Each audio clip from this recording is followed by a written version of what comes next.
Before we begin, I want to remind those in the audience that this hearing is open to the public, but actions that disrupt or distract the proceedings will not be tolerated. The chair reserves the right to remove disruptive persons from the hearing.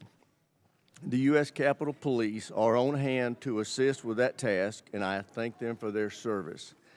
One housekeeping note before we get started. We are expecting to be called to the House floor for votes around 10:30. We'll go as long as we can up until those votes, and then I ask members to come back as soon as they can after voting. Upon conclusion, I also want to ask members, when you're entering and leaving the chamber, because there's hearings going on all across the Capitol because this time of day, please go in and out through the side door. Those doors make a lot of racket when you come in and out, so ingress and egress through the anteroom. All right, with that, I want to welcome our witnesses and thank them for their service to our nation. We are meeting today to review the Pentagon's FY27 budget request. Each year, the budget presentation gives us the opportunity to take a hard look at the threats we face and our ability to deter and defeat them. It helps us decide on a level of investment that will actually secure our homeland and protect our interests across the globe. Here are the facts that underlie this year's budget request. We are confronting an unprecedented global threat environment with multiple adversaries working together to undermine our security and that of our allies. They are building alliances and supporting each other with drones, munitions, missile technology, and energy supplies. And China is leading the charge against us. As you can see from this graphic, 25 years ago, the PLA was just a defensive force with little ability to project power beyond their borders. Today, the PLA is a modernized military force capable of projecting power well into the Pacific. Their rapid military buildup has delivered thousands of new ships, subs, missiles, and space assets that severely challenge our ability to safeguard our national security interest in the Indo-Pacific. China continues to invest heavily in the PLA's military modernization, announcing another 7% increase in defense spending this year. As a result, they are spending more of their GDP on defense than we are. In fact, as you can see from this graphic, all of our adversaries are spending more of their GDP on defense than we are. Meanwhile, our defense spending as a percentage of GDP has been steadily falling since World War II. That yellow line that you see on the graph cutting across that bar represents 4 to 5% of GDP spending. History has shown that meeting or exceeding that level of investment ensures we can truly deter our adversaries. That's also the level of investment we're asking our allies to make. But for years, we've chosen not to make that same level of investment ourselves. Since World War II, defense spending has shrunk significantly as a percentage of federal outlays, as you can see from the red line on that chart. Nonetheless, non-defense spending, on the other hand, accounts for over 85%, and it's been increasing for that same period of time. This underinvestment in our defense has had very real consequences. Our defense industrial base, long the envy of the world, has atrophied significantly. We're no longer capable of manufacturing for our warfighters at scale or speed. Just look at shipbuilding. China builds 47% of the world's ships. The U.S. builds 0.1%. We build fewer ships than Croatia or the Netherlands. Our global munition stockpiles are low, and we lack the capacity to rapidly restock magazine depth. We have very little industrial capacity to mine, refine, or process critical minerals. As a result, many of our defense supply chains are reliant on the very adversaries we seek to deter. Beyond the impact to our industrial base, the inadequate investment in our defense has resulted in a vicious cycle that has pitted sustainment against modernization. For years, administration after administration comes to this committee with budgets asking us to decommission weapon systems that they admit we still need, or to cut funding for training, parts, and supplies, or to put off needed maintenance to the facilities where our service members live, and work, or to reduce the number of military personnel. These budgets have asked us to make these sacrifices and accept the near-term risk so we could afford to reinvest in military modernization, which is something we desperately need to do. But we in Congress consistently rejected this mutually exclusive choice. Instead, we divided up the limited budget we were given and made a worse choice. We underfunded both sustainment and modernization. The result is we don't have near enough munitions, ships, aircraft, or autonomous systems to ensure dominance against every adversary. And the ships and aircraft we do have suffer from unacceptably low mission-capable rates. Fortunately, that's about to change. This president has requested a historic $1.5 trillion budget for our national defense. For the first time in over 40 years, we've been presented a budget that accounts for the true cost of American deterrence. This budget fully funds both sustainment and modernization. It provides a 24% increase in operation and maintenance, including a 20% increase in core readiness programs like flight hours and combat exercises.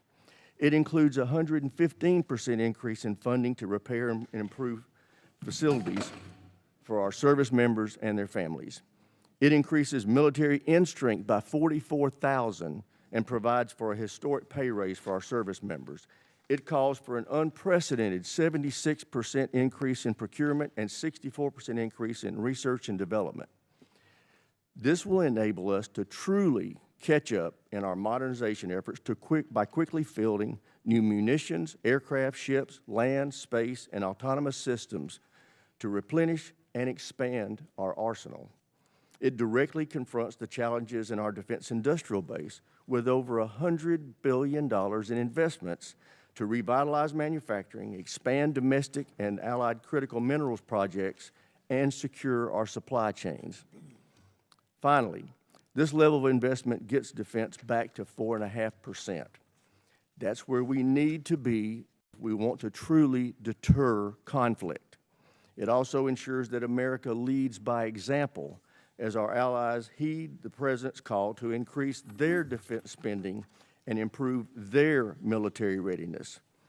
I would also note that it's critical that we do not reduce deterrence while we're asking our allies to ramp up their own capacity.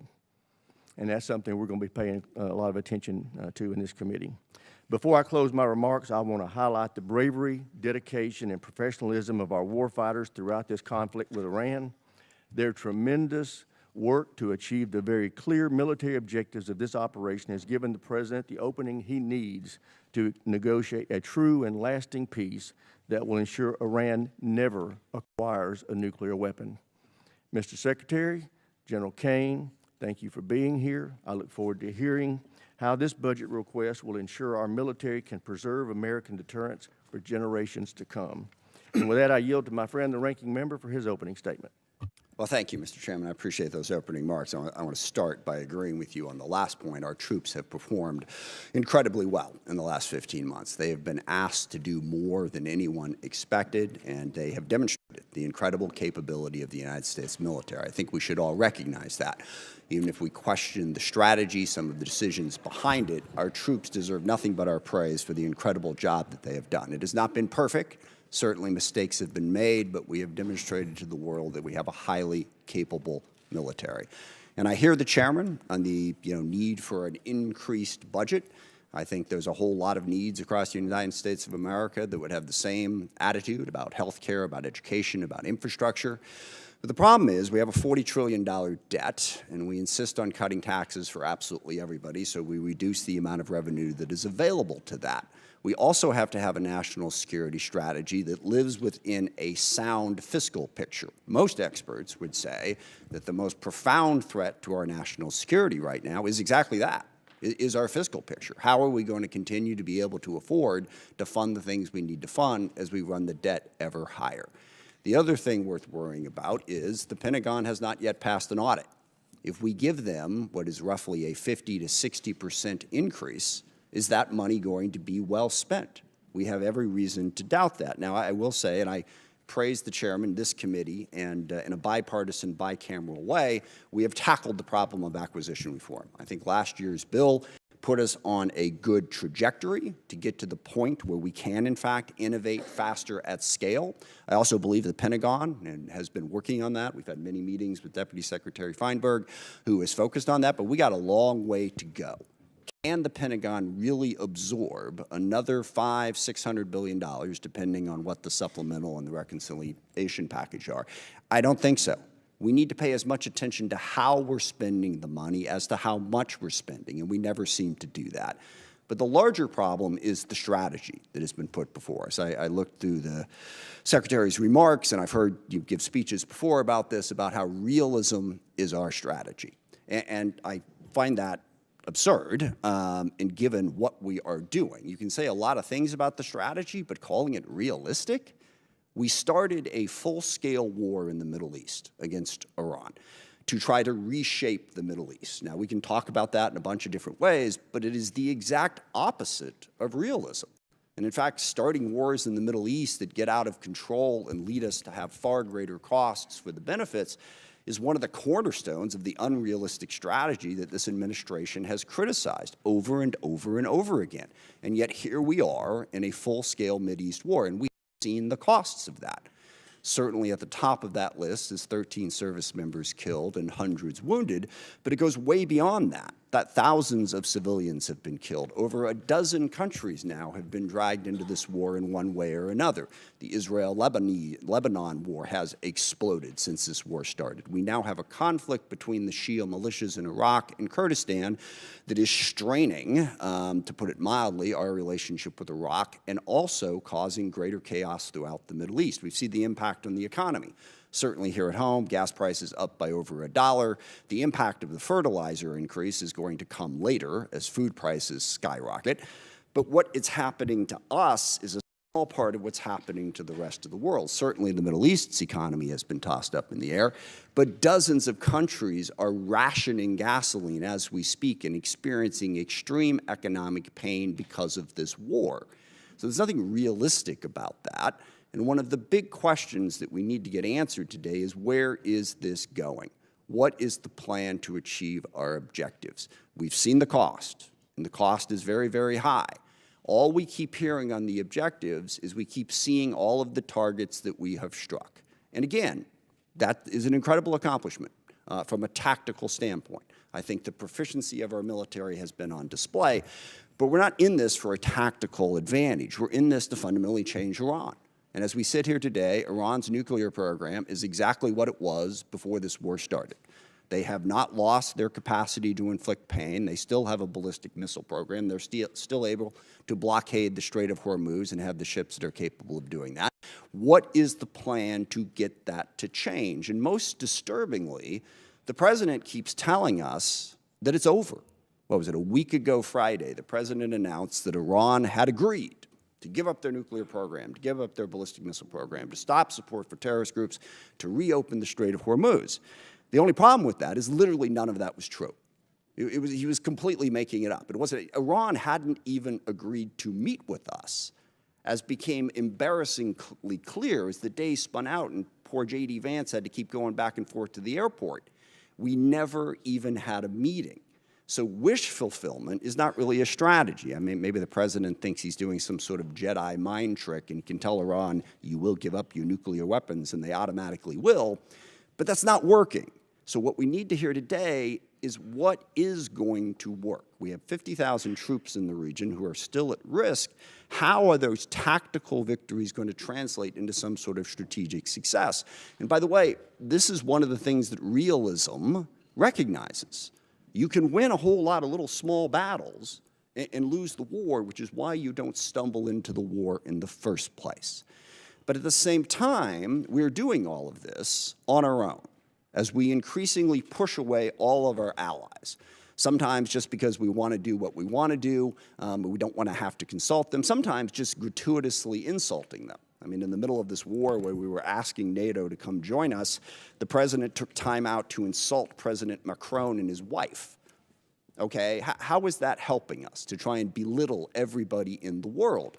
And I also, for the people who are criticizing NATO over this war, I will remind people that NATO is a defensive alliance. What that means is every country in it pledges to defend a country if attacked. And when we were attacked on 9/11, that's what NATO did. They put in Article 5, and for 20 years they fought beside us.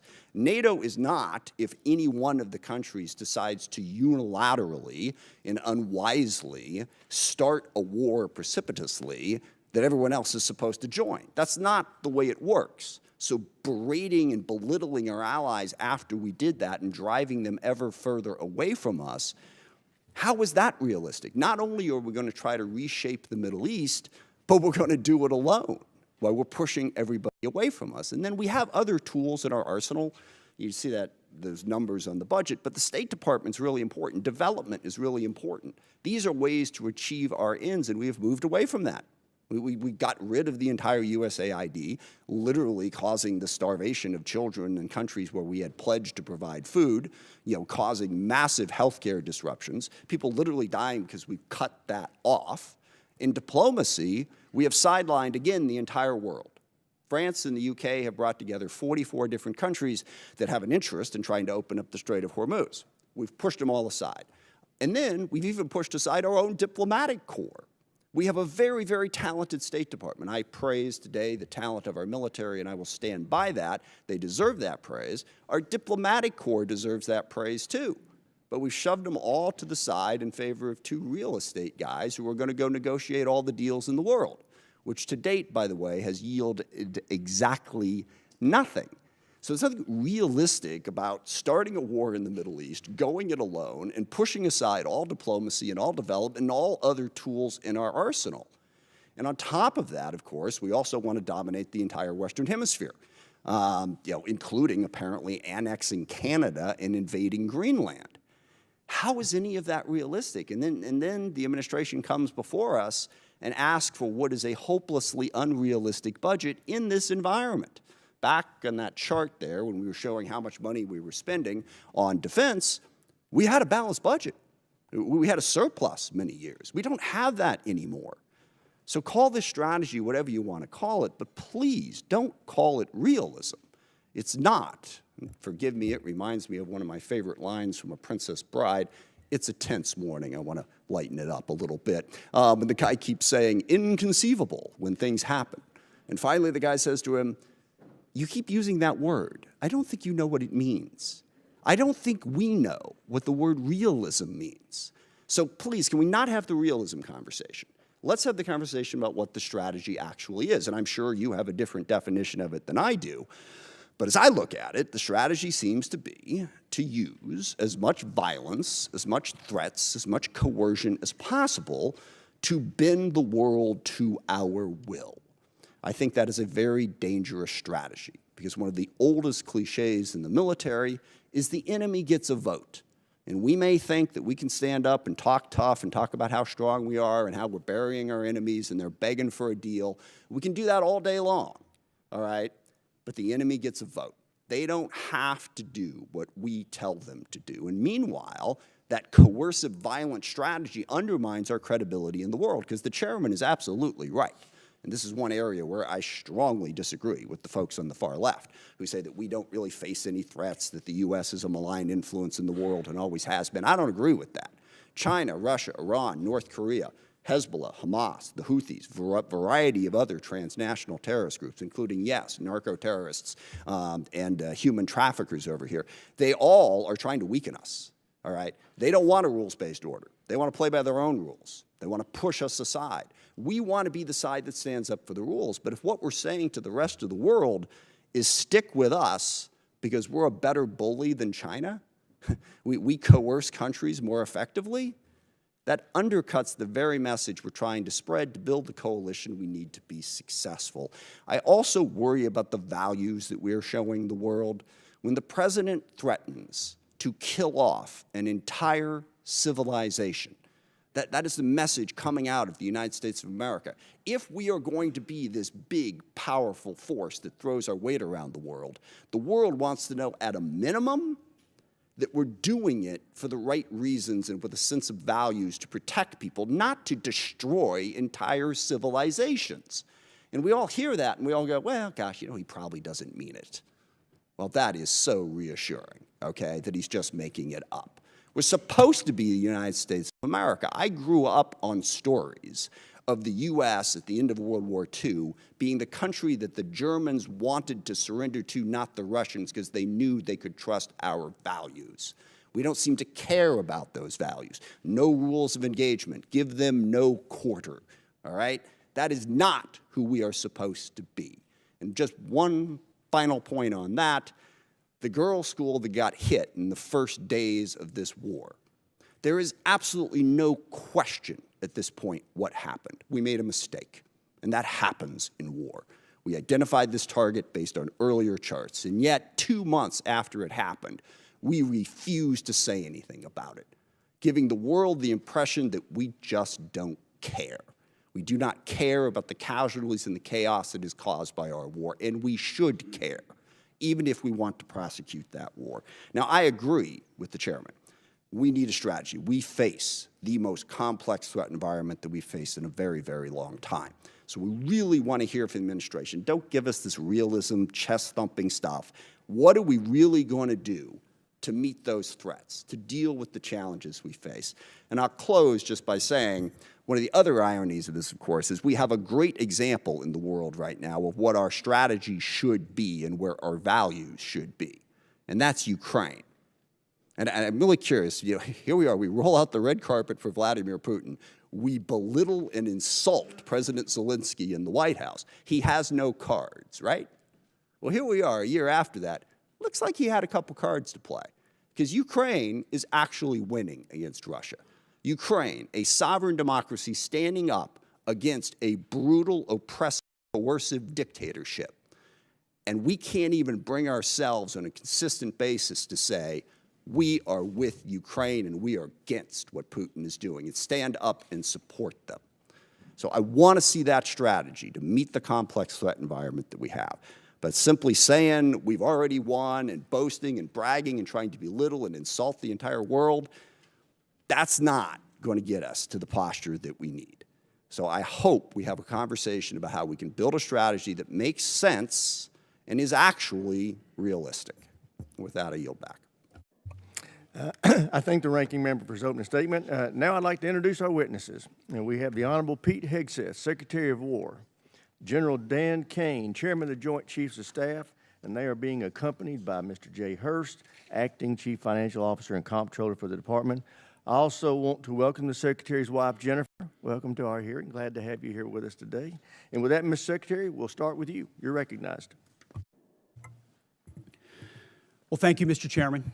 Ranking Member Smith, distinguished members of the committee, we appreciate the opportunity to testify in full support of President Trump's historic $1.5 trillion fiscal year 2027 budget request for the Department of War. The President's budget request reflects the urgency of the moment, addressing both the deferment of longstanding problems as well as positioning our forces for both the current and the future fight. We think divesting to invest is a strategy of austerity. I'm honored to appear alongside General Dan Caine, Chairman of the Joint Chiefs of Staff, as well as Jay Hurst, our Comptroller, or Chief Financial Officer. I'd like to start by thanking this committee and Congress for your partnership in securing the investments needed for a stronger, prouder, and more secure America. I think what our troops have demonstrated to the world over the last 15 months are a reflection of that. A nation's ability to build, innovate, and support the critical needs of its warfighters at speed and at scale is the foundation upon which its survival rests. However, upon taking office on January 20th, 2025, President Trump inherited a defense industrial base that had been hollowed out by years of America last policies, resulting in a diminished ability to project strength. Under the previous administration, we were focused on offshoring and outsourcing, riddled with cost overruns and degraded capabilities. Under the leadership of President Trump, our builder-in-chief, we are reversing this systemic decay and putting our defense industrial base back on a wartime footing. If you ask anyone at our Pentagon, urgency informs everything we do. We're rebuilding a military that the American people can be proud of, one that instills nothing less than unrelenting fear in our adversaries and the utmost confidence in our allies. We fight to win in every scenario. The $1.5 trillion FY27 budget put forward by the President will build upon the historic $1 trillion FY26 top line and continue to reverse the 4 years of underinvestment and mismanagement of the Biden administration. The $1.5 trillion budget will ensure the United States continues to maintain the world's most powerful and capable military as we grapple with a complex threat environment across multiple theaters. Not to mention, this budget also includes a historic troop pay increase, 7% for lower enlisted, and the budget eliminates all poor or failing barracks. Quality of life for our troops is front and center in this budget as well. By supercharging our industrial capability and transforming how the department does business, we're restoring American commercial dominance at a pace unseen in generations, transforming the defense industrial base from a broken, slow-moving system of the past. We have flipped the Pentagon acquisition process from a bureaucratic model to a business model, 180, decisively moving from an acquisition environment paralyzed by bureaucratic red tape into an outcomes-driven organization focused on delivering the most at cost, at scale for taxpayer dollars. Over the past year, through historic multi-year procurement agreements, smart business deals for things like critical munitions and capabilities, we've sent an unambiguous demand signal to industry partners to build more and build faster. The result has been a surge, a revitalization of our great American factories and a massive reinvestment in the skilled American workers who serve as the industrial muscle behind our warriors. Let me briefly provide you with some concrete high-level metrics of what's been accomplished over just the past few months. These are announced new facilities and investments to support American warfighters, and I would refer you to the screen. The department has helped stimulate more than 250 private investment deals in 39 states, in 180 cities, and 150 companies worth more than $50 billion. It's resulted in 280 new or expanded facilities, more than 18 million new square feet of American manufacturing, and more than 70,000 new jobs in defense. This is the key part of this. These $50 billion of investment in new plants, new assembly lines, and new factories, these are private investments, not taxpayer dollars. By changing our department's, transforming our department's business model, American companies are investing in America with their own money, their own capital, a historic demonstration of American manufacturing and defense revitalization, all again with their capital, not Uncle Sam's. This has never been done before and is long overdue, from a bureaucratic model to a business model. Anyone on the outside looking in at what's been done inside this Pentagon in the last 12 months cannot deny the fundamental transformation at speed, at scale, to innovate and meet the threats of today and tomorrow. These investments equal great things for America, American families, and American workers, and help to ensure that our warfighters are able to defend the American dream and all American made. Together with the help of the policy updates and appropriations passed by Congress, President Trump's War Department has begun to turn the lights back on in manufacturing towns across this country, and once again, forging a lethal arsenal of freedom. Where critical supply chains are threatened, the War Department has acted decisively to inject capital, stimulate production, and prevent adversarial exploitation. We are firing up the American economic engine, and at every level of our defense industrial base. Every policy we pursue, every budgetary item we request serves to ensure the department remains laser-focused on increasing lethality and survivability of our forces from the front lines to the factory floors. This is a historic budget, as you said, Mr. Chairman. This is a fiscally responsible budget. This is a warfighting budget. And speaking of warfighting, the topic of Iran, I'm sure will come up today, which I very much welcome discussing. I look forward to sharing the incredible successes of our military, achieved in a matter of weeks. President Trump, unlike other presidents, has had the courage to ensure Iran never gets a nuclear weapon, and he's ironclad in that. We have the best negotiator in the world driving that deal.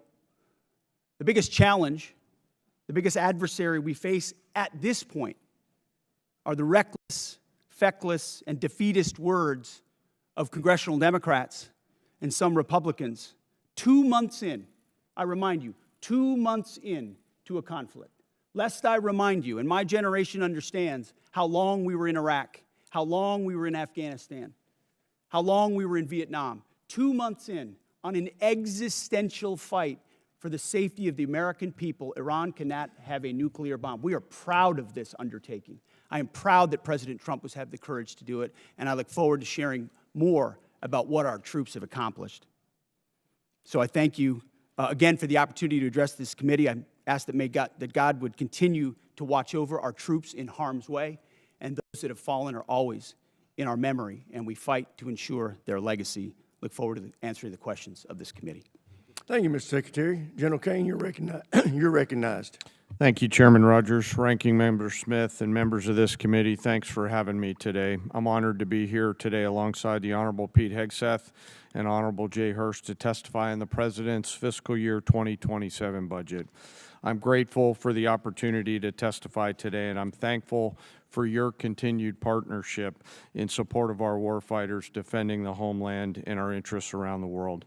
It's a privilege to speak with you today about the foundation of America's strength, our 2.8 million members of our joint force. And I'm continually inspired by our soldiers, sailors, airmen, Marines, Guardians, and Coast Guardsmen, and our civilians standing the watch for our nation, supported always by their families. Each and every one of them could have chosen another path, but they don't. They choose to serve and to do something more important than themselves. And every day they meet the nation's challenges, from combat operations to critical support roles, with the courage, tenacity, and grit that keeps our nation strong and secure. I would also like to express my deep gratitude for the 39 members of our joint force who've passed away during my time as the chairman, including 14 who've passed during Operation Epic Fury. As the Secretary said, we are deeply grateful for each of them and their families, and their names will never be forgotten. As the chairman, my duty is to ensure our civilian leadership has a comprehensive range of military options and the associated risks that to those leaders who make the nation's hardest decisions, and offer my military advice privately. I owe the President, the Secretary, and the Congress the truth at every turn. My blueprint for this role is General George C. Marshall. His commitment to civilian control of the military and nonpartisan military remains a constant standard and something I borrow from often. I strive daily to emulate his candor, delivering the facts to our leaders and telling them always what they need to hear, not always what they want to hear. And once a decision is made, executing it with absolute dedication, and that is the demand of our profession. I sit here today before you representing our incredible joint force, and I want to emphasize my commitment to this committee and the Congress that I will always follow General Marshall's steadfast example by providing clear and candid, nonpartisan military advice and working together with our civilian leaders to ensure that our military does the things that we must do, being prepared to deter and defend our nation, and if called upon, win our wars around the world. America's joint force is operational at its core, purpose-built for the realities of a complex and ever-changing world. We are organized, trained, and equipped to execute the most demanding missions across the globe with unrivaled precision. Over the past year, our warfighters have consistently demonstrated exactly what it means to be the most capable, adaptable, and most professional military force in the world. Our shared goals are to ensure the Joint Force maintains the strategic initiative and advantage, projecting American power and responding to global challenges on our nation's terms. During Operations Rough Rider, Midnight Hammer, Southern Spear, Absolute Resolve, and Epic Fury, the Joint Force executed globally integrated operations and missions alongside our interagency and international partners. And once our civilian leaders made a decision, we make those missions our own, demonstrating the unmatched capability to seamlessly synchronize our capabilities across all domains, from the seabed to cislunar space and higher. We're able to accomplish these complicated missions and work because we draw from a deep, enduring reservoir of training, professionalism, and commitment. Our operational tempo is high, but we're designed to sustain and rebuild our strength continuously. We build readiness every day. We train professionals every day. We learn and sharpen our edges every day by being learning leaders. And I am incredibly proud to be a member of this Joint Force team, proud of the team and proud of the commanders. As the chairman and the ranking member both said, we live in complex and dynamic times where global risk is scaling. The complexity of today's modern battlefields demands our constant adaptation, innovation, and partnership with this Congress. As a joint force, we're up to the challenge. We're built for this environment. However, continued success is not guaranteed by past achievements. It must be secured through forward-looking partnerships with Congress. And to drive this pace and change and maintain our superiority, we need timely, predictable, and sustained investment. The resources we discussed today are critical to modernizing our force and ensuring that whatever threats emerge in the future, that your joint force is ready to meet those challenges, to protect our interests and defend our nation. As the Secretary said, the President's fiscal year 2027 budget supports the Department's goals of recharging the defense industrial base and the national industrial base, ensuring our military is ready, securing our military advantage.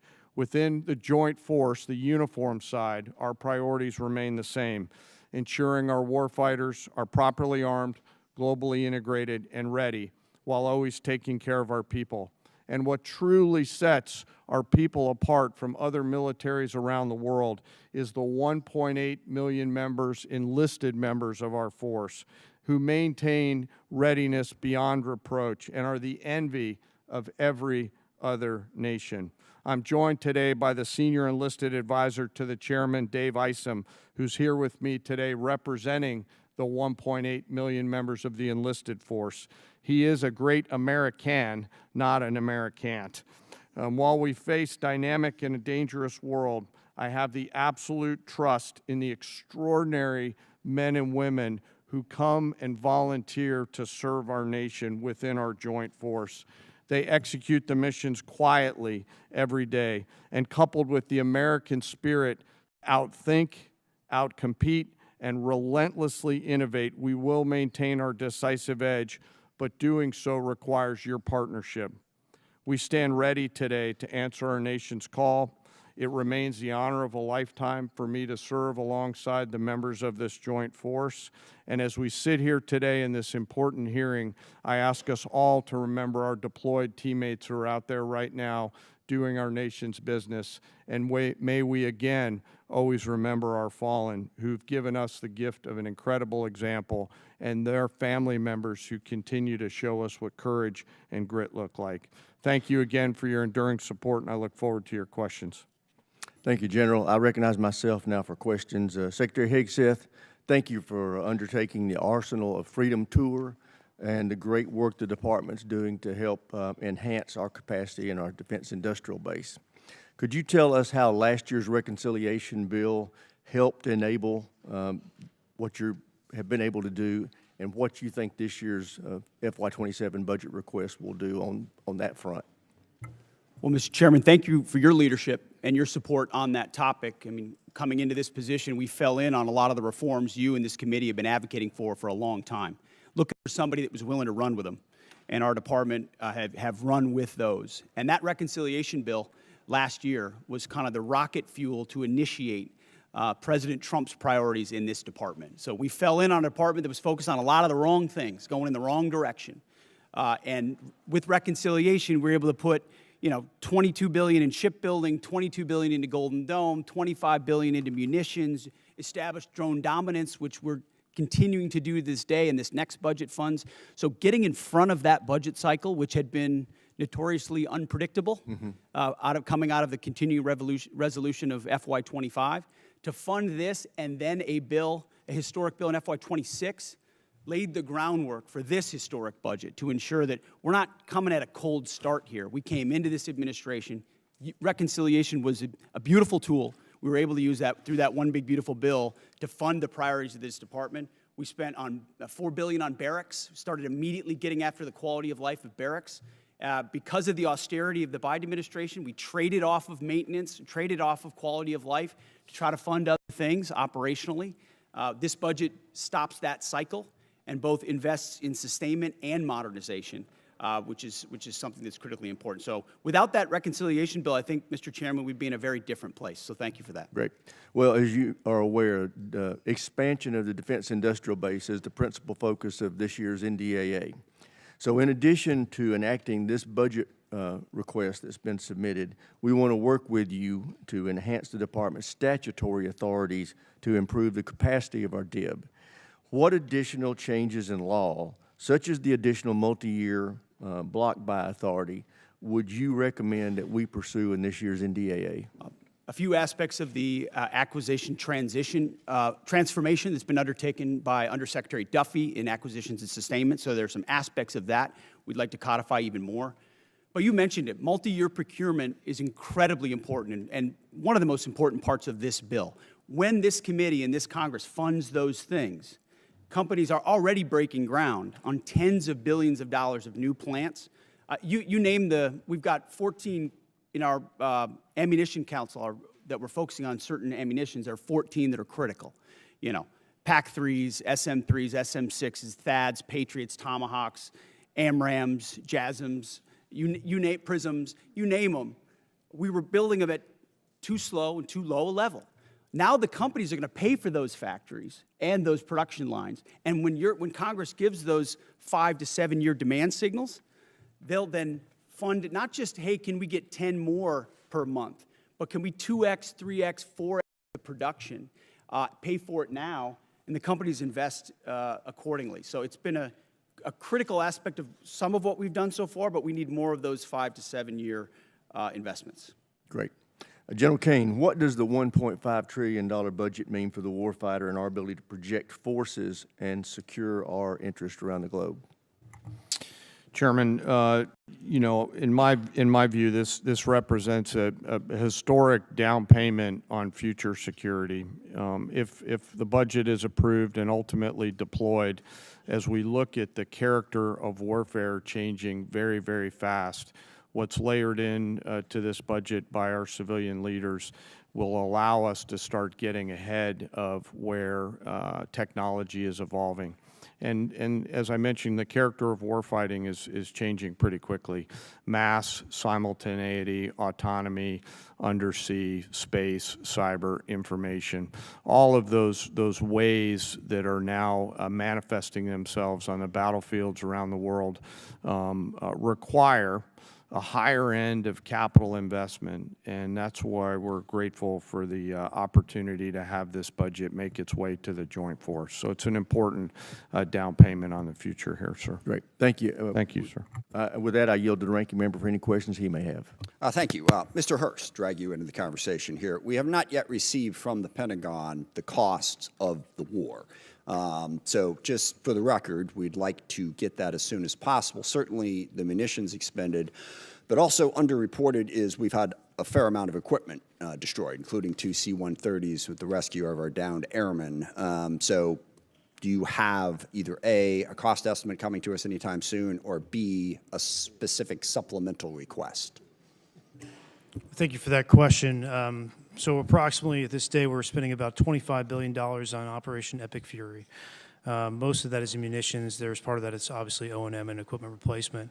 We will formulate a supplemental through the White House that will come to Congress once we have a full assessment of the cost of the conflict. Sure. So you're saying the full cost at this point is $25 billion? Yeah, that's our estimate for the cost. Okay, interesting, because I'm glad you answered that question, because we've been asking for a hell of a long time, and no one's given us the number. So if you could get those details over to us, that would be great. Mr. Secretary, you mentioned the nuclear aspect of Iran and the war.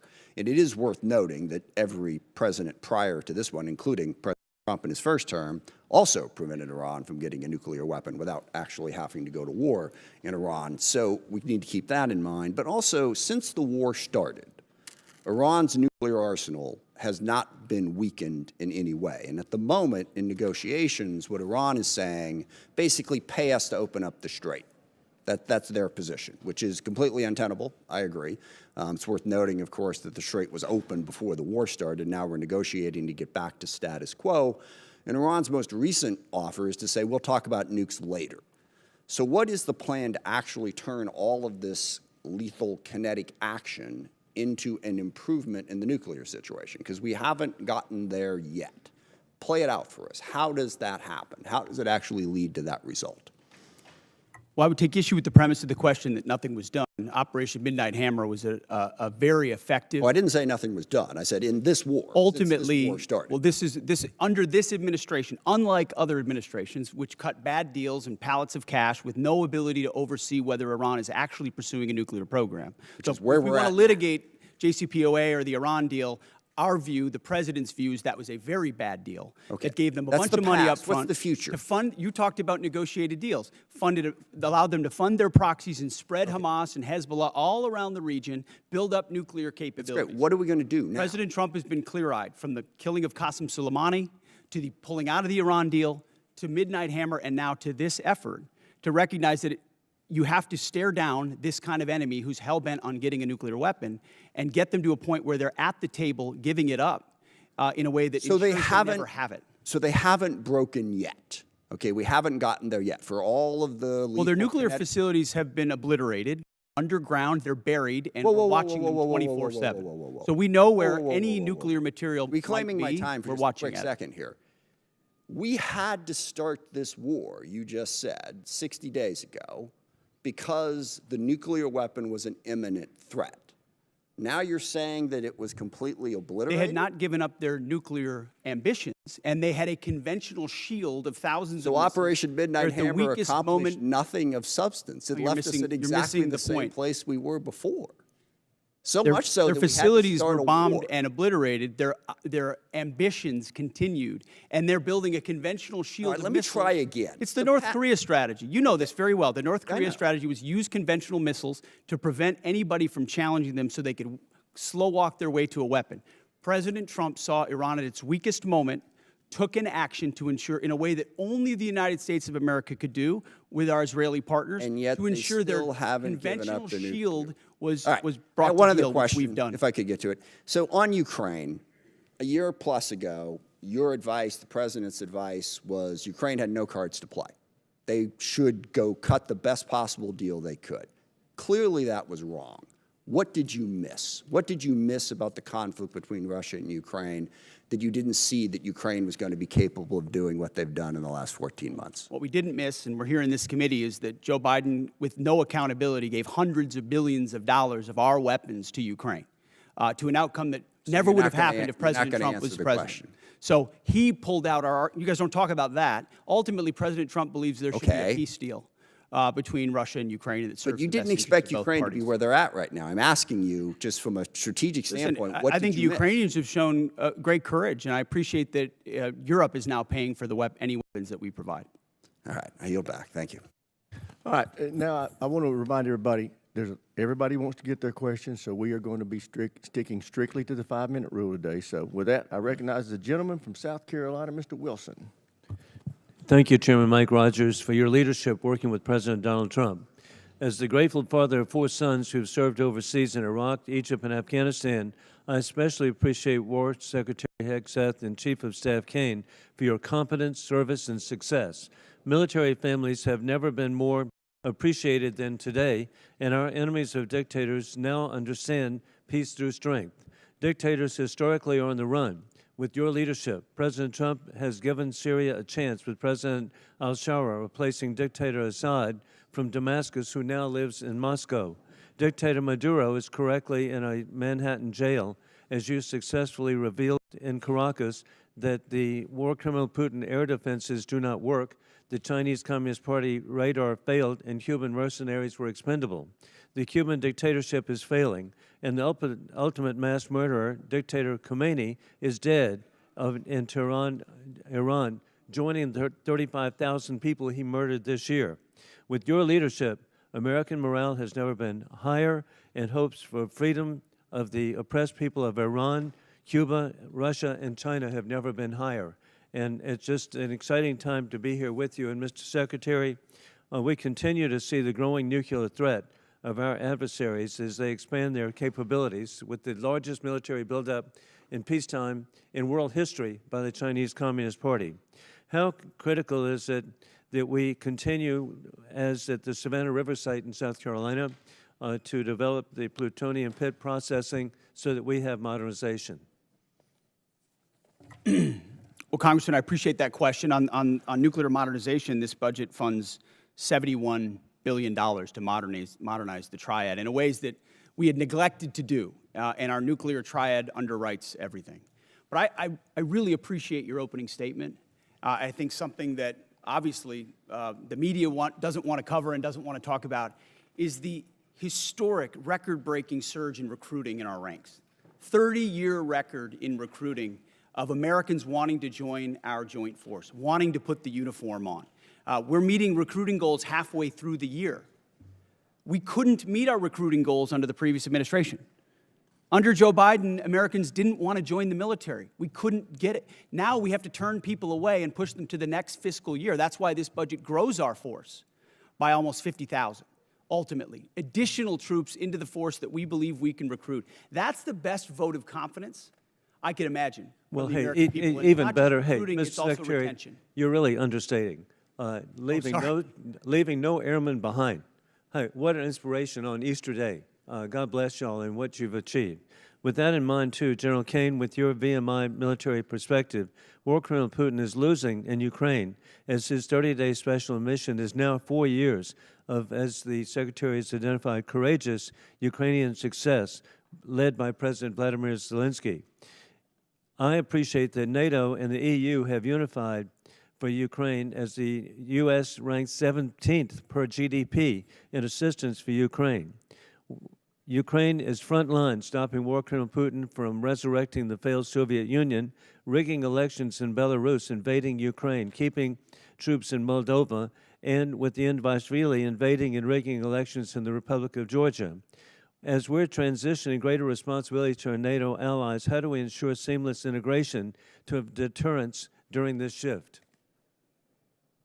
Congressman, we're very fortunate to have great leaders out in the European theater right now. General Grinkowicz and his leadership team are committed to ensuring that integration and transition takes place in a most combat-capable and effective way. Very entrepreneurial leaders out there across the components, and with General Grinkowicz, and he's doing a great job out there, as the committee knows. And indeed, as we conclude, historically, President Trump, Mr. Secretary General, you have united the Middle East nations unprecedented to ally with the United States.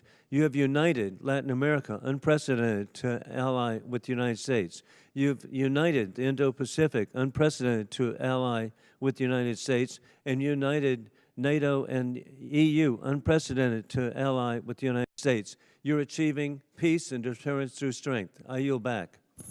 Gentleman yields back. Chair not recognized. Gentleman from Connecticut, Mr. Courtney. Thank you, Mr. Chairman. Mr. Secretary and General Caine, this morning's Wall Street Journal's lead headline reads, quote, Trump tells aides to prepare for an extended blockade of Iran.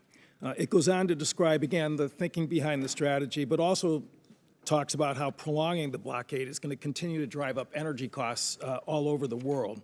Given the ever-changing messages from this administration on the war strategy and timeline, I really honestly don't expect you to confirm or deny the Journal story. But one thing is clear. The number of transits across the Strait of Hormuz has dropped to the lowest level since the war began, and commodity markets have stopped listening to the happy talk, and crude oil prices this morning have risen to the highest level since the war in Ukraine started in 2022. AAA reported this morning that the average price of gas is $4.30 a gallon, up 30 cents in 1 week. Diesel's average is $5.45. My friend Mr. Garamendi says in California it's closer to $8 a gallon. And fertilizer prices have also hammered farmers at exactly the same time they're beginning planting all across the country. Aside from the damage this war has done to American consumers, farmers, and small businesses, I want to focus for a minute on the cost of the war and our military readiness, particularly to other combatant commands. Mr. Secretary, you put out a national defense strategy in January, which listed the threat assessment facing our country. China was number one, with the second largest, most powerful military in the world, of course. Russia's nuclear force, clearly it was number two in terms of the threat they pose to the homeland.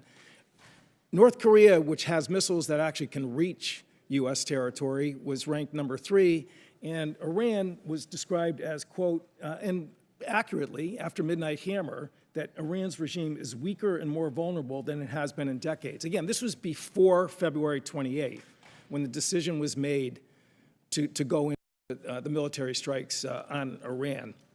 So today, we have 3 carrier strike forces in Central Command.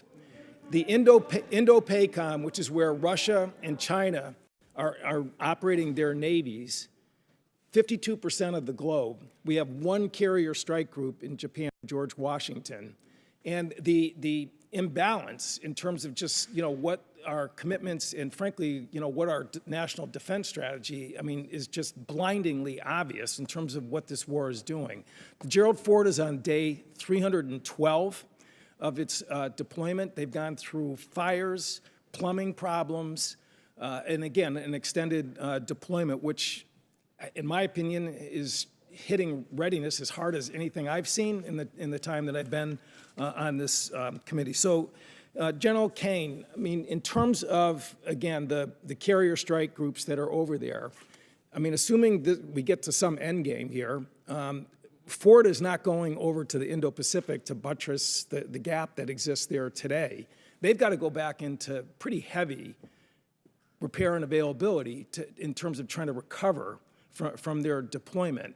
So again, in terms of just, the decisions about where we're putting people and putting really the most powerful part of our Navy, can you explain, again, what that means in terms of the situation in Indo-PACOM, where China is watching? We saw Mr. Rogers' pretty powerful presentation in terms of the buildup that's happening in that part of the world. How does that align with the national defense strategy, which was just put out by this administration in January?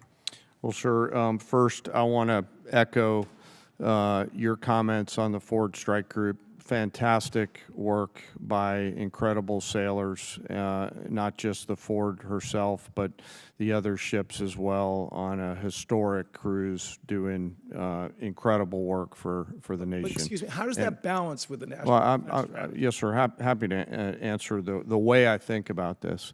The national security strategy and national defense strategy are frameworks, but a president will employ national force and power based on the political and security situations that a president deems appropriate to use that military force. There's always trade-offs in all of these things.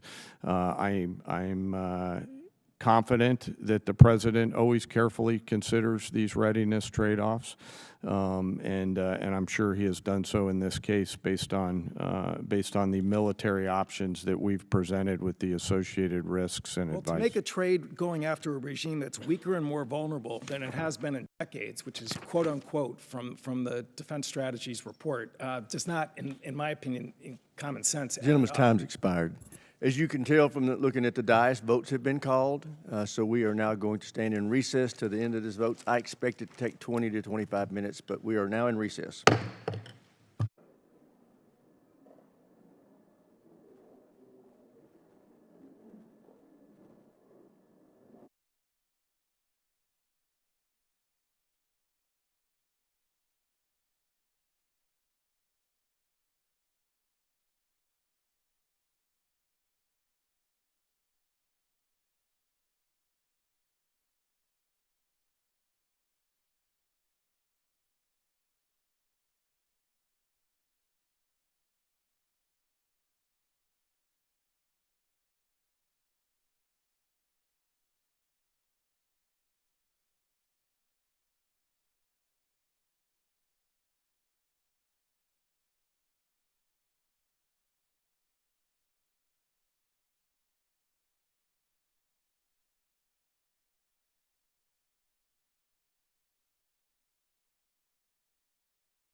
Here, we'll come back to order. Secretary, can you hear my voice clearly? General, can you hear my microphone now? Okay. Yes, sir. Gentleman from Ohio, Mr. Turner is recognized. Thank you, Mr. Chairman. Secretary Hegseth, your written testimony on page 20 includes a statement concerning the importance of FISA and Section 702, which is incredibly timely because this body is going to be voting today on 702, which could be expiring this week. You state this vital tool keeps Americans safe, provides critical intelligence to our warfighters, and is subject to a rigorous system of oversight by all three branches of government to guarantee the protection of the constitutional rights of the American people. Thought I'd give you a moment to expound on that because this is going to be very important because there's several people who right now in this body are going to be considering their support for 702's reauthorization. Well, thank you for that opportunity, Congressman. Yes, this department strongly supports the reauthorization of FISA 702. And it is not hyperbole to say many of the most important missions we have executed could not have happened without the intelligence gathered through FISA 702. So we would urge members to support that so we can continue doing the good work of the American people. Thank you, Mr. Secretary. I appreciate your comments that Iran must never be permitted to obtain a nuclear weapon. There has been many comments that have been made concerning allies who have not assisted or supported the effort. General Caine, there have been many allies who have been essential for us to be able to execute the functions necessary both for Midnight Hammer and for the current ongoing operation. I'd like to ask you to speak for a moment about the essential aspect of the allies that are supporting the effort. There are bases that are necessary, are forward operating facilities, both our allies in the Middle East, both our NATO allies, those in Europe, throughout. We would not be able to undertake this current operation without the use and support of facilities that we have in our bases throughout NATO, Europe, and the Middle East. If you could, for a moment, expound on the integral nature of our facilities that include those bases that are located within our allies. Well, Congressman, from a purely military standpoint, allies and alliances are important. They allow us, you did a better job than I could on articulating the importance of access, basing, and overflight considerations. You know, who those allies are and the quality of those alliances are left our civilian leaders, but certainly we appreciate those allies who've helped us and assisted us along the way. General, you would describe them as having been essential. Yes, sir. Because it's very important. I mean, we want to make certain that, you know, that we treat adversaries as adversaries and allies like allies, especially those that are essential. The King was here yesterday, and as he was speaking, he received a standing ovation when he implored this body to continue our support for Ukraine. In the 2026 National Defense Strategy, it assesses Russia will remain a persistent, manageable threat. It specifically identifies Russia's continued threat to Ukraine, and we have, of course, currently the presidential continued drawdown authority that can support Ukraine, and also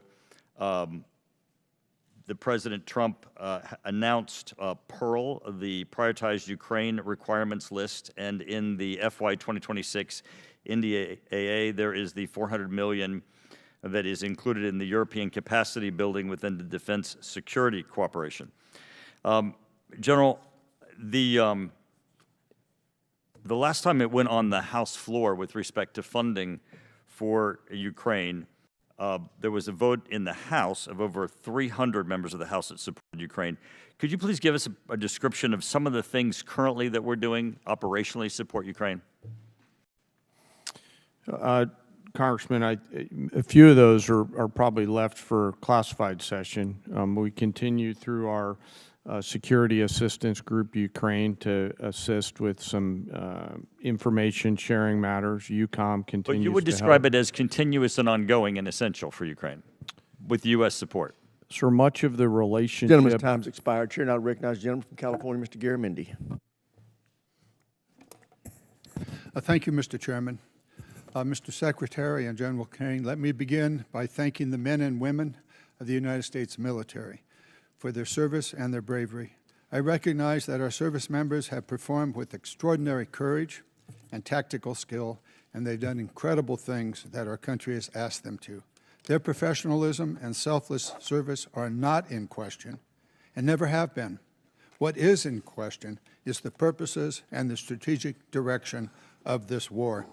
Mr. Hegseth, as Secretary of the Department of Defense, you are ultimately responsible for the conduct of the Iran war. Any unvarnished review of what is happening right now in the Middle East would reveal a geopolitical calamity, a strategic blunder resulting in worldwide economic crisis. The result of Trump's war of choice is a serious, self-inflicted wound to America. It will take years and a new administration to recover from the grave damage to our standing in the world, as well as our economy and our military.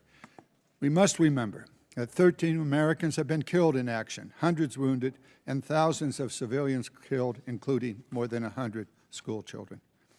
The risk of this conflict was foreseeable.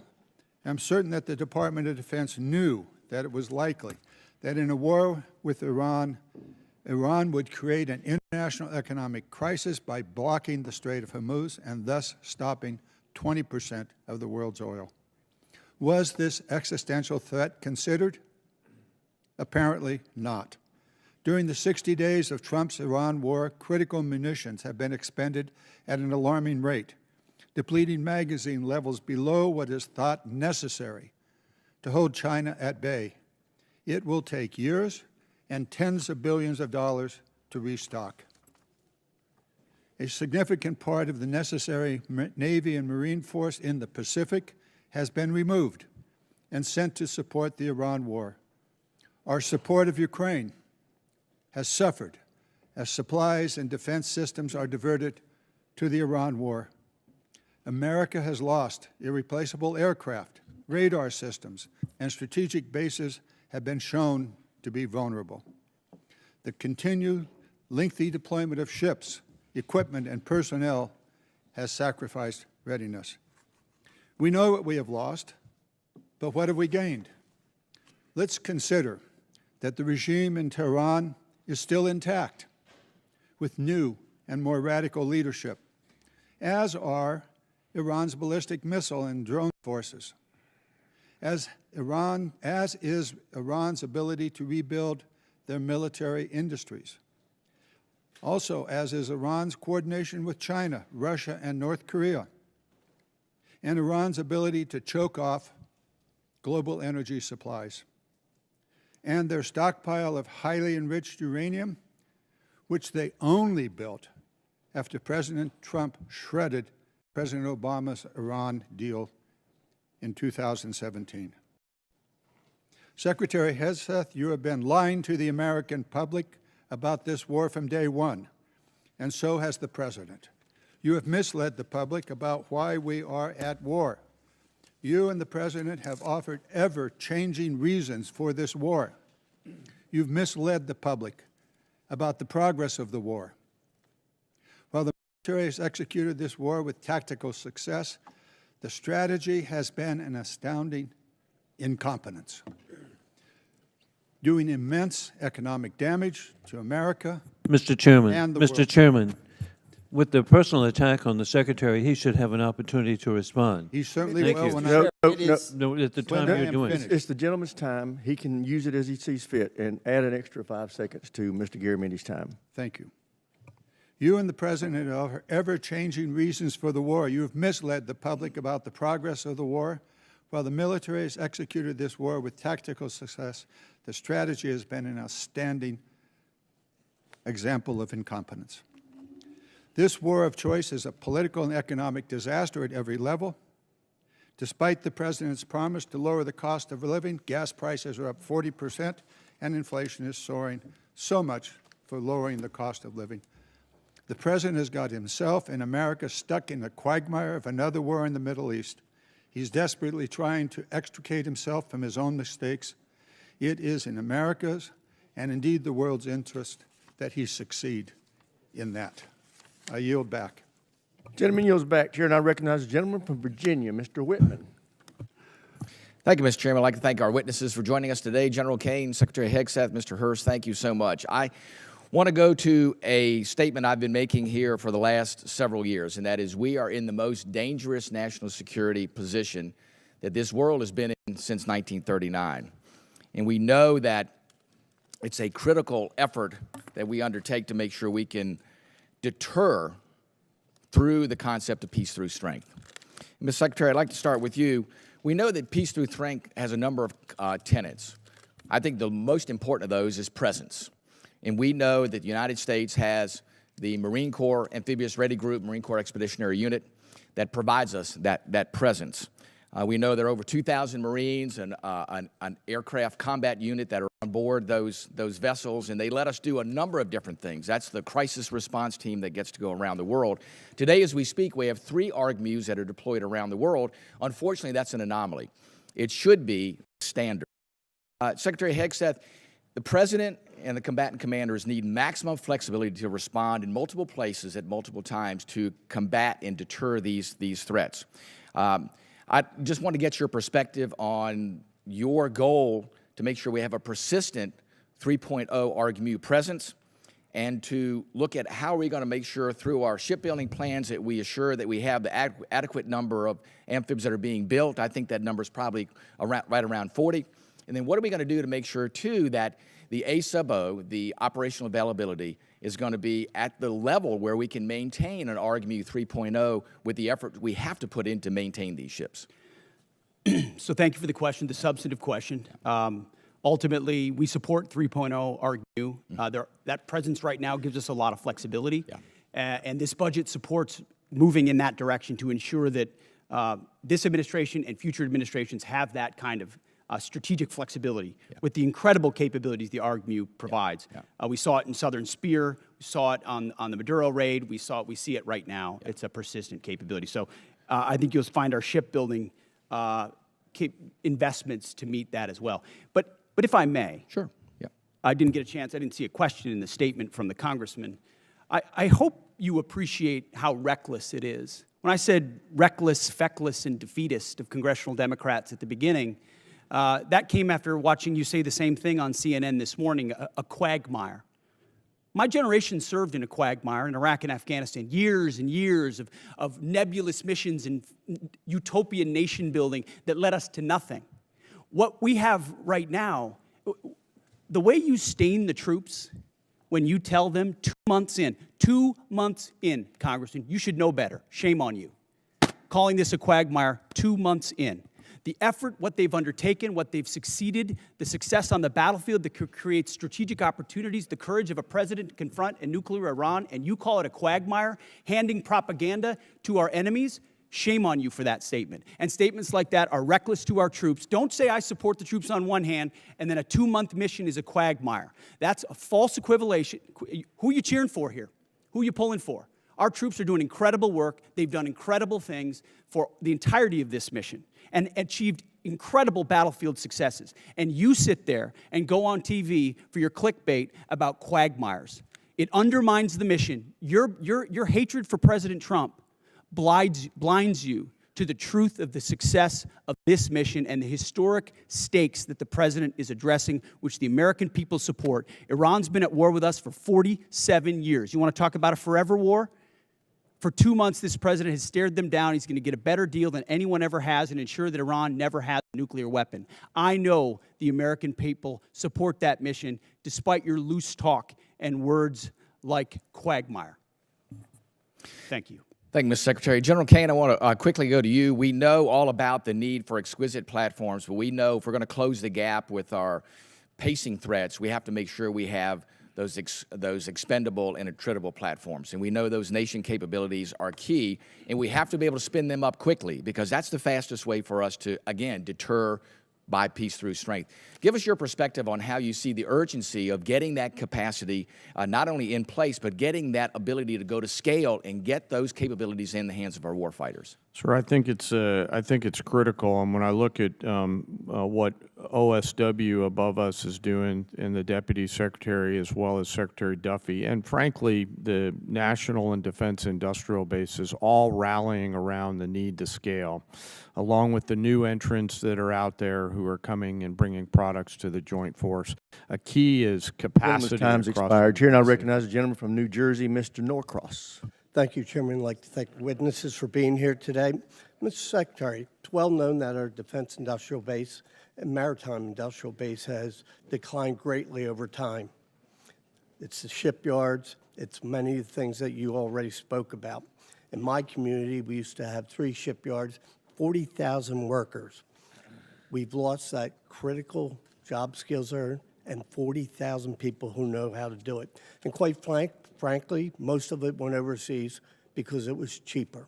Well, cheaper doesn't buy the security we need for our industrial base. I championed a provision in the 24 NDAA entitled Enhanced Domestic Content Requirement for Major Acquisition Programs. Had to do with our industrial base making things here in America long before this administration came in.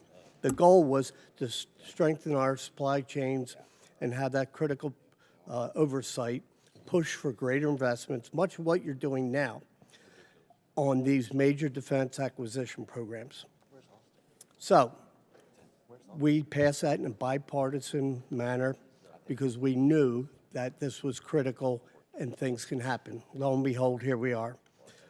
There was a reporting requirement in that calls on you, the Secretary of Defense, to establish an information repository, issue rules, create a fallback process to govern the Department of Defense. We wanted to better understand much of what is being done here, but it's not being reported back to us. I sent to your office on January 8th, followed up on February 4th. We're years overdue on this report that will give us insight onto how we're addressing it. We hear what you're saying, but can you commit that we will get that report to us in the next 30 days? Unless Jay has additional details, I'll make sure we look into it. Whatever we can get to you as rapidly as possibly, we will. We'll also check with the new Navy leadership and make sure they're complying as rapidly as possible with every aspect that could apply to shipbuilding. That's been our focus on the Navy side. It's not just shipbuilding, major acquisition programs across the board. This is incredibly important, and they are ignoring this, and 30 days is being generous, certainly. Second issue is you talk about championing the American worker and how important this is, yet in a memo on April 9th, you terminate all the collective bargaining agreements across the DOD, taking away from hundreds of thousands of workers at DOD their collective bargaining rights that they voted for. There was nothing to indicate there were any issues with any of the bargaining agreements, yet you decided to take away from them. Over the last few years, we have increased the wages for those war fighters, incredibly important. This year, up to 7%. Yet on the other side of this, you talk about supercharging the defense industrial base. We are in this. How do you go and say, yes, we support the war fighters? They can't do their job unless we are building things that they can use. Yet, no evidence to prove that these collective bargaining agreements were a problem anywhere across the Department of Defense under Democrat and Republican administrations. How do you kind of square that circle that you care about this, yet you take away their voice in the job? Well, certainly, sir, the great workers that whether they're contractors or DOD civilians that that do the important work for us, the great ones are going to stay. And we've invested more in merit bonuses for civilians than any administration previous. So if you're doing great work, you're going to stay and you're going to have even more opportunities. But with our ear to the ground in those shipyards and other factory floors, there were issues with collective bargaining, which led to restrictions to the workforce and our ability to move faster. If I may just and in point that out, case, those are we made the outside decision to provide contractors. additional flexibility. You didn't that we take it can move away faster. from the shipyard workers. You took away from Department of Defense employers where there hasn't been any issues. Let's be clear. Those are independent contractors, and they have their collective bargaining agreements, the ones that work for you. The ones that work for us should be at will like anybody else based on their performance. And if they're performing well, which I'm sure they are, as you've represented, they will have a job at the Department. So where is the issue that you took away their collective bargaining rights? Why did you do it if it wasn't a problem?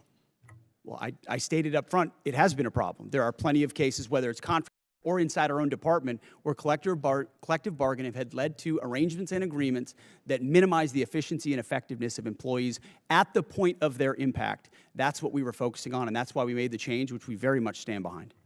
Well, I yield back. Gentleman yields back, Chair, and I recognize the gentlelady from New York, Ms. Stefanik. Thank you, Mr. Chairman. Secretary Hegseth, I appreciate the department and the administration's focus on expansion and innovation in the defense industrial base. That's particularly important for emerging technologies. For years on this committee, my office has led the effort to ban the procurement of Chinese communist drones, which pose a significant national security threat. And last year, after years of work, this committee finally passed my Countering CCP Drones Act, or Section 1709 of the NDAA, which was fully implemented in December.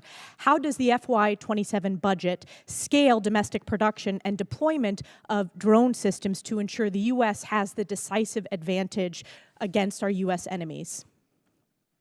Well, thank you for the question. First of all, thank you for your work on that. Critically important. When you look under the hood of the ways in which China is trying to use critical elements of our defense industrial base and supply chain against us, or capabilities in the future that could hamstring us with options for a future president, it's staggering. So drones is one that not only have we recognized, but thanks to your leadership and the leadership of others, we are supercharging in this budget. Conservatively, $54 billion in drone and drone dominance and counter UAS. Jay just slid me a piece of paper. If you add it all up, it could be closer to $74 billion. We started a defense autonomous warfare group, to focus on this, but we're going to do even more. We will shortly announce a sub-unified command of autonomous warfare. Drones are so central to the future of warfare and where we get them from that we have to be able to both make the exquisite ones better than anybody else and also the attritable swarm, and then the ability to defeat them ahead of our adversary, learning from battlefields like Ukraine and Epic Fury. So thank you for your leadership. It is front and center in this budget. I very much appreciate all that the department is doing under your leadership. One of the concerns I have is recent reporting indicates that while DJI, which is a communist Chinese drone company, is prohibited from receiving new FCC authorizations, there are still DJI products such as the DJI Avata 360 widely available in the U.S. through major retailers. These received FCC authorizations before my provision in the NDAA was fully implemented. So my question to you is, we need to close this loophole to protect our national security. Will you commit to working with this committee and my office to ensure that these products that pose a significant risk to our national security are no longer permitted, given the evident threat CCP drones pose to U.S. national security? Congressman, yes, the department will commit to working with your staff and looking at that loophole, which we are aware of. And I missed in my first response, of course, that $54 billion is American-made drone dominance. Yes. That is exactly where they need to be, and that's where our focus is. Great. Another emerging technology that's very important and has a strong tie to my district is quantum computing. China continues to invest heavily in quantum computing, sensing, and secure communications for military advantage. I represent Rome Air Force Research Lab, which is a hub of research when it comes to quantum.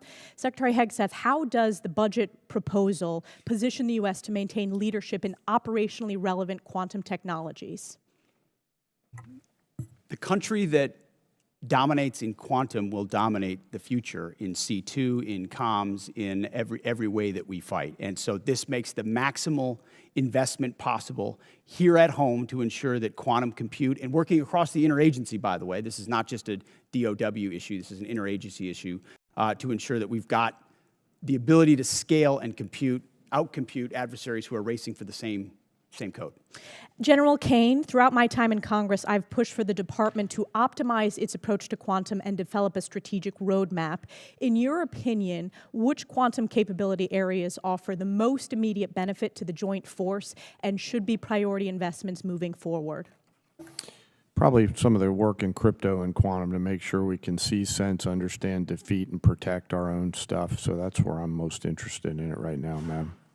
Great, and I also want to use my remaining time. I just want to invite both of you to visit Fort Drum, home of the 10th Mountain Division, the most deployed division in the U.S. Army since 9/11. In the first Trump administration, I had the honor of hosting President Trump, where he signed the NDAA in my district, and it's been a privilege to represent them. So encourage you to visit that installation before the end of this year. Thank you very much, and I yield back.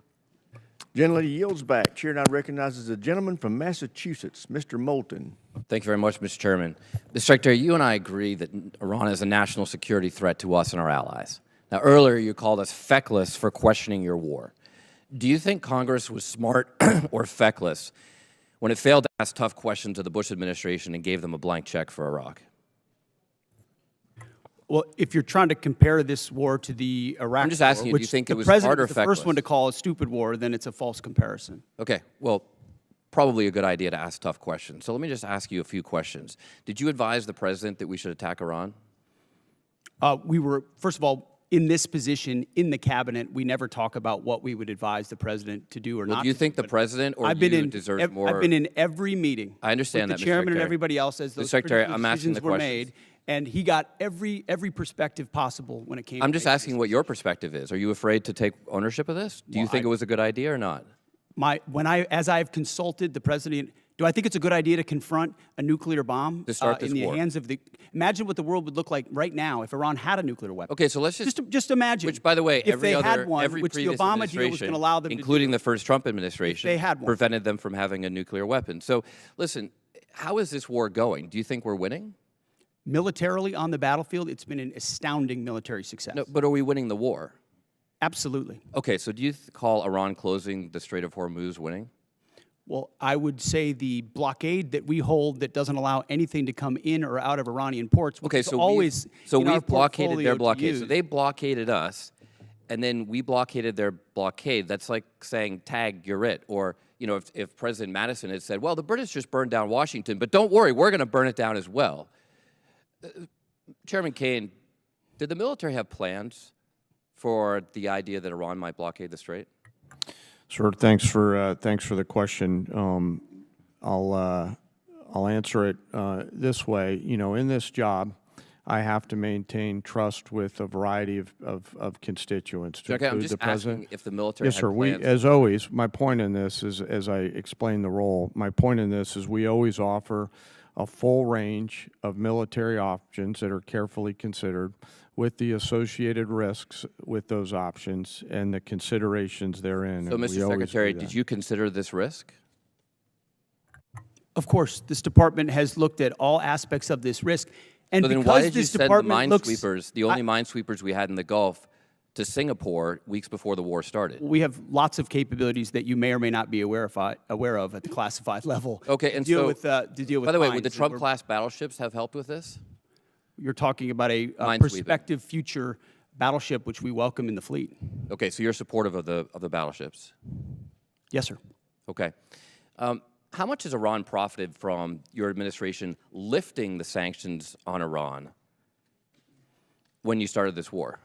I can tell you Iran is financially devastated right now. In Okay, well, conjunction with the they've Treasury earned about and $14 billion. Operation Economic Fury. They're at a point where between the blockade and what we've done to them militarily, remember, they don't have a Navy. They can't contest the blockade. Okay. Between what we've done to them What kind of militarily a and Navy can financially, they buy they're at a for place $14 billion? where they have very few options. How many Chinese missiles can they buy for $14 billion? Does that sound like winning? They're not. We're ensuring, and they're not buying Chinese missiles. Okay. You know, at the end of the day, this also has a cost to us. If let's say this war costs $100 billion, I mean, you've already said, give us more time. It's only been 2 months. It could go on for 20 years like Iraq and Afghanistan. Let's just say it costs $100 billion. What is that to the average American taxpayer? Do you have any idea?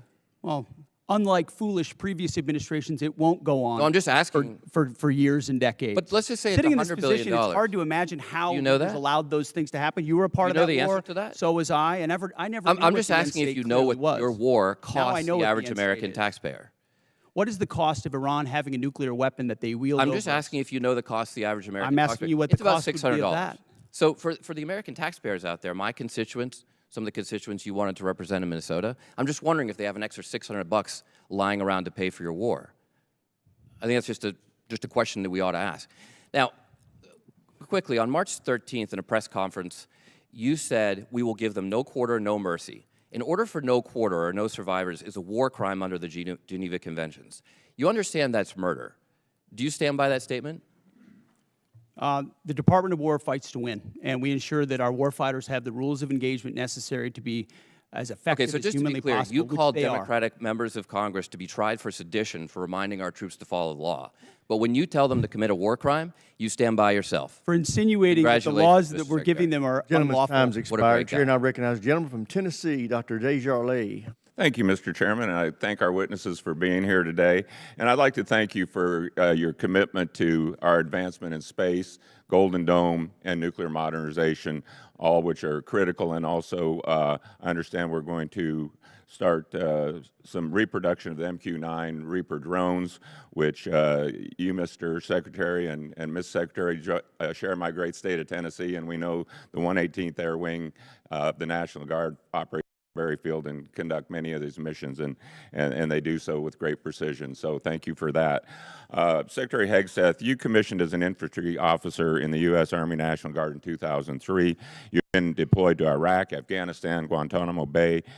You have been awarded 2 Bronze Stars, the Combat Infantryman Badge, Joint Commendation Medals, 2 Army Commendation Medals, among other recognitions. You have seen military actions from both an operational and service member perspective. Have you ever seen operations with the scope and scale and complexity of Midnight Hammer, Operation Absolute Resolve, and Operation Epic Fury? Thank you for the question, Mr. Congressman. Not only have I not seen missions like that, but if you earnestly go into our formations right now, and you talk to colonels and majors and staff sergeants and 2-star generals, and you ask them about the environment of our military right now and its capabilities right now, compared to under the Biden administration, under Obama, they will tell you it is night and day. Even the ranking member acknowledged that the troops performed incredibly well over the past 15 months and have demonstrated to the world. These are not new troops in a lot of cases. These are the same troops with new leadership under President Trump, who gives them every authority, under a department that ensures they have what they need. I have operators looking at me saying, for the first time ever, we have everything we need to accomplish the mission, both in equipment and in authorities. That matters when you go 37 hours around the world for Midnight Hammers. That matters when you go downtown in Venezuela and grab the indicted dictator of a country in the middle of the night in the most fortified location. That matters at the outset of the Iran conflict. It matters during Operation Rough Rider, which there's a reason why the Houthis aren't in this fight right now, because they experienced 50 days of the American military under President Trump. That matters in the Caribbean and our fight against designated terror organizations.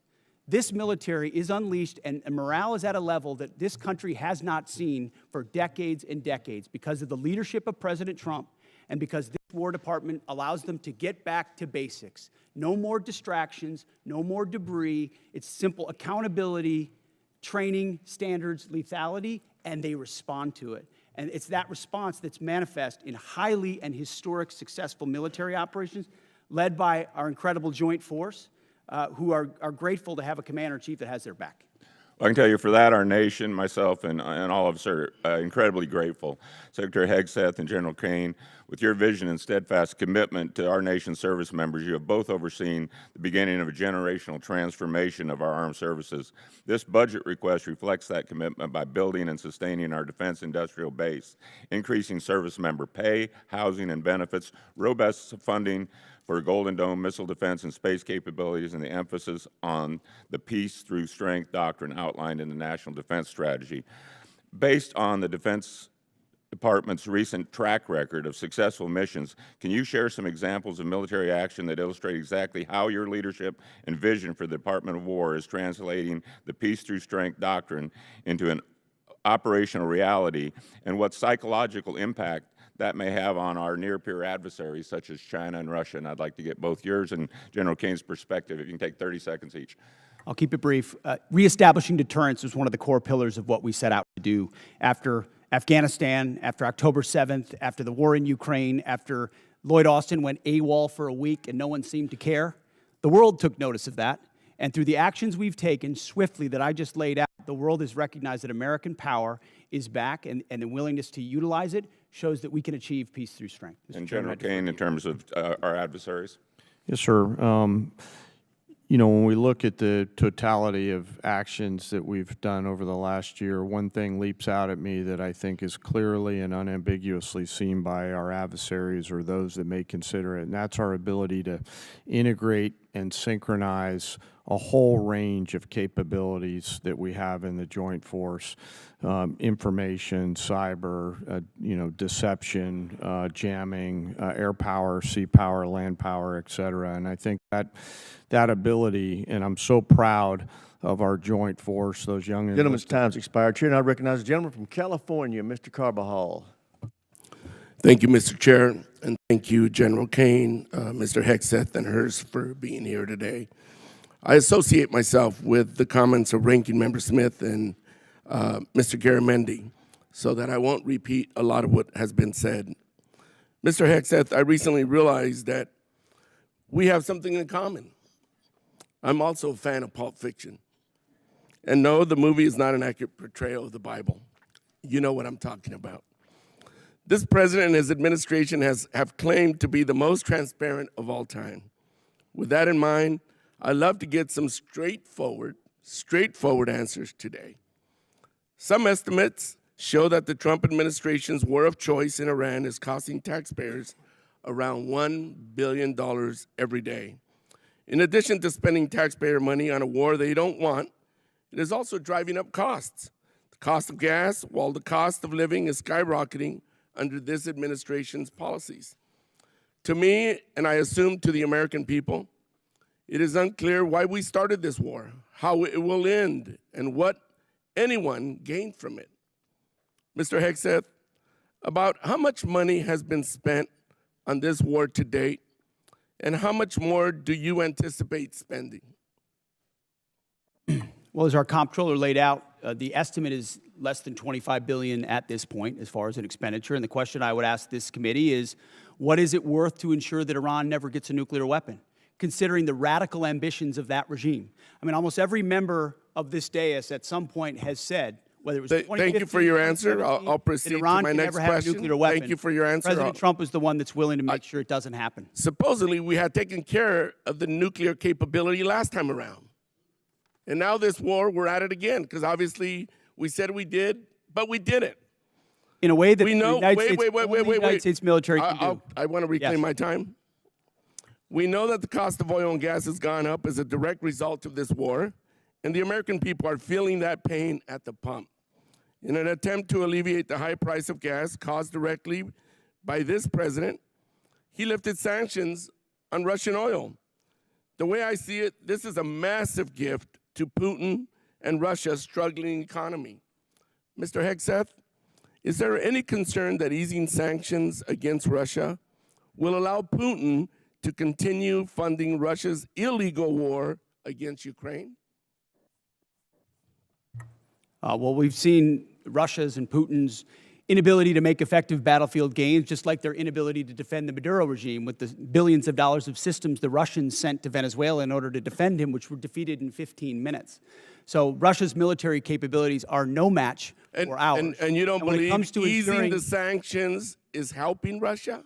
Well, we have the best energy team in the planet it's just a yes or White no. House, and we're going to ensure that this is not deja vu. It's a simple yes or no. I understand the energy dominance that this administration has unleashed. All right, well, I'll proceed to my next question. Strategy. Last week, it was announced that the Department of Defense is no longer requiring service members to get their annual flu shot.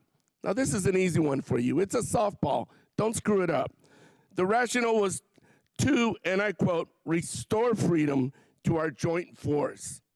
This has been a requirement since 1950 because it is an effective at preventing the spread of flu among our troops. is not some new woke requirement as you like to lean on for much of your rhetoric. This decision is actively making our military less safe and less prepared. Mr. Hegseth, at this time, are there plans to remove the mandatory requirement of other vaccinations like measles, mumps, and polio? We made very clear in our announcement that it applies to service members having a choice as it pertains to the flu vaccine. Don't you think that's a little reckless? No, I think allowing well-informed Americans who serve our country to make a choice is not reckless. And commanders will still have latitude, say, for a submarine or something else to make a decision for a unit about whether it could be mandatory in a particular circumstance. But overall, our troops have earned the right to be able to choose about something like that related to their health. Mr. Hegseth, I stand by what I said last time you were here. You were incompetent then, you're incompetent now, and you're the gift that keeps on giving when it comes to incompetence. With that, Mr. Chairman, I yield back. Gentleman yields back. Chair, now Other than that, I'm doing the great. gentleman Thank from you. Mississippi, Mr. Kelly. Thank you, Mr. Chairman. Secretary, don't you think it was extremely reckless to mandate COVID vaccines for the healthiest and most unlikely to get COVID and kick them out of the service if they did not comply with a, although legal, crazy order from the previous administration? Don't you think it was reckless to require that those soldiers and Marines and sailors had to take that COVID vaccine? Congressman, thank you for the question. Not only do I think it was reckless, but we point out the nature of the emergency and lack of actual data on it. We think it may not have been legal. And as a result, we're working very hard to ensure that any service member who was pushed out is brought back in. If they were forcibly pushed out with back pay and rank and everything that comes with it, those soldiers and troops of conscience who had to make that choice, we think are the best troops in our force. Listen, I'm grateful that we have two great National Guardsmen sitting at that table today.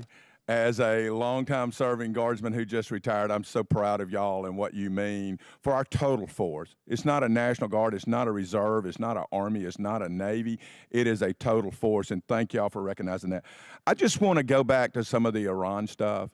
I don't know, maybe they're in a different world than I'm living in, but from where I live since 1979, Iran has been at war with the United States, although we refuse to acknowledge it, whether that's Hezbollah, whether that's the Houthis, whether that is Hamas, whether that is trying to build nuclear weapons, exporting terror everywhere. I know for a fact when I was in Iraq, both tours, that EFPs made by Iranians killed our troops. I know for a fact that many of the munitions, I know for a fact many of the militias in Iran that were Shia-based were there to attack Americans at the willing knowledge of the Iranian government. Do you agree they've been at war with us and are still at war with us and the world since 1979?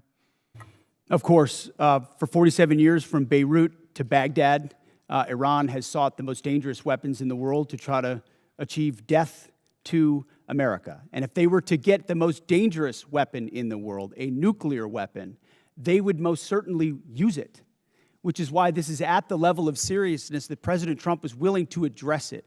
And that's what I think so many in this body misrepresent. North Korea is the lesson. Everybody thought North Korea shouldn't have a weapon. Under the Clinton administration, they gathered so many ballistic missiles that their ballistic missile shield allowed them to blackmail the region and the world to say, we're going to get a nuke and you can't do anything about it.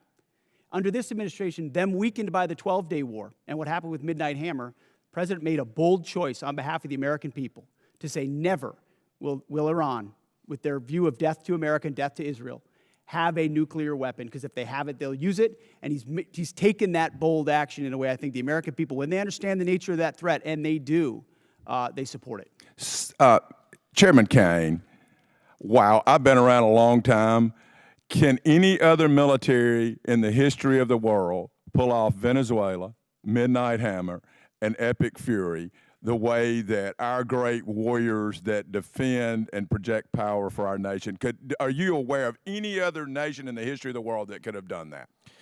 I'm not sure, and I remain very proud of the Joint Force. I'll also say that we're a learning organization, and we're going to continue to look at the things that go right in any operations that we're tasked to do, and we're going to get better every day. So we do not want to sit on the successes and assume future successes. We owe it to the nation and to the citizens to constantly improve no matter how well something goes. So I'm incredibly proud of the Joint Force.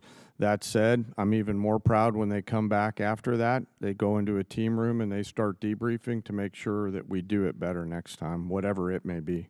And my final point, I just want to talk about what a stroke of genius it was, greater than I would have thought, to blockade the ports of Iran. And that blow economically to their entire economy and to their leadership and everything else, it's going to take a little bit of time to play out. But that was so smart because it is more effective than any bombs, and those bombs were effective in Midnight Hammer. They continue to be. But until we kill their will to create a nuclear weapon, they will always be a nuclear threat because they've advanced far enough along.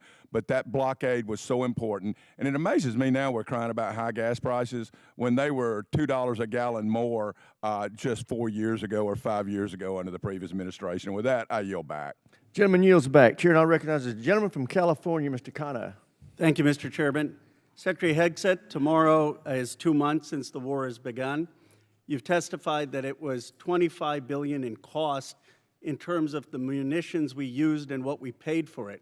But when you add to that the damage that was done to our bases and today's dollars for buying replacement munitions and replacement aircrafts, what has the total cost been over the last 60 days?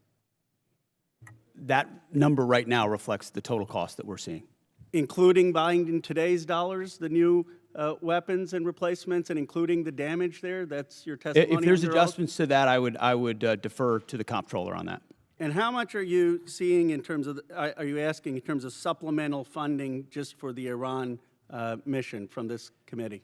If and when a supplemental is submitted, Yeah, how much? the majority of it would not just be for, But for what would be the Fury, it would be ballpark for Iran? munitions related to the entirety Just of a what number, we want to sir. get done. A number, what would you submit? What are It you would be requesting? within on Iran, it would be less than $25 billion, but there's a lot more we would ask for beyond Well, just Iran. you're saying it's considering- $25 billion. Okay, I would just, if you Okay. come back, you want to revise those numbers because all the experts are disagreeing with you when it comes to today's dollars and damage, but you can revise it. How much did it cost American taxpayers in terms of the strike to the Iranian school where kids were killed? Do you have that number in terms of the missiles we used?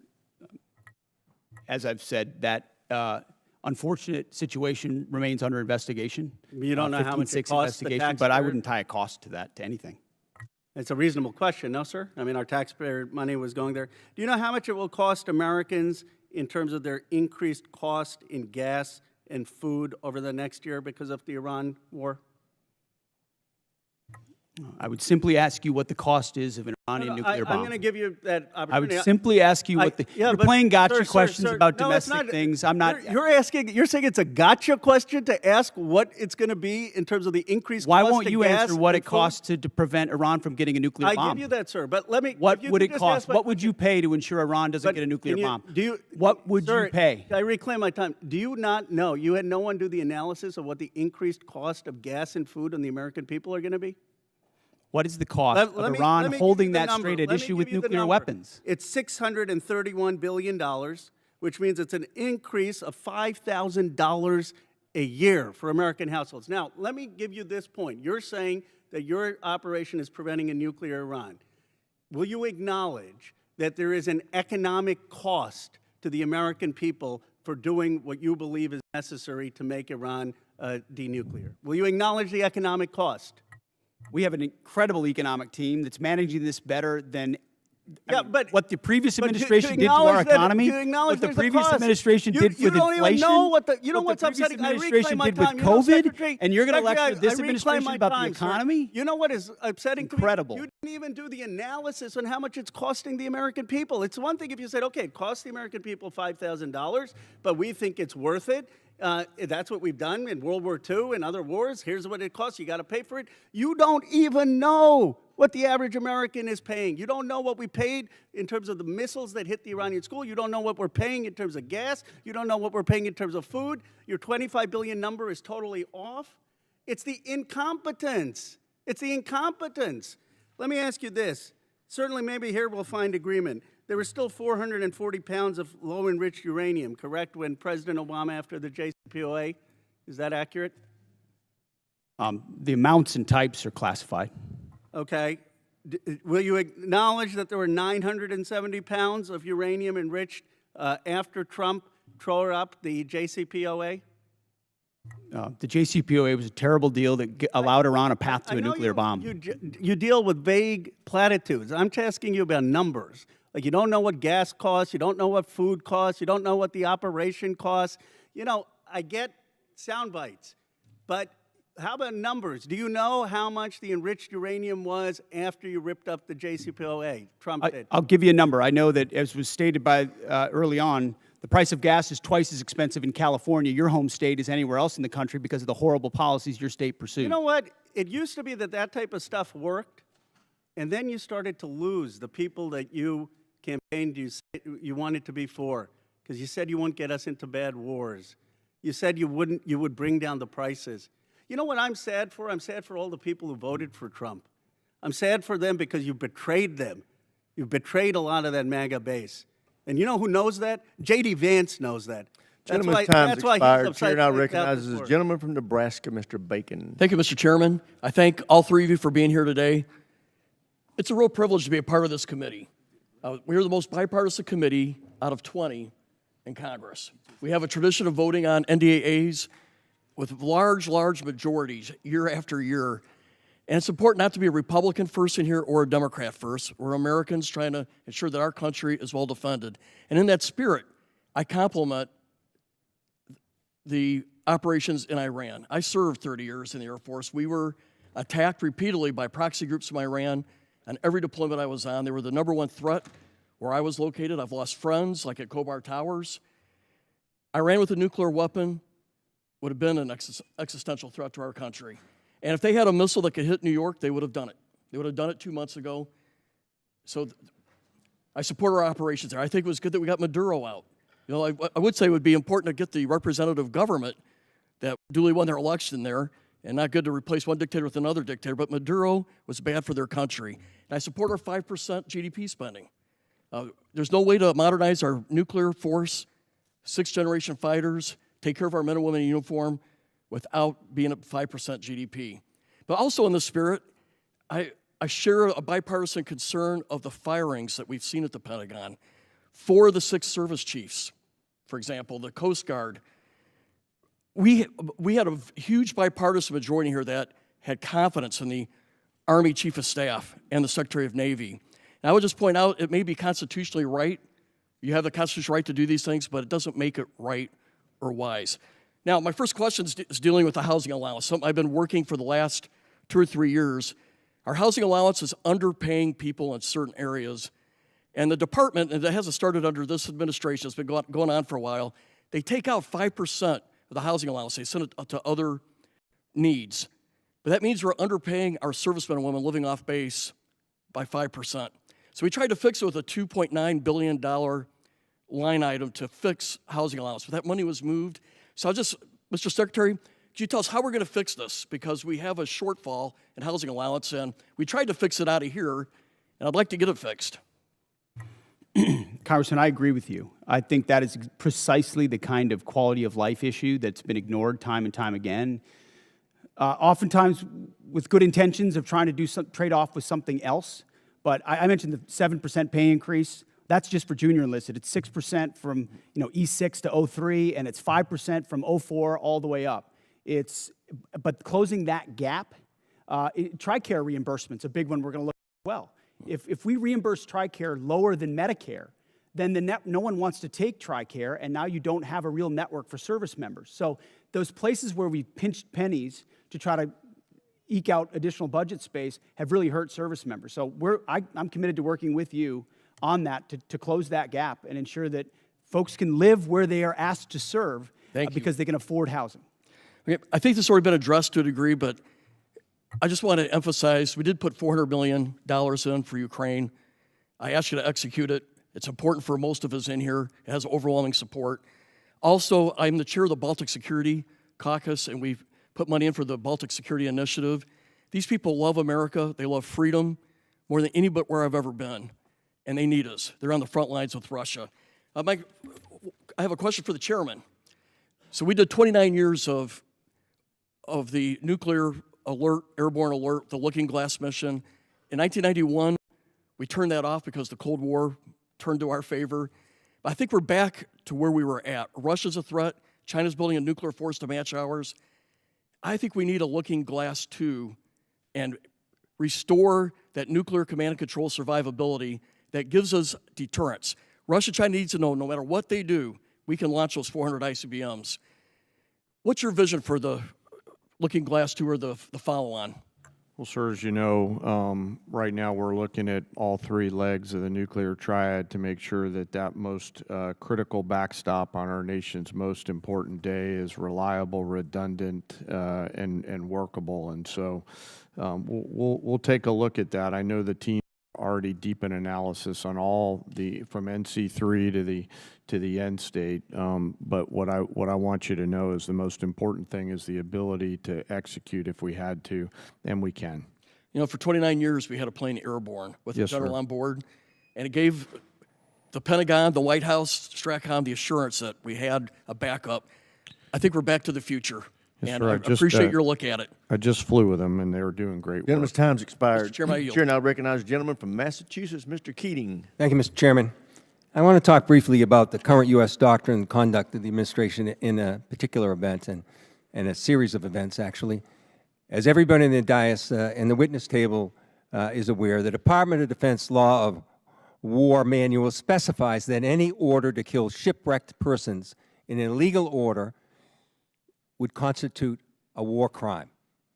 It isn't suggested. There's a specific example to show a clear-cut example of what this entails in our own manual. With that in mind, let's look back a few weeks ago when a fishing crew ended a long day of hard fishing, scoring a full stock of albacore and swordfish on board. Without any warning or expectation, this small Ecuadorian fishing vessel, operating about 200 nautical miles off the Galapagos Islands, was militarily engaged by U.S. forces. It was hit once, then it was hit again. Not a warning shot, not an interdiction, 2 drone strikes. Survivors described chaos and severe injuries. Our U.S. forces then handcuffed the crew at gunpoint, placed black hoods over their heads, seized and scrubbed their devices, and then held them for days. Ultimately, the crew was released, given there was no evidence to support any narco activity or any charges that may be against them. So to recap, we struck a vessel, we struck it again, set fire to it as it was sinking, and as public reports say, even drank their beer. We detained the survivors, and then we let them go. This should be eye-opening. Now let's go to another example, the double tap or 2-strike attack that took place on September 2nd in the Caribbean. A vessel was struck, disabled, and then struck again, killing all but 2 survivors that were left clinging to the wreckage. And this is the thing. We know this happened. We know how it happened. And the Defense Department still refuses to release the follow-up video of the killing of the shipwrecked survivors, even though they released the initial one to the public in major news networks worldwide. No difference in sources and methods in the 2 videos, but still not released to the public. Of course, the backlash was severe at the time and perhaps is being forgotten. An unpredictable but ignoble display of character from this administration. Fingers were pointed at one another as everyone scurried to cover, in a tacit acknowledgement that this was an issue potentially violating international law. Now I've reviewed what's been available, the phony rationale that these attacks are about fentanyl trafficking, when we know fentanyl comes from China, India, through Mexico. Then the baseless argument that this was about narco-terrorism. You know, I don't believe a word of it. This was to create leverage for regime change in Venezuela. And now the president acknowledged that was about oil. Beyond the simple need for justice and exercising American values, it's important for us to discuss what the U.S. belligerence in the world stage means to our security, our ability to marshal cooperation with our allies, and most importantly, not to normalize these actions that could endanger the lives of our own service members put in similar peril. Let me be clear about one thing. Whether it's these particular strikes discussed here, the one that killed 11 others off the coast of Venezuela, whether it's the 178 other killings, with each of these extrajudicial killings, the administration is pirating American values. We'll continue to investigate this. We will. It'll come forward in the future. Some days that second video will be released. But we've got to stop also using our precious resources that are being taxed so heavily all over the world on actions that hurt our military. They hurt our military and they hurt our standing internationally, and they're hurting our standard here at home. I hope that we can move forward. I hope we can review whether these are justified, because I found no justification. We were given classified information on the second strike. I can't discuss it, but I must tell you, it's the most convoluted bullshit I ever heard in my life. This should be public. This is our honor. This is what it makes American a difference maker. This is what we're proud of. It's an incredible array of false accusations. And I yield back my time. Gentleman yields back. Chair now recognizes the gentleman from Texas, Dr. Jackson. Thank you, Mr. Chairman. Thank you, Secretary Hegseth and General Caine and Mr. Hurst, for your bold leadership and for your time today. I really appreciate it. I can't tell you how awesome this hearing is today. It's fantastic. From someone who sat up here for 4 years during the last administration, this is a great day. Despite some of the crazy and disrespectful comments from some in this room, the Department of War is back. Today is a win because we are discussing American power and dominance, national security, and making America great again. There may be differences in how we go about that, but at least we are not wasting all of our time talking about how to restructure the Department of War into a social experiment that appeases the far-left woke agenda that existed for the last 4 years. Thank God those 4 years of the disastrous Biden administration are done. On behalf of someone who served 25 years on active duty and almost everyone I know currently serving in uniform, thank you, Mr. Secretary, for saving the department. Okay, my question. The U.S. Special Operations Command budget has been relatively flat over the past decade, failing to keep pace with inflation and reducing the command's purchasing power by 14%. I was disappointed to see that SOCOM's FY27 budget request was only $223 million higher than last year's enacted level, dropping even further from an already less than 2% to now just above 1% of the department's overall budget. All of this comes despite being increasingly asked to do more. From 2023 to 2025, there was a 35% increase in combatant command demand for soft capabilities. And last year alone, SOCOM was unable to satisfy roughly 70 mission-specific requests due to resource and capacity restraints. Secretary Hegseth, I have appreciated the opportunity to meet with members of your team and leaders like ASW Solik Anderson and SOCOM Commander Admiral Bradley as we work to grow the SOCOM top line for future fiscal years. Can you discuss the critical role soft plays in underpinning deterrence, and do you agree with the urgent need to grow the SOCOM budget accordingly? Well, Congressman, thank you for your words, and I wholeheartedly agree. When you look at the burden that SOCOM shoulders on behalf of the Joint Force, it's incredible and it's significant. And so many of the things we have accomplished would not have been possible without the incredible leadership of Admiral Bradley, General Braga, and others inside that community and what they do. I recognize your desire for increased funding beyond what is in FY27. We have and will continue to look at that. That needs to happen. I think some of the other things inside the budget, drones, quality of life, there will be things that are applied to that community even more so, we believe, to ensure that they're taken care of properly. And then there's facility questions that are outstanding also, which we're examining. So we're committed, and we want to work with you. Where we've missed something, we need to get it right because they are at the front lines. Thank you. And that leads into my next question. I just want to ask this real quickly. This year's budget request of $54.6 billion for the DAWG, for the Defense Autonomous Warfare Group, is a vital step to unleash American drone dominance and rapidly integrate autonomous and unmanned systems across the joint force. And we've talked about that a little bit here. However, my concern is only $1 billion of this proposed funding is included in the base request, with the remaining $53.6 billion dependent on future reconciliation package. While I understand the flexibility this approach provides, I remain concerned about the potential gaps created if such a package fails to occur, or if funding for the DAWG is not included in future budget requests. And like you said, I'm hoping that SOCOM is a big part of this. But to avoid critical capability gaps, how is the department planning to fully fund DAWG at the $54.6 billion if reconciliation stalls, or if the department, or does the department intend to transition funds for autonomous requirements into the base budget for future years? And additionally, as you mentioned, how will the department ensure SOCOM receives and executes portions of this funding to meet future mission requirements?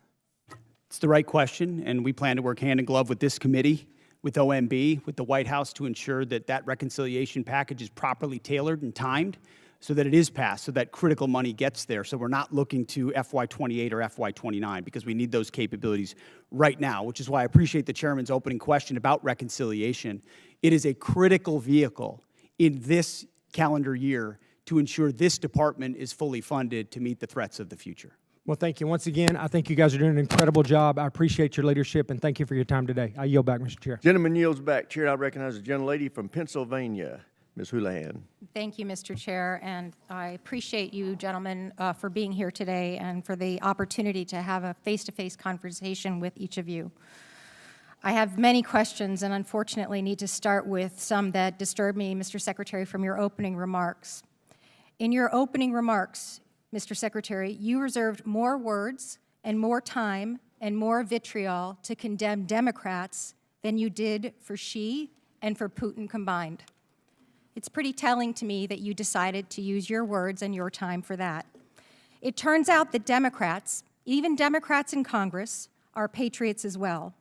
We serve in our uniformed services, we admire and love our uniformed services, and we love our country just as much as Republicans do. In fact, in this body, I and Representative Bacon, who you just spoke to, led the junior enlisted pay raises that you now sit there and laud and take credit for. We led the closing of the BAH, which then you ended up poaching and using for other things. This body led and authorized Ukrainian funding that is now being withheld. You also, in your opening remarks, strangely admonished us here for not being patient with the results of your 2-month war, a war of your suggestion to this president, a war of your choice, a war you executed without congressional consultation. And so it shouldn't be shocking, sir, Mr. Secretary, that we have questions. Indeed, it's constitutionally our right to do so. So to be clear, despite a brilliant performance by our men and women in uniform, despite thousands of tactical successes, Iran still has nuclear material, still has air defenses, still has small boats, and still has the Strait. So despite the fact that your recent comments indicate that operations appear to be finished, there clearly is more work that needs to be done. As mentioned, today is indeed 60 days. So Mr. Secretary, how many more months, just order of magnitude, do you think that you're going to need to be able to conclude operations successfully? And how many more billions of dollars do you think you're going to ask this body for? Well, as you know, and as the president has stated, you would never tell your adversary, Sir, I recognize that is the line that you always especially use, once but you've give me an order of decimated their military and you control their 3X, strait, 4X. how long you would be committed to the mission. And the next thing that you mentioned in your opening You know remarks, that. Mr. You would never do that. Secretary, is that you called on, which astounded me, examples of the Afghanistan war, the Iraq war, and the Vietnam war. Those are stunning examples to me of something that didn't go our way. We had the opportunity to execute on those wars quite well, but we didn't accomplish any mission, in my opinion, and I think you would agree on that as well. My point is this effort So is not those efforts. That's exactly it. Is this war shaping up to be that war? Because it has every We're shaping up to get the indication same and kind of earmark for Democrats we that. got in those wars who were And once naysayers again, you from the go back to beginning, parties. undermining the progress Can we of just have a troops. conversation We're about 2 the country months and the in. nation and not about parties? The Democrat Party wanted to socially Again, engineer we're the having Department of War. conversations about We've had to undo that and get it to a point where it's country capable of and not projecting party. power, and Clearly, that's you're not exactly able what to we've have done. that conversation. And So I will President Trump move has on, sir, rebuilt and it. I'm going to reclaim my time. General George, let's talk about a guy who's a patriot, somebody who every single person here in this dais and down there in that audience and out there in this world has huge admiration for. Why did he get fired? Well, as with any moves we make with general officers, first of all, I thank them for their service, and ultimately, My impression is you thanked him by a text or a phone call. You didn't even do it to his face. out of respect for these officers, we never talk about the nature of their removal, but every one of them, including myself, knows that they serve Sir, at the why pleasure did of you the fire president. him? Ultimately, out of respect to these officers, we don't reveal it. However, I will note, it's very difficult to change the culture of a department that was been destroyed by the wrong perspectives So with the you same think officers General that were George there. destroyed a culture? There are many, we've gotten rid guess of it many just looks general to me officers as in if this you're being- administration you because have we no need new answer, leadership. sir. You have no way of explaining why you fired one of the most decorated and remarkable men who's We ever needed served new this leadership. nation.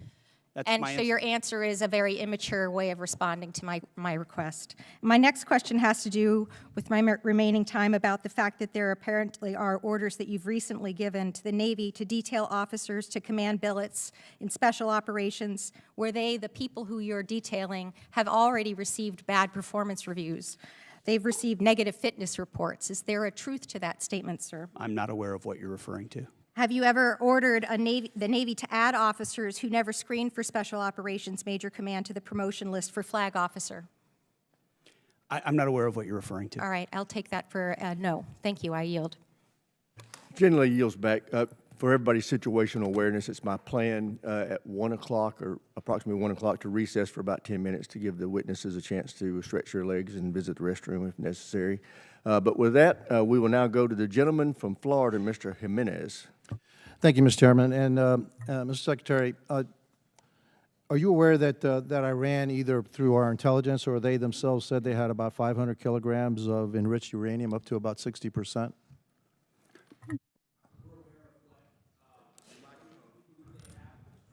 We're aware of what they have or what they believe they have and what we know they have, but all of that is classified. Fair enough.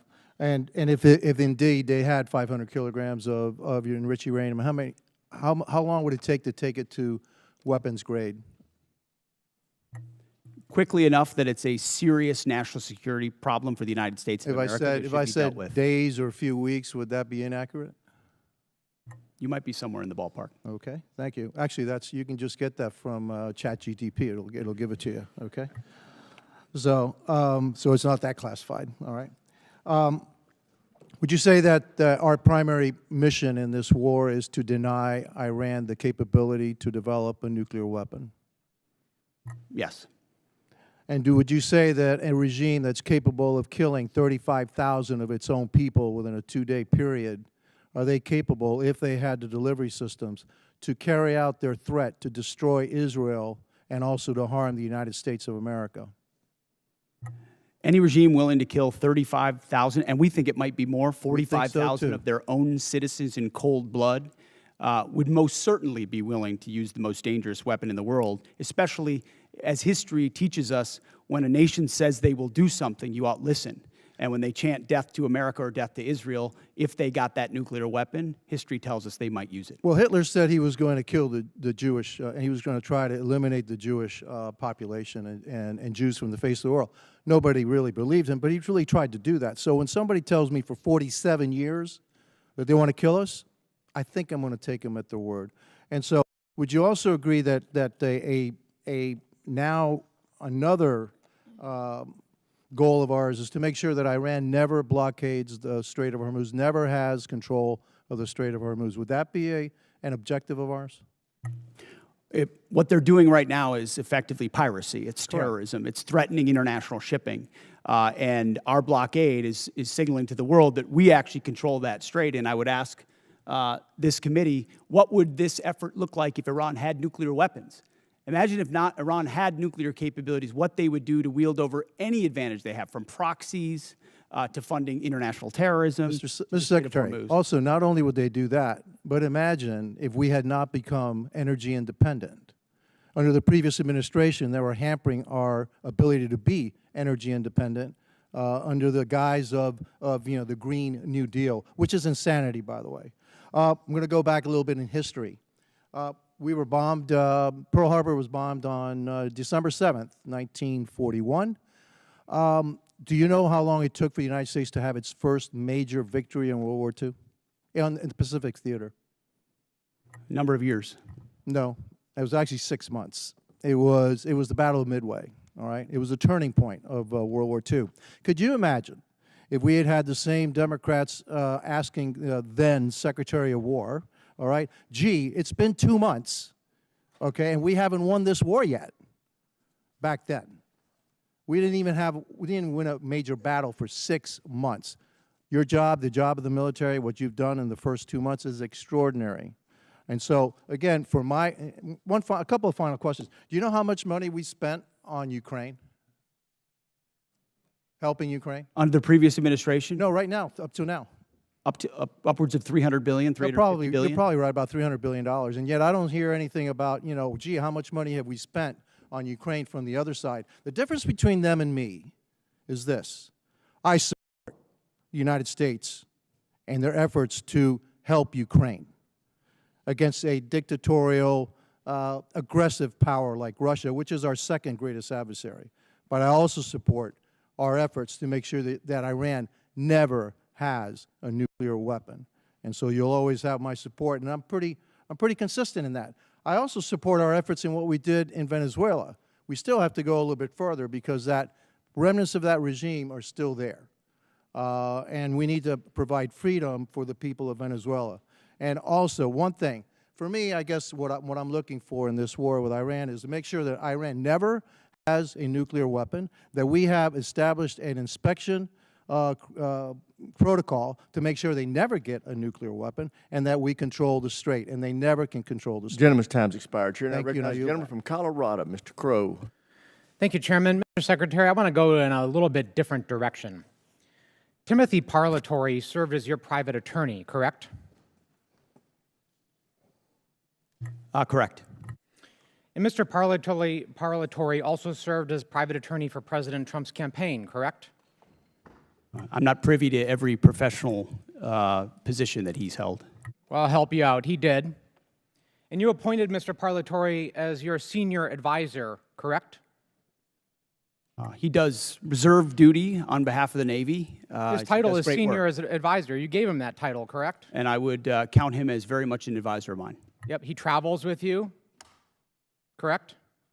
Tim Parlatore has been a long-term friend. He's a great patriot. He travels with you. That's not what I asked. I Serves the reclaim my country, time. and He he's an travels excellent with you, military doesn't he? lawyer. He travels with you, doesn't he? Correct? There's public Instagram that shows this. Just say yes. Yes, of course. Okay. He sits in meetings with you and advises you, doesn't he? He sits in some meetings on occasion. Yeah, well, he maintains a desk in an office in the Pentagon, does he not? I'd have to check. You don't know? It's a big Pentagon. You directly commissioned Mr. Parlatore in the Naval Reserve as a Navy commander in March 2025, did you not? I was very proud to do so. And when you did, because he's a Navy Reserve officer, he didn't have to go through the PPO process, the White House Presidential Personnel Office, right? He wasn't vetted by White House PPO. Uniformed service members don't get vetted by The answer is yes. He didn't have to be vetted by White House PPO. He didn't go through the Senate confirmation process either, did he? The answer is no. I don't know what you're getting to, but Tim is a fantastic I'll tell you what I'm American. getting to. The He does answer is great no, work. right? He does great work. Okay. He didn't maintain a security clearance when you appointed him as special advisor. Is that right? I'd have to check. You don't know? I mean, anybody that has access to sensitive material is going to have the appropriate clearance. Okay, so when you appointed him as special advisor, he had a security clearance? You're trying to piece together a timeline. No, I'm asking that I a simple can't give you question. exact One of your dates for. special, most sensitive advisors, did he have a security No, clearance? you're playing a gotcha game like you do on TV I'm and asking everywhere else. questions. You're trying to thread together details that Clearly, you're aren't connected about concerned. something else. Clearly, you're concerned about my line of questioning, aren't you, Mr. Secretary? Because you know where it's going, don't you? I think you do. So, does Mr. Parlatore represent foreign governments? He has a private law practice, does he not? From what I understand of his law practice, he does a lot of great work for service members in the military and other. He maintains a private law practice. Does he represent foreign governments or foreign persons in that private law practice? I don't know. You don't know. Somebody who's sitting in your meetings, a special advisor, you don't know. Does he represent any senior officers who are currently under consideration for promotion by you or your office? The only person that makes determinations about senior officers is me. Answer the question. Does he represent senior officers who are under consideration for promotion by you? No, I'm the one that makes decisions about choosing. Does he represent them, finding Mr. senior Secretary? Does he represent them? He doesn't represent anyone. He's a legal advisor and always has been. But he has clients, does he not? He's a legal advisor to me on reserve duty, and he always has been, and he does a fantastic job. Is it true that Mr. You're playing a Parlatore was losing hand, removed? whatever you're I trying to reclaim my play here. time. Is it true that Mr. Parlatore was removed from an investigation by the White House last year? I don't know what you're referring to, but not that I'm aware of. You're not aware of it. Was it true that you were also removed from that same investigation? The answer is yes. No, not that I'm aware of. You're not aware of it. That's interesting. Well, is it true that Mr. Parlatore disparaged President Trump? I don't know what you're referring to, but no. Is it true that Mr. Parlatore was accused by President Trump and his lawyers of lying? What you're accused of is a cute line of questioning that's going nowhere. Well, it's going somewhere, which is why you're not answering the question. Was it true that he was accused of lying by the president's legal team? I'm not familiar to. You'd have to give me the context. Well, it's right of that here. article, You want to look and at the statement from President anybody Trump's could blow legal up team? a quote and claim it says something, and that's what you're doing in a little stunt. Secretary Hegseth, what I'm really concerned about is you purport to have unfaltering loyalty to President Trump, and yet you are continuously going. You care a lot I about reclaim my President Trump, time. don't you? You This are going is a behind cute his waste back of your 5 and minutes. appointing A people. huge, I reclaim cute my time. waste of your 5 minutes that I led reclaim my nowhere. time. You are Do not repeatedly pass go, going do not behind the collect president's Gentleman back. from Colorado's Failed. time. Go ahead, Mr. Carl. You are repeatedly going behind President Trump's back, appointing people who he is accused of lying, who the White House is Gentleman's accused of time's lying. expired. The And you chair are now not being recognizes honest with the gentlelady President from Trump. South Carolina, Ms. Mace. Thank you, Mr. Chairman. Thank you, Mr. Chairman. I request unanimous consent to enter a number of documents into the record. The first of which is a statement from Corey Mills, First Sergeant, stating his forms and accounts of his military service are falsified. The second document is a picture of Corey Mills wearing a Bronze Star from 2019, before he ever got a Bronze Star. The third document is a document that conveys a Bronze Star medal and his life-saving care to the wounded, and according to the soldiers who were there, they said it never happened, according to the men who were there. The next document is a transcript of a conversation I had with Brigadier General Arnold Gordon Bray, who confirmed that he did not review, did not read, did not physically sign the form, DD, I guess 638, form 638, that Mills submitted for a Bronze Star. And to be candid, he said, quote, "I didn't look at it." I asked to review the email that he sent to Mills' staff about authorizing his signature for a form he did not review, and he said that he would not share it with me. That's a future subpoena. I would like to enter to record a picture of Corey Mills, who says this is the second time he got blown up, but what he wouldn't tell people that the blood on the pant leg in this photo is the blood of Sergeant Ray. It is not Corey Mills' blood. In the same series of photos he shares when he said he was, quote, blown up, are images of a Humvee that exploded with severe damage. That is not his Humvee. His Humvee purportedly was 50 yards away and suffered no damage and was not blown up. This is a copy of Corey Mills' marriage certificate with a 9/11 imam at a 9/11 mosque, entered for the record and redacted, with family members' names redacted and protected. This is a picture of Corey Mills with a purported Russian hooker in Afghanistan, which he, of course, denies. And then last but not least, I would like to request unanimous consent to enter into the record a restraining order against Corey Mills for dating violence. Thank you. I just buried my father on Thursday, Mr. Chairman. My father died with shrapnel in his body. He had 3 tours of combat, 2 in Vietnam, 1 in 1965 during the coup d'etat of the Dominican Republic. And I take stolen valor seriously, because we have men and women in uniform that have given their lives. And an individual that steals the stories of dead soldiers or injured soldiers have no right to serve in this body, let alone on this committee. And so I take it very seriously. I want to thank you, Mr. Secretary, and the folks that serve under you in the Department of War. As my father lay dying on April 14th, there was only one thing that calmed him down, that gave him the courage to pass on to the next life. And that was for me to read stories and testimony from 3 different soldiers that we didn't have, our family previously didn't have. We've been doing a lot of research on my father's service when he received the Distinguished Service Cross with V device in 1968 in Dong Zai. He rescued every man in that battle, in that firefight, over a 2-day period.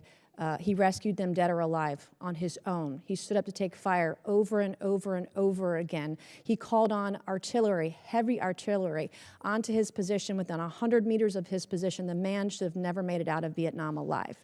And in fact, his commanding officers kept him back in many cases because they thought he was on a suicide mission because he was just so dangerous out there. But he saved the lives of so many soldiers.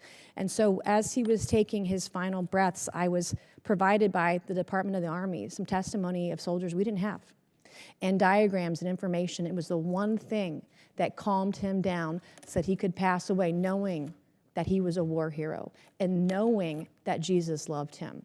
And it changed our family's life, and it changed his life in his last moments, his last breaths, his last hours. And for that, I am so grateful for the ship that you're running at the Pentagon and the Department of War. I have heard from people in the way that you're trying to innovate and trying to change the way we do business there. And I'm glad that you're firing people. There are people there that are getting in your way. They need to go.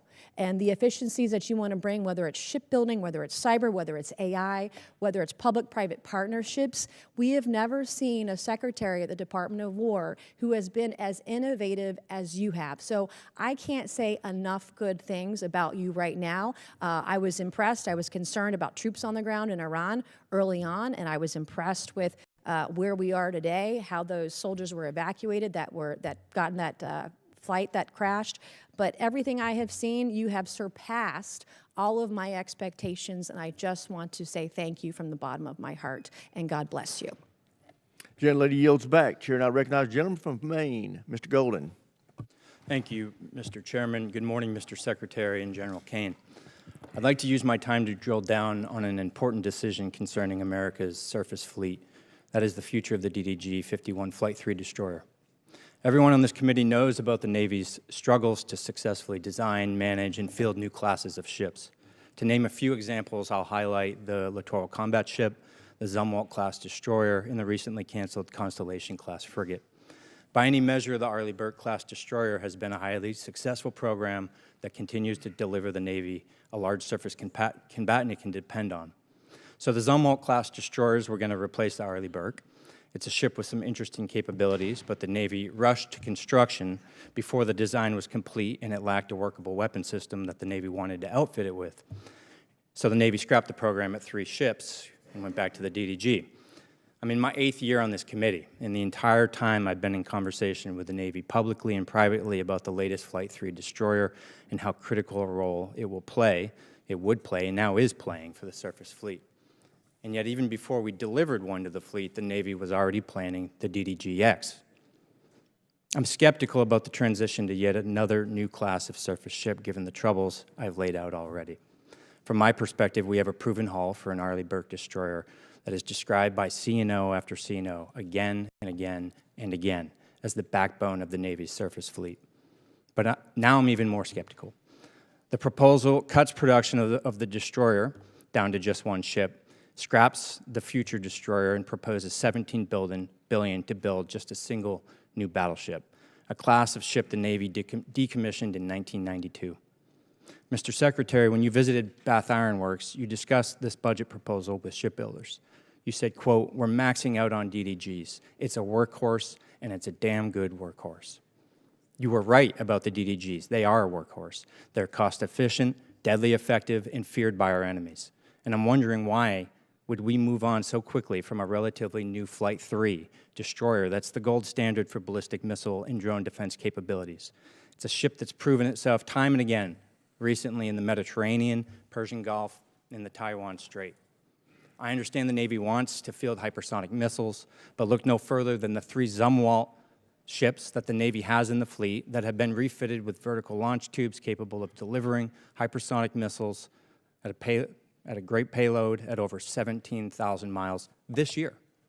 Perhaps what's most troubling to me is that the battleship plan proposes moving at a pace that is, I think, extremely dangerous, or just high risk, low reward. To begin construction so quickly, breezing right through design. It's well documented that expediting design and preemptively moving to construction is the greatest recipe for failure. This represents an unacceptable cost to taxpayers if it fails, and leaves America less secure and our Navy less prepared. I understand the proposed battleship was a bit of a dream child of the recently departed Secretary of the Navy. I want to remind everyone here that recent history is littered with failed efforts to replace existing successful programs that remain the best in class worldwide. This isn't the failure of shipbuilders or sailors. It's a failure by leaders to learn a simple lesson. If it ain't broke, don't fix it. My sincere hope is that you, the Navy, and the Congress will pump the brakes on this battleship. Take the time to get it right, whatever it is. And for now, focus on the workhorse you can depend on. America cannot afford a surface fleet without a backbone. Well, I very much appreciate that perspective. And the idea of divesting of an asset that's indispensable right now is not just a Navy problem. I mean, we've seen the same on MQ-9s and Apaches and A-10s and systems that our warfighters continue to rely on, which is why divesting to invest, which was sold under the previous administration because of continuing resolutions and insufficient budgets, created a gap where now you're getting rid of the very things that you need right now, and you don't have available things of the future that you said you would have because of the way this department did business. Always over cost, always delayed. So there's one destroyer, one Arleigh Burke-class destroyer in this budget because, and I hate to even say it, I'm not going to say it in open hearing, how many years behind we are in the backlog of building the Arleigh Burke-class destroyers. So the bulk of the money goes into shipbuilding to fix that, ensure we can get new places to build more faster. Then you can fund additional, either whether it's this class or the next class. But the Arleigh We're almost over time. I'm going to reclaim and just say in my last seconds here, careful with the pace moving through design to construction so quickly as proposed by this budget. Thank you. Gentlemen's time's expired. As announced earlier, we're going to now recess until 10 minutes past the hour of 1.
We will call this hearing back to order, and we now recognize the gentleman from Texas, Mr. Luttrell. Thank you, Mr. Chairman.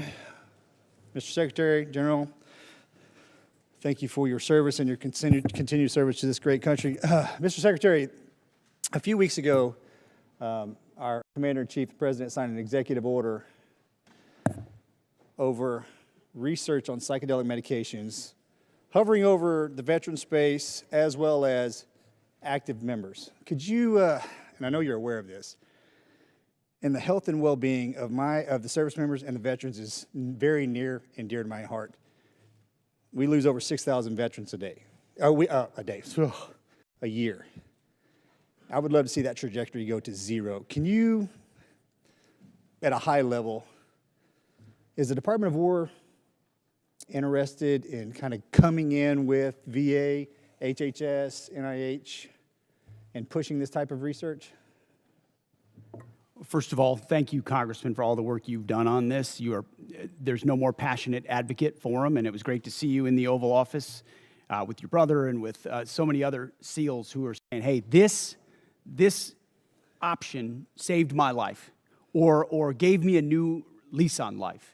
And I've heard that time and time again based on that particular approach that the President has approved through the EO, and I think our department has shown a willingness to be flexible and look at new options and new alternatives. And I think if you talk to Secretary Collins at the VA, the partnership we've had is as deep as any partnership between the Department of War and the VA has ever existed. So we've got regular meetings between us as secretaries, but also our chiefs, and then down into the committees to ensure the flow is consistent. But if there's something that the VA is doing that we should be looking at that enables our service members to be better at their job, we're going to entertain it. So thank you for your advocacy on it, and we'll take a look at it. Thank you very much. And it excites me that the two entities, one couldn't exist without the other. Our veteran. I've had the opportunity to not only travel the country, but travel the world and visit our troops, either OCONUS or CONUS. And I have to say, sir, the morale, the well-being, just the sheer excitement our service members see and how they're acting today, it kind of takes me back to our generation, if you will, just to see that kind of that forward momentum, that intestinal fortitude kind of glows on them. And I think that's a direct correlation to your leadership, sir, as well as the President. Can you, from your perspective, I'm assuming you're seeing the same thing. And I think that blue line that needed to be popped got popped, and our service members are absolutely leading from the front, and the world has noticed. Tell me I'm not seeing that just from my own eyes. No, you're not, Congressman. And I meant this when I said it. I would encourage every single member of this committee to talk to lieutenants and captains and majors and colonels and sergeants and staff sergeants and sergeants major and specialists who are doing the job right now on the front lines or across the country, and they have seen a sea change in the environment and the morale and the spirit in their formations. And it isn't some secret sauce. It's don't treat us as a petri dish in your social justice exercise or your social engineering approach. Just let us do our job. Let us get back to basics. Let us train. Let us choose people and elevate people simply on merit and merit alone. That's motivating for people. That's why they join. That's why they do really difficult things like you did and are away from their families for a very long time. They want to defend their kids and grandkids, but they don't want to have distractions and debris on the inside. So when we talk to them, they are so grateful for the fact that we're just getting back to the basics of readiness, training, accountability, discipline, warfighting. Commanders, squad leaders, you name it. And to those watching across the country, ask folks who have served, who've been in it, how they view it. And they see it under President Trump's leadership fundamentally different. And we haven't even talked about the border, which is now secure. I mean, there's the recruiting successes, the fitness and combat standards that have been restored. We're treating everybody at the same level. Sounds like basics, but it all translates into morale. And then morale translates into readiness, and that translates into capabilities. And then when you have a commander-in-chief that unleashes them, it turns into mission success. And then the world pays attention to what the American military is capable of doing. And it's on the shoulders of leaders like you who did it in previous generations, and we're simply doing it again. So thank you for your leadership. Thank you, Mr. Secretary. And for everyone in the room that's in uniform, God bless each and every one of you for your service, as well as your families. Mr. Speaker, sorry about that. I thought you liked me. I did. I'm sorry. That slipped. Gentleman's time Chairman, I yield expired. back. We now go to the gentlelady from California, Ms. Jacobs. Thank you, Mr. Chairman. Mr. Secretary, as you know, I represent San Diego, the largest military community in the country. Right now, as we are speaking, 2,500 San Diego Marines are off the coast of Iran. Many, many other San Diegans in uniform have gotten 48-hour deployment notices. So this war in Iran is not theoretical for me or for my constituents. It's deeply personal. As you also know, on Easter Sunday, President Trump threatened to destroy Iran's bridges and power plants, writing, quote, "Open the fucking straight, you crazy bastards, or you'll be living in hell. Just watch." And 2 days later, President Trump wrote, quote, "A whole civilization will die tonight, never to be brought back again. I don't want that to happen, but it probably will." My office's phones have been ringing off the hook. I've heard from so many military families concerned about the president's mental fitness and whether he's fit to serve as our commander-in-chief, given that he's sending their loved ones into harm's way. Our troops, who have shown incredible bravery and tactical proficiency, deserve to know that their leaders are focused and stable. So, Mr. Secretary, you are with the president a lot, and it pains me to even have to ask this about our president, but my constituents' lives are at stake. Do you believe that the president is mentally stable enough to be the commander-in-chief? Did you ask the same question of Joe Biden for 4 years? Mr. Secretary, Joe Biden is not the president. Mr. Trump has been president for a year and a half, and I'm asking you did right not. now. And I won't even engage with the level of disparagement that you're putting on the commander-in-chief, who indeed is, meeting with him every single day. Mr. Secretary, Biden is not the president. He's the sharpest, most insightful commander-in-chief we've had in generations. And you want to compare, you want to ask that question after you and your fellow Democrats defended Joe Biden, who could barely speak and didn't know what day of the week it was? As you know, he governed through an auto pen. when you got a Secretary of Defense who went AWOL for a week. I can't Mr. be gone Secretary, for 10 days, for 10 minutes. I will without reclaim my someone time. looking- Thank you so much. Gentlelady's time. She Thank you. reclaimed it. So, astonishing. as Mr. Jimenez said, we should be taking leaders at their word. So is there a reason that we should not be taking our leader at his word? Iran should not underestimate the will of President Trump and the United States military to achieve our mission.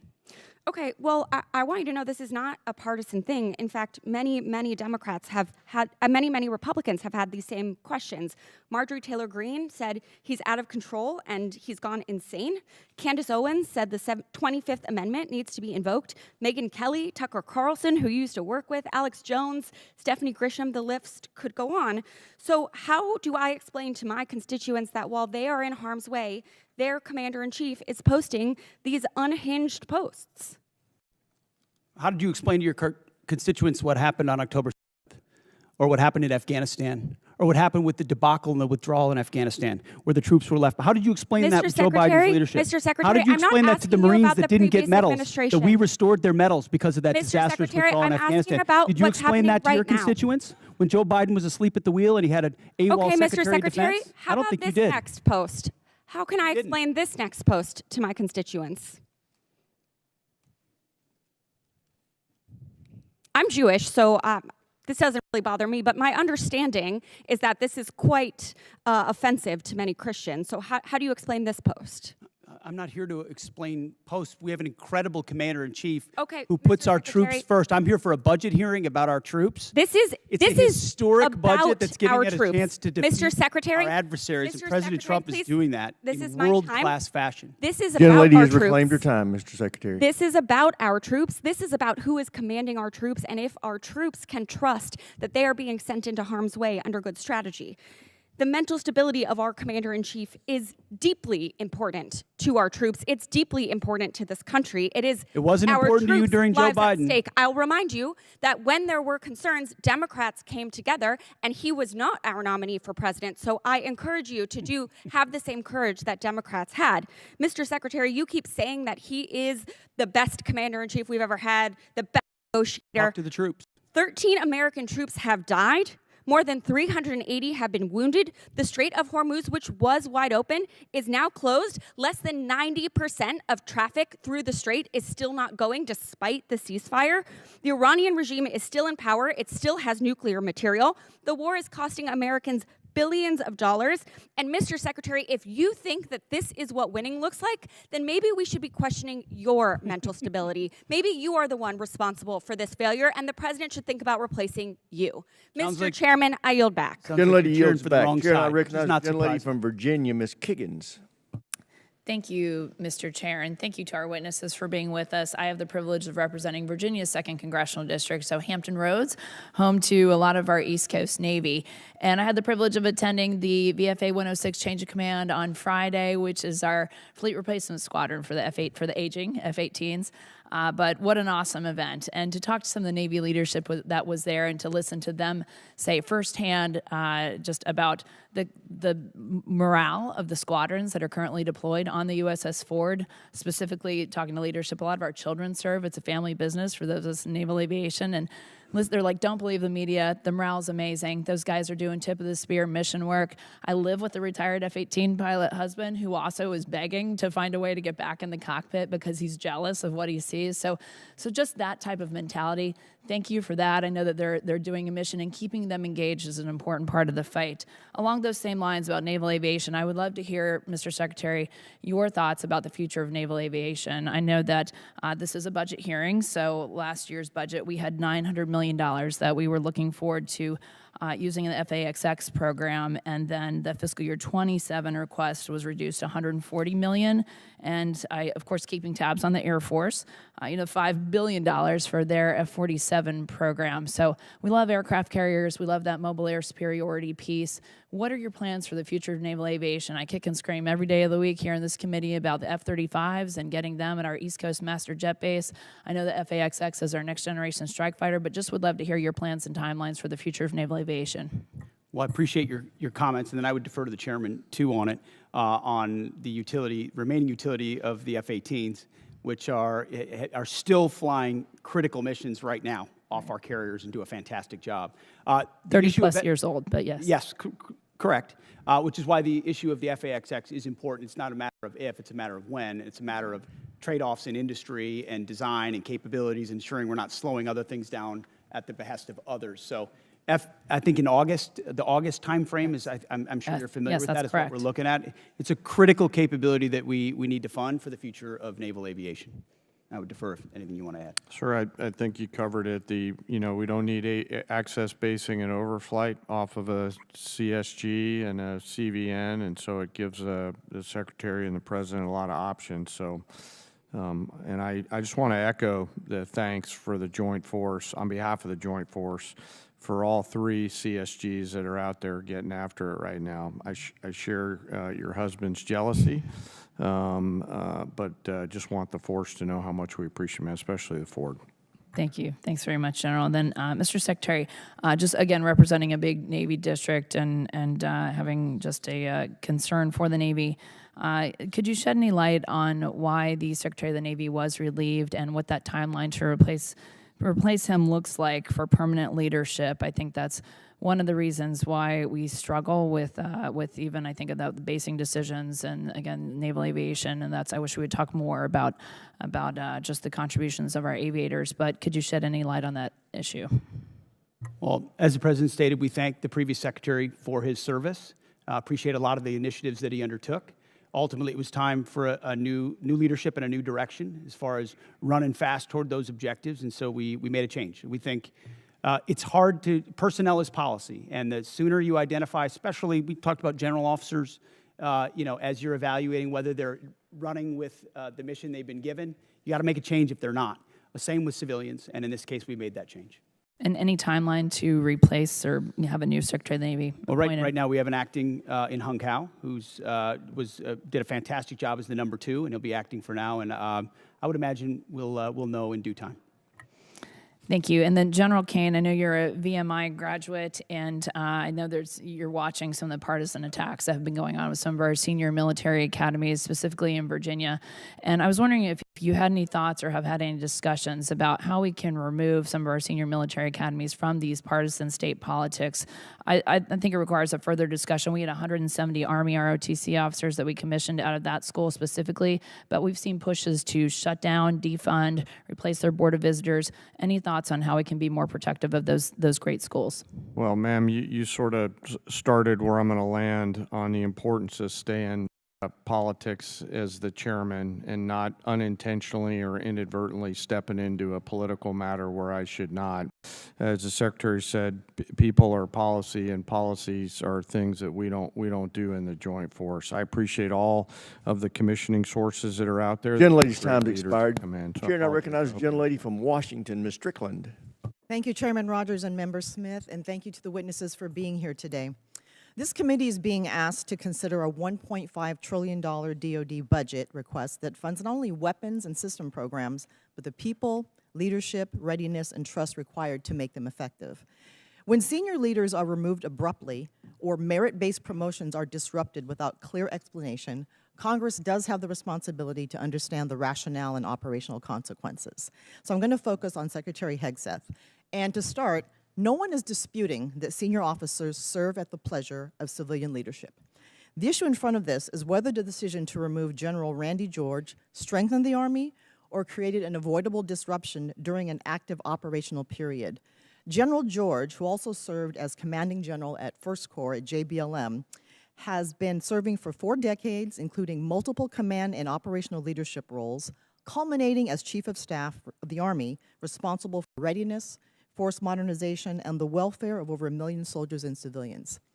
He was removed in the middle of an active conflict involving U.S. operations against Iran, when leadership continuity is most critical. Public reporting indicates that General George's removal may have followed disagreements over Army personnel matters, including concerns regarding withheld promotions. So my question, Secretary, is this: what specific national security risk, mission risk, or leadership concern did General George present that justified removing him in the middle of a conflict, or was he removed because he challenged some decisions being made? As I stated earlier, out of respect to these officers, I don't discuss the nature of the removal, but I would ask an earnest question of you: where does General George fall in the operational chain of command? So I'm asking you, why did you fire him? No, but don't change you the talked subject, about sir. you talked about an Please operational answer my moment. question. Where does General Please George answer fall my in question. No, it's a simple National question. risk, You're on the House Armed mission Services risk, Committee. Leadership concern. What did he present that justified removing him in the middle of a conflict? Do you know where General George serves in the operational chain of command? So I'm asking you my question one more time, sir. Don't try to flip it on me. Why was he removed? Was he a national security risk, mission risk, or leadership concern? We don't. Yes or no? We don't talk You don't- about the okay, that's nature of okay. Don't removals, answer the but question. It's you all also good. won't answer where So he to is be in the clear, operational chain of you command because removed he the isn't Army's- in it. Mr. He Chair, I'm isn't gonna in the reclaim my time. operational chain of Gentlelady command. reclaimed her Reclaim my time. Yeah, we're gonna You want to tie it to the war, but you don't Sir, even know where he is in the chain Secretary, of command. Show some It's respect, the okay? gentlelady from Washington's time. Under DOTI 1320.04, the Secretary of Defense may withhold or disapprove forwarding nomination after service recommendations in limited circumstances, including newly identified adverse information, pending investigations, reportable information, and questions regarding mental, physical, moral, or professional qualification, incomplete or non-compliant nomination packages, missing certifications, or the need for additional clarification from the military department. Several colonels reportedly selected for brigadier general were removed or withheld after board selection and service certification. Which of these specific grounds applied to each withheld officer, and what objective evidence supported these decisions? Congressman, that was just one of many boards across the services where we will perform similar reviews, and I anticipate other officers will be removed also. Okay, but what were the grounds for those? Again, we don't talk about, out of respect for those officers, we don't talk about the nature of that, and we all serve at the pleasure of the president. We're solving for an institution that needs to be based on merit and professional execution, and there's been a lot of gender and demographic engineering that's been going on for reasons other than the focus of exactly what we should be doing on the battlefield. So whether it's that or I did not raise execution, gender. that's implied in every statement that everybody makes. And I so did not raise ultimately, as we that. review all these boards, it has nothing to do with anything other than their performance on the battlefield or their performance in their career. And these people are thoroughly vetted, thoroughly researched, And I guess my question is this about loyalty to Trump, or is it about what's good for the mission? I understand what you're implying, but it's about the Constitution and our military and its ability to execute, and I'm going to make sure the President has the finest officers across the force prepared to deliver. So this committee funds weapons, readiness, recruiting, professional development, and leadership pipelines. But no amount of money can compensate for a force that may lose trust in the fairness of advancement. And this is fairness. We believe in merit. We have always had a merit-based system. That's not the argument. No, we have not. Not under the But as Biden we administration, consider- we did not. It became social engineering, not merit, and we're fixing no, it it didn't. quick. No, it did not. It did not. And when we consider this budget request, we must ensure that taxpayer dollars are matched by sound judgment, credible leadership, and a personnel system worthy of those who serve. I yield back, Mr. Chair. Gentlelady yields back. Chair, and I recognize the gentleman from Georgia, Mr. Scott. Thank you, Mr. Chairman. Gentlemen, thank you for being here today. I'm sorry I was late. I was on the floor of the House of Representatives with a FISA rule vote, and I did not hear the majority of the testimony. But Secretary Hegseth, I respect you. I do want you to know I disagree with the firing of General George. I've sent you a letter. I hope you'll, I look forward to seeing the responses on that. And I mean, it takes 218 votes to get something across the floor of the House of Representatives. And with NDAA and with budget plus-ups and everything else, we're going to lose some Dem votes. I mean, we're going to have, we're going to lose some Republican votes. I mean, we're going to have some Dem votes to do the things that we have to do to fund the Department of Defense. And I just, I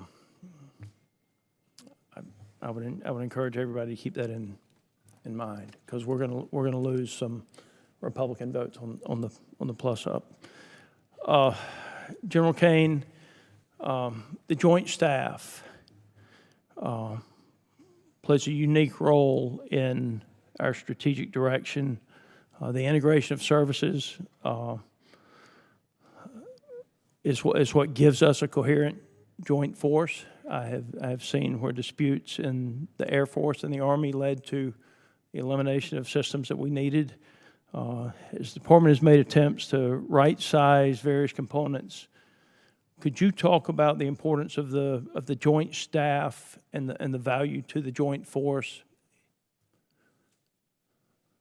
You bet, sir, and I'm incredibly proud of the Joint Staff. You know, our job is to integrate options, to deliver those options to our National Command Authority, work with all the services, and the one area of exclusivity we have pursuant to the 2017 NDAA is as a global integrator, and our J2, J3, J5, J7 team, J8 all do a fantastic job along with the 1 and the 6 every day and the 4 to really bring the totality of American combat capability together into a range of options and risks that we can then bring to the Secretary and the President. So they are extraordinary in everything they do, and I appreciate the chance to brag on them a little bit. Well, I have watched as the Air Force was paying for a system that was predominantly used by the Army in the past. I'm talking about J-STAR specifically. It was the ground moving target indicator that the Army used, but it was coming out of the Air Force budget. And then I think that dispute led to the stand down of a system before another system was ready to go. And that's a dangerous. It's a dangerous thing. I spent a fair amount of time in Africa from this committee's work and from HPSC's work. We lost Air Base 101 and 201. All of you at that table know what happened there. I blame that on State Department and the way the State Department handled that. How do you intend to handle, one is, are we looking at Niger and the potential to get 101 and 201 back? And I do believe that an apology would go a long way with that country as someone who's met with the ministers over there. And interestingly enough, Minister Toomba wanted tractors. He wanted John Deere tractors is what he asked for. But where will we base out of if we can't get Niger back? And are we looking at getting 101 and 201 back? Yes, sir. Well, we all want tractors, so I echo his thoughts there. You know, I know General Anderson is doing a lot of work right now, leaning forward, doing a fantastic job, along with his Deputy Commander, General Brennan, on looking at the total requirements across the western flank for access, basing, and overflight. 101 and 201 are one of many things that they're considering. I think the key is what are they going to be able to do with the resources that they have, and we're always in a resource-constrained environment, Congressman, to put sufficient pressure on the CT adversaries there in order to hold them at bay. Well, the mill-to-mill relationships are still good. Yes, sir. I've been out with some of the ODA teams over there as a civilian, as a member of Congress. Yes, And, sir. Yes, sir. It does bother me that our footprint has gotten so much smaller over there, but I do know with drones and other things, it makes it much more difficult to have those outposts. But I appreciate all of you being here. Sorry that I have not been here. No, sir. Appreciate the other work. Gentleman yields back. Chair, and I recognize the gentleman from New York, Mr. Ryan. Thank you, Mr. Chairman. Head wounds, heavy bleeding, and then just shrapnel all over. So folks are bleeding from their abdomen, bleeding from arms, bleeding from legs. Secretary Hegseth, do you know who said that? I'm not sure I do. It was one of our soldiers describing the devastating Iranian drone strike at Port Shuaibah, March 1st in Kuwait. As you know, 6 of our soldiers killed, over 30 wounded. Secretary, do you know the range of the Shahed 136 one-way attack drone, approximately? It depends on the variant, but it's got serious distance. Several hundred miles. Do you know how far Port Shuaibah is from Iran? There's a reason why we took extreme measures I'm gonna of reclaim force my time. protection, because I'm we gonna reclaim understood the my time. proximity challenges. Mr. Chair, I'm going to reclaim my time. It's well under 100 miles. Before the war started, there was clear intelligence that Shuaibah was high on Iran's target list. Internal analysis had said the site was indefensible from aerial attack and should not be used. Yet you sent our soldiers from the 103rd Sustainment Command there anyway. Is that true or false? True or false? Straightforward question. Are you going to give me a chance to answer, or just play gotcha? Did you send them there or not? We took proactive I'll measures take that from the as a yes beginning to and ensure reclaim my force time. protection and defensive Now, posture were let's talk, maximized Mr. across Secretary, the theater. Let's talk about what defenses they had. Prior to the attack, officers on the ground knew our troops were vulnerable. In fact, they requested additional force protection. Did they receive it? Wherever humanly possible, force protection and counter I'll UAS save you was the always time. made available. They did not. In fact, when asked to describe the base's defense, one survivor who's come forward from the unit said, quote, I would put it in the none category. From a drone defense capability, none. So let's be clear, no counter-drone capabilities, no counter-rocket systems, no counter-mortar or counter-artillery, not even the basic overhead protection that you and I had 20 years ago in Iraq, and now 6 of our soldiers are dead. The next day, you downplayed the attack. You said it was a squirter that squeaked through fortified defenses. But since then, thankfully, brave survivors have come forward to set the record straight. One of our surviving soldiers told CBS, quote, painting a picture that one squeaked through is a falsehood. Another said the unit was, quote, unprepared to provide any defense for itself. It was not a fortified position. Another survivor said the building's protection was about as weak as one gets. Secretary Hegseth, that is obviously in direct contradiction to what you said from the Pentagon podium the next day. So are you saying that these soldiers, our soldiers, who survived this horrific attack are lying? What I'm saying is, before the commencement of the conflict, we put in maximum defensive posture we could. That's a direct We moved contradiction to 70 what they said, in this Secretary. directing. Can I speak, or are you just going to monologue falsehoods all over the place? It's not a falsehood. We moved 7,500 troops off of the Reclaiming X my based time. on the intel. Stop. Based on the intel. Stop. Reclaiming my time. Because you yell doesn't Are make you right. calling Just because you yell doesn't I'm make you right. reclaiming my time on behalf of these survivors. You just said what they said is a falsehood.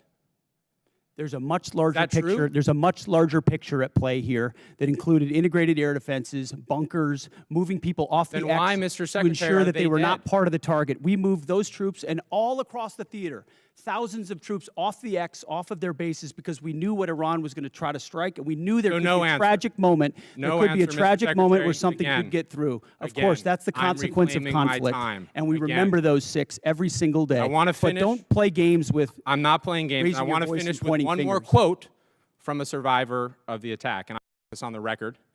Telling the truth is important, and we're not going to learn from these mistakes if we pretend these mistakes didn't happen. Secretary Hegseth, those soldiers told the truth.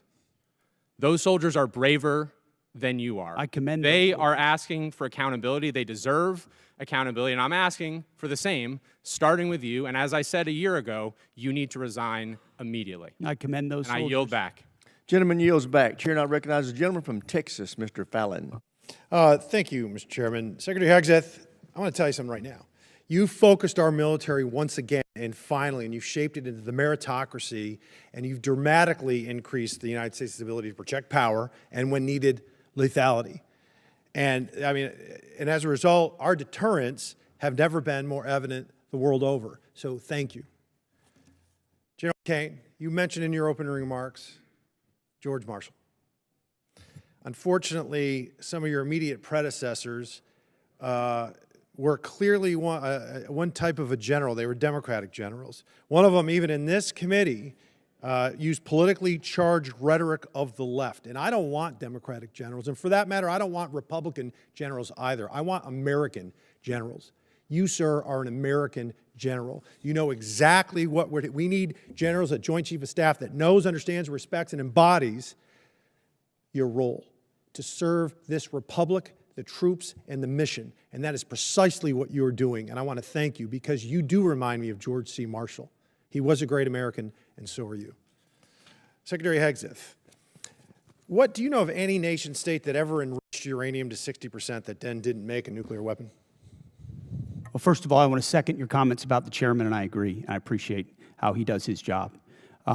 Usually when a country pursues at that level, it's pursuing a nuclear weapon. 100% of the countries that have reached 60% enrichment have then produced a nuclear weapon. And is it true that Iran was in the process of building such a swarm of UAVs and ballistic missile shield conventionally, once they wanted to bake the cake because they had all the ingredients to make the nuclear weapon, it would have been damn near impossible for us or anyone else to prevent them?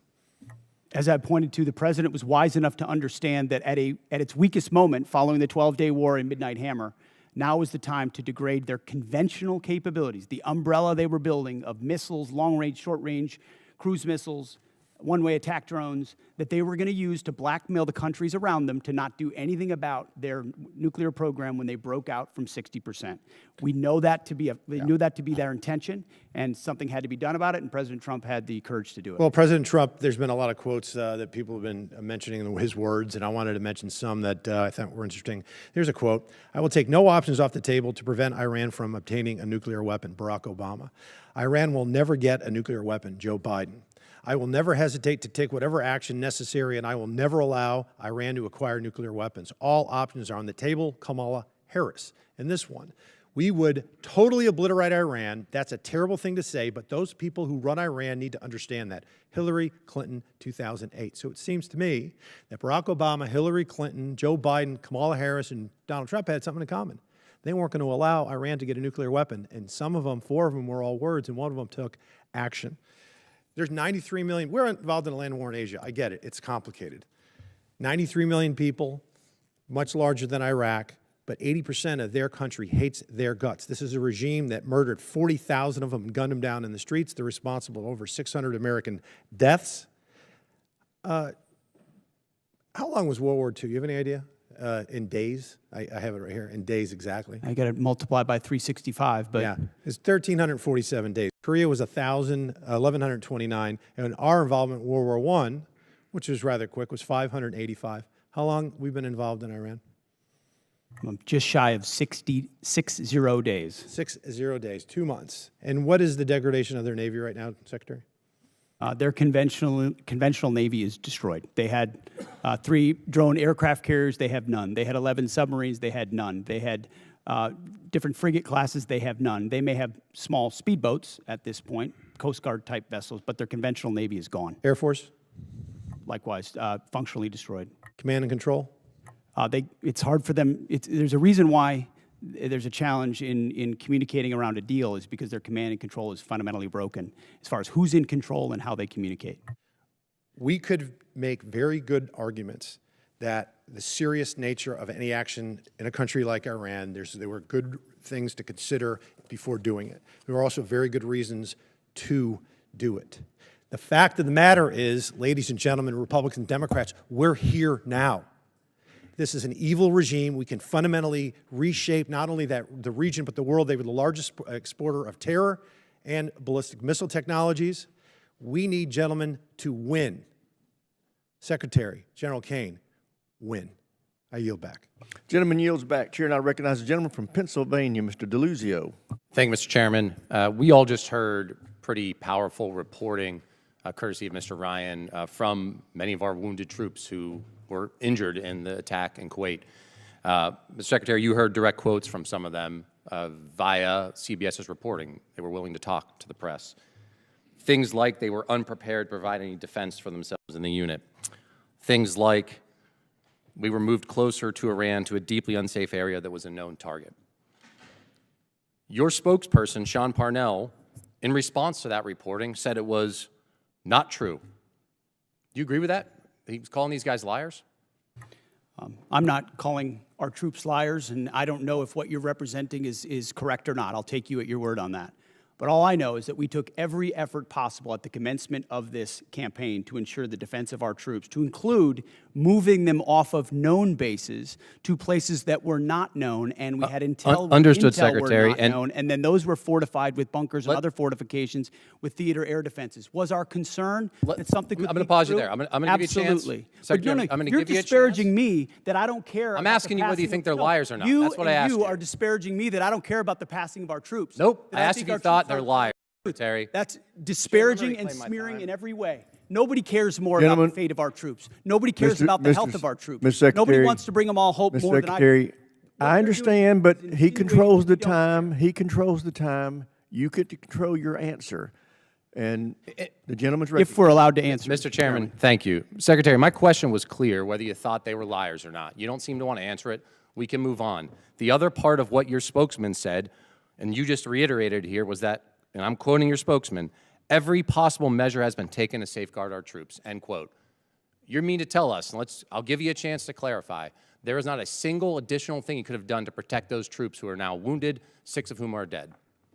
I'm telling you that as a department, we did every conceivable thing at my level and every echelon down to ensure the maximum force protection for our troops. We live in a dangerous world, in a dangerous place against a determined enemy that can't have a nuclear weapon, and that requires sacrifice and risk.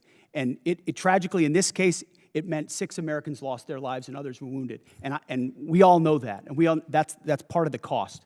But it does not mean we didn't care, and it doesn't mean we didn't commit. I didn't ask you that, It doesn't mean we Secretary, and I'm didn't not do saying that. everything possible, which we did. But let's be clear about what was done. There were T-walls there, essentially. There was no overhead protection. The known threat in that environment, and I think we all here understand it, is overhead drone strike. There was no protection for overhead drone strike. So I'm struggling to understand how your answer and your spokesman's answer is that every possible measure was taken. We can move on. Mr. Chairman, and Chairman Caine, I want to ask you something on a different topic. Folks at home know you're the senior military officer in our armed services. They may not have as much of understanding of your role in the chain of command. You're outside the operational chain of command, but you are the President's and the Secretary's senior military advisor. So I want to ask a very basic thing, what you would expect our commanders in the field, our troops to do should the enemy lay down their weapons and try to surrender. What would you expect commanders in the field to do? Well, sir, I think I'll go back to something I said earlier. With deep respect for your question, but I think you're trying to take me to a partisan place here, and I can't let you do that. General, as always, I respect your no, sir, desire just, to avoid it. I'm not yes, trying sir. to put you in a partisan no, place. and I know that, but our officers and enlisted service members always follow lawful orders. There's a checklist for them to do that, and I'll stay in the Very middle. good. Understood, General. Secretary, let me give you a chance. And you've been asked about this earlier. You said in, I think, your press conference, essentially, and I'll quote you here, "No quarter, no mercy for our enemies." That's the end of the quote. Is your guidance that you expect our troops in harm's way, if there's a foreign enemy surrendering, laying down their arms, they're supposed to provide no quarter and kill them? You denied it, but you were indeed trying to take the chairman to a partisan place. That was General Milley. That was the previous administration, which played politics. We don't play that way. It's a simple question. I'm asking you what you meant. We fight to win, and we ensure the rules of engagements are such that our troops have every authority possible to. I'll give you another chance. In saying that, are you trying to tell commanders that that's what you expect? You're in the chain of command. It's a simple question. I understand that. My commanders know exactly what the guidance is with each and every mission, and they know every tool. Secretary, every tool at in their disposal refusing to be to answer effective. it, I think you speak volumes. I think that's a dangerous thing. We all know the expectations. We know the law of war. We know what is lawful. I'd expect our commanders to understand that as well. I yield back, Mr. Chairman. Gentleman yields back. Chair now recognizes the gentleman from Guam, Mr. Moylan. Thank you, Mr. Chairman. Secretary Hegseth, thank you for your continued attention to Guam. Really appreciate it, and while leading the War Department here, and I'd like to remind my colleagues that one of your first official trips as Secretary was to visit Guam. And during your confirmation hearing, you identified the island as America's most strategic location globally. And this commitment does not go unnoticed, sir. So I thank you, Mr. Secretary, for that. And as we continue our buildup for the defense of our nation in Guam and the people of Guam, we have many active duties personnel, but we also have a lot of Department of War civilian personnel too. And right now, one of my most consistent questions from my constituents have been asking is, when would the Living Quarter Allowance authorization for War Department civilians in Guam, when will it be implemented? And recently, your office confirmed that the guidance should be published early May. Will you work to keep that timeline? And will you work to ensure Living Quarter Allowance will properly incentivize local hires to stay on Guam? Well, if that's what we stated, we need to stick with it. That's been our pledge. And I think it reiterates that the amount we're paying to pay for housing and for quality of life and living at certain, especially unique locations, is usually mismatched, and it causes staffing and workforce problems that we need to address in a tailored nature to some of those unique locations, like Guam, like Hawaii, and others in Europe. So yes, we're committed to that. And I would just note that in our budget, we've got almost $1 billion for the Guam defense system. Also, we're investing in ensuring that critical location you described is part of our theater umbrella. Excellent, sir. Thank you for that. Another longstanding request I have from the War Department has been the increased support for Guam's power grid. As you know, we all, the one island approach there and working together, our water, our power, our port, our airports, our hospital, it's all in support, working together with the military. But one of the important ones for us is Guam's power grid. And most of Guam's grid is owned by the department and is leased to the Guam Power Authority. And as the military demands upon the power grid increases, do you see either O&M funds or military construction funds being the best path for the department to support Guam's power grid needs? I would welcome your input, first and foremost, as we have throughout. But as was noted, we've got $450 million for small modular reactors, which is a new approach we're taking, which we think makes our bases more resilient. If there's one place the American people count on being able to be prepared in that moment, it's our bases wherever they are, whether CONUS or OCONUS. And these reactors are a key part of getting at it. So that would be part of how I would answer your question. I appreciate that, Mr. Secretary. Also, the Guam Power Authority is the only one in charge of all the transmission lines. So we're that power source, and I know there was some consideration of the small nuclear reactors as well, but the Power Authority will be the one transmitting for the transmission lines for all the power on the island. So looking forward to working with your office. Thank you, Mr. Secretary.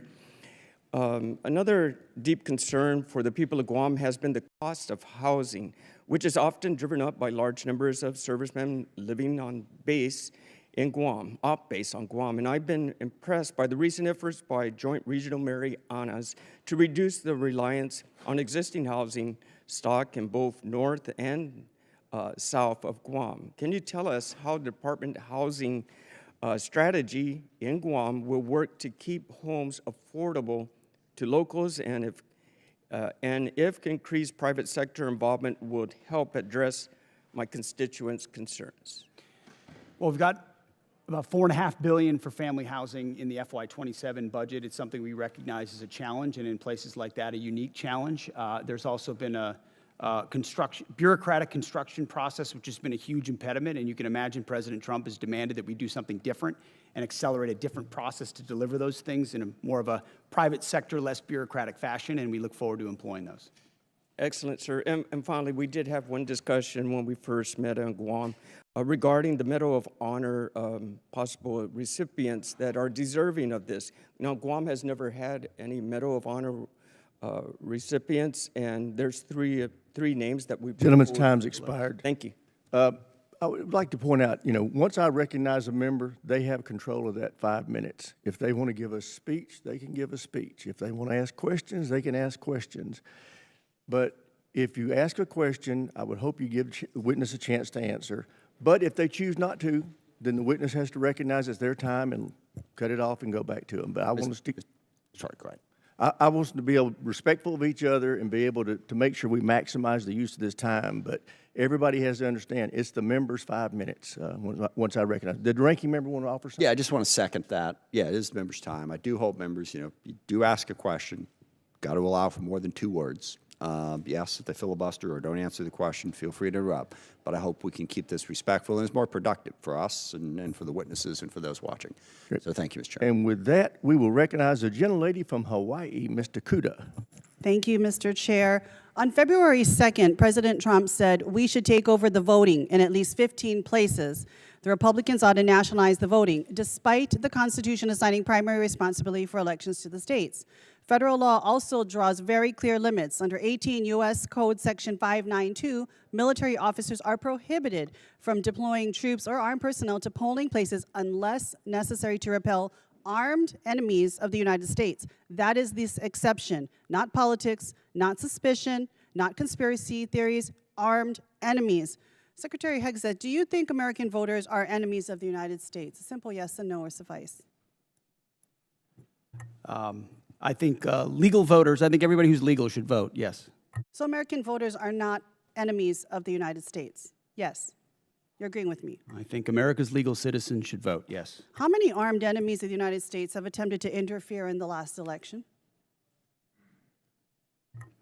Can you recall any time when armed enemies of the United States attempted to interfere in the last election or the 2020 election? We just had the King of England here a while ago, but so 250 years ago. Okay, very good. All right. Well, Secretary Hegseth, if President Trump ordered you to deploy troops to polling places during the midterm elections this fall, which would violate the law I just cited, would you implement his order? Yes or no? What you're trying to insinuate is that the president would give unlawful orders and we would somehow deploy troops as a result. And the evidence of our department is that we've worked alongside law enforcement very effectively for 15 months. Los Angeles would have been on fire for the summer had we not come across I humbly disagree with that, but this is not a law hypothetical enforcement situation that I'm out. inferring on. Your president in January of this year told the New York Times that he regretted not ordering the National Guard to seize voting machines in key states after the 2020 election. Last I heard from you, the last time we had any kind of armed enemies at any type of voting places was 250 years ago. We're talking 2020. So if the president, again I'm asking you, orders you to break election law, violate the Constitution and the law, would you follow the orders of the president, yes or no? The president, you like to insinuate that the president issues It's a illegal simple orders, which he hasn't question. and does not. Who would you follow, the president or the I Constitution? will note that in 2024, troops were, that was Joe Biden, by the way. Who Joe would Biden you send were to- deployed to polling locations in 15 states. 2024, Joe Biden, troops deployed to polling locations in 15 states. Explain that one to me. I am asking you a question now. You seem to really like Joe Biden. You've brought his name up more than many other topics today. Answer the question. Who are you beholden to, Mr. Secretary, the president or the Constitution? Well, I If you can't answer that question, I 'cause you very couldn't proudly answer served that as question president. when I and asked you, very would you shoot proudly swear an innocent oath to civilians defend in the the leg Constitution. in Los Angeles. So you couldn't answer that either. So I think our answer is very clear. Obviously, you have taken a oath of loyalty only to the president and not the people of this country. Let's move on now, and let's talk about AI. The Marvin Smart System, which appears to be the program on record being used in Iran, does the targeting work we know of about 2,000 It's people called the used to Maven do it. system, not the Marvin system. Excuse me. Thank you so much for that correction. It does it in a fraction of the time. The intention was to compress the kill chain, and the result was an attack that killed almost 200 children. Would you agree that tragic actions like this prove that when we trade time and humans for safety, people die? The Maven system is a very effective tool, and inside that we have very prescriptive processes by which we ensure as much precision as humanly possible in very complex battlefield So you environments. think we took every absolute effort to make sure that innocent civilians did not die in this attack? I know that there is no country on planet Earth that takes more measures to ensure that civilian harm or civilian casualties are minimized than the United States of America and this War Department, and that is a fact. In human Okay, and yet, Mr. Secretary, you eliminated the department's civilian harm reduction staff. You eliminated for a country that makes great efforts to make sure human casualties are reduced or eliminated. Don't you think that that goes actually counter to what you just said? Would these children not still be alive if you had not eliminated all of these staff working within CENTCOM? We didn't eliminate them. We made sure that those things that they normally accomplish are at the field level, which they are, and all of these processes are in place Would you at not every agree level. that something clearly every has single failed, level. whether it's our implementation of AI, whether it's understanding our human dependence on AI? Would you not agree something failed because almost 200 children died in Iran as a result of our bombing? You're insinuating something where an investigation is not complete. Genlee's Thank you, Mr. time's Chair. I expired. yield back. Chair now recognizes the gentleman from Georgia, Dr. McCormick. Thank you, Mr. Chair. Gentlemen, I'm happy to have you here today and really excited about the things you've been able to accomplish. I'm going to summarize just sitting here for a few minutes, listening to everybody politicize what we've done. I'm just going to break it down as best as I can, and then I'm going to let you answer a couple questions. First of all, just since the short period of time that the Trump administration has taken over, we've handed over control of Ukraine's destiny to Europe, where it belongs. A conglomerate that has a $20 trillion economy versus a $2 trillion Russian economy, to actually take care of their own country in a very good way, their own continent. We've kept Iran, who has literally talked about raining down fire from heaven and talked about us being the great Satan, from becoming a nuclear power. We've reshaped the geopolitical space in the Persian Gulf. We've reestablished the Monroe Doctrine in the Western Hemisphere. We've basically executed two of the most amazing raids in history, almost flawlessly, that will be studied for a generation at least. We reduced senior administrative billets, thank you. We've defeated Iran with under $30 billion spent, with minimal civilian casualties compared to any other war. People forget that in World War II, in one night we lost 100,000 civilians, totally innocent, in fire bombings. That's before we dropped the nuclear bombs. War is a horrible thing, but I think we've executed it as best as possible in a very hard and consequential environment. That's just to sum up a few things, not to mention the recruiting that went from dismal and really something that could have crippled our military to now a surplus just by a change in administration. That's pretty impressive for a short period of time. Thank you, and I commend you for your hardship, overcoming those hardships. A couple things that I wanted to get through. One thing is we talked about the Incentivized Savings Act, which is something I wanted to apply to all bureaucracies. But when I was in the military, as both an operational officer and a logistics officer for my squadrons and my jump places. We got to the end of fiscal year. If we didn't spend it, what happens? We lose it, we get our budget shrink.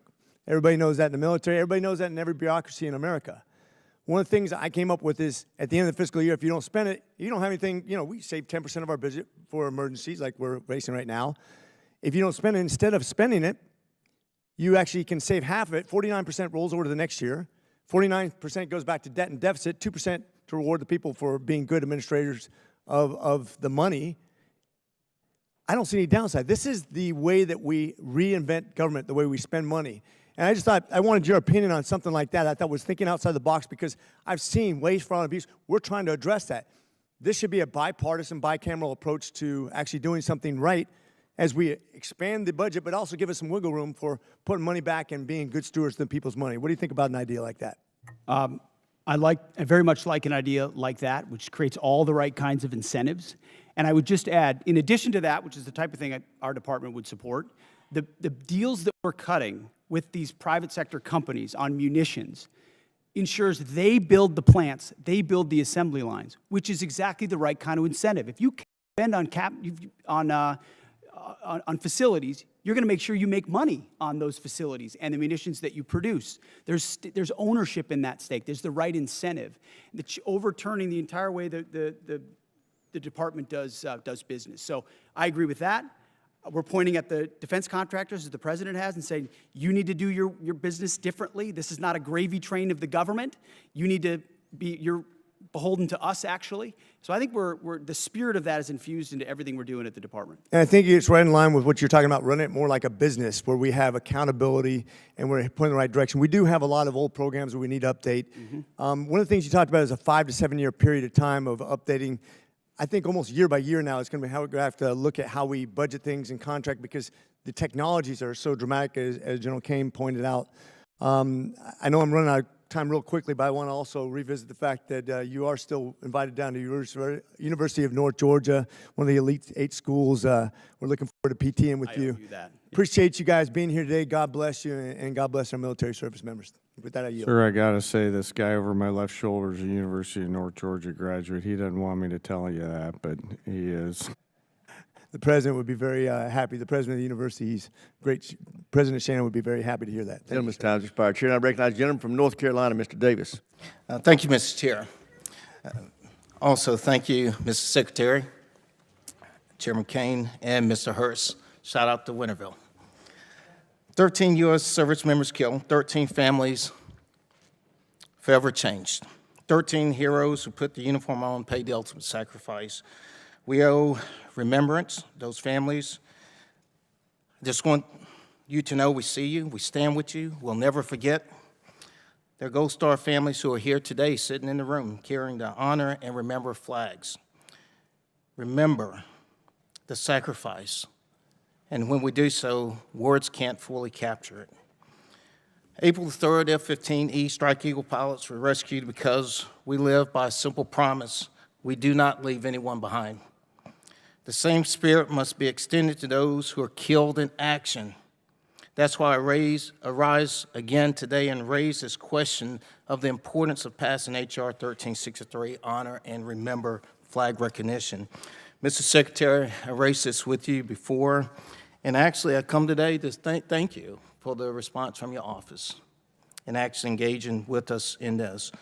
I rise again today and bring this up because we must never lose sight of the true cost of war. As we commemorate 250 years in this country, the first call for independence, Halifax County delegates moved forward with the first official action in my district. Our service members are the reason we are here today.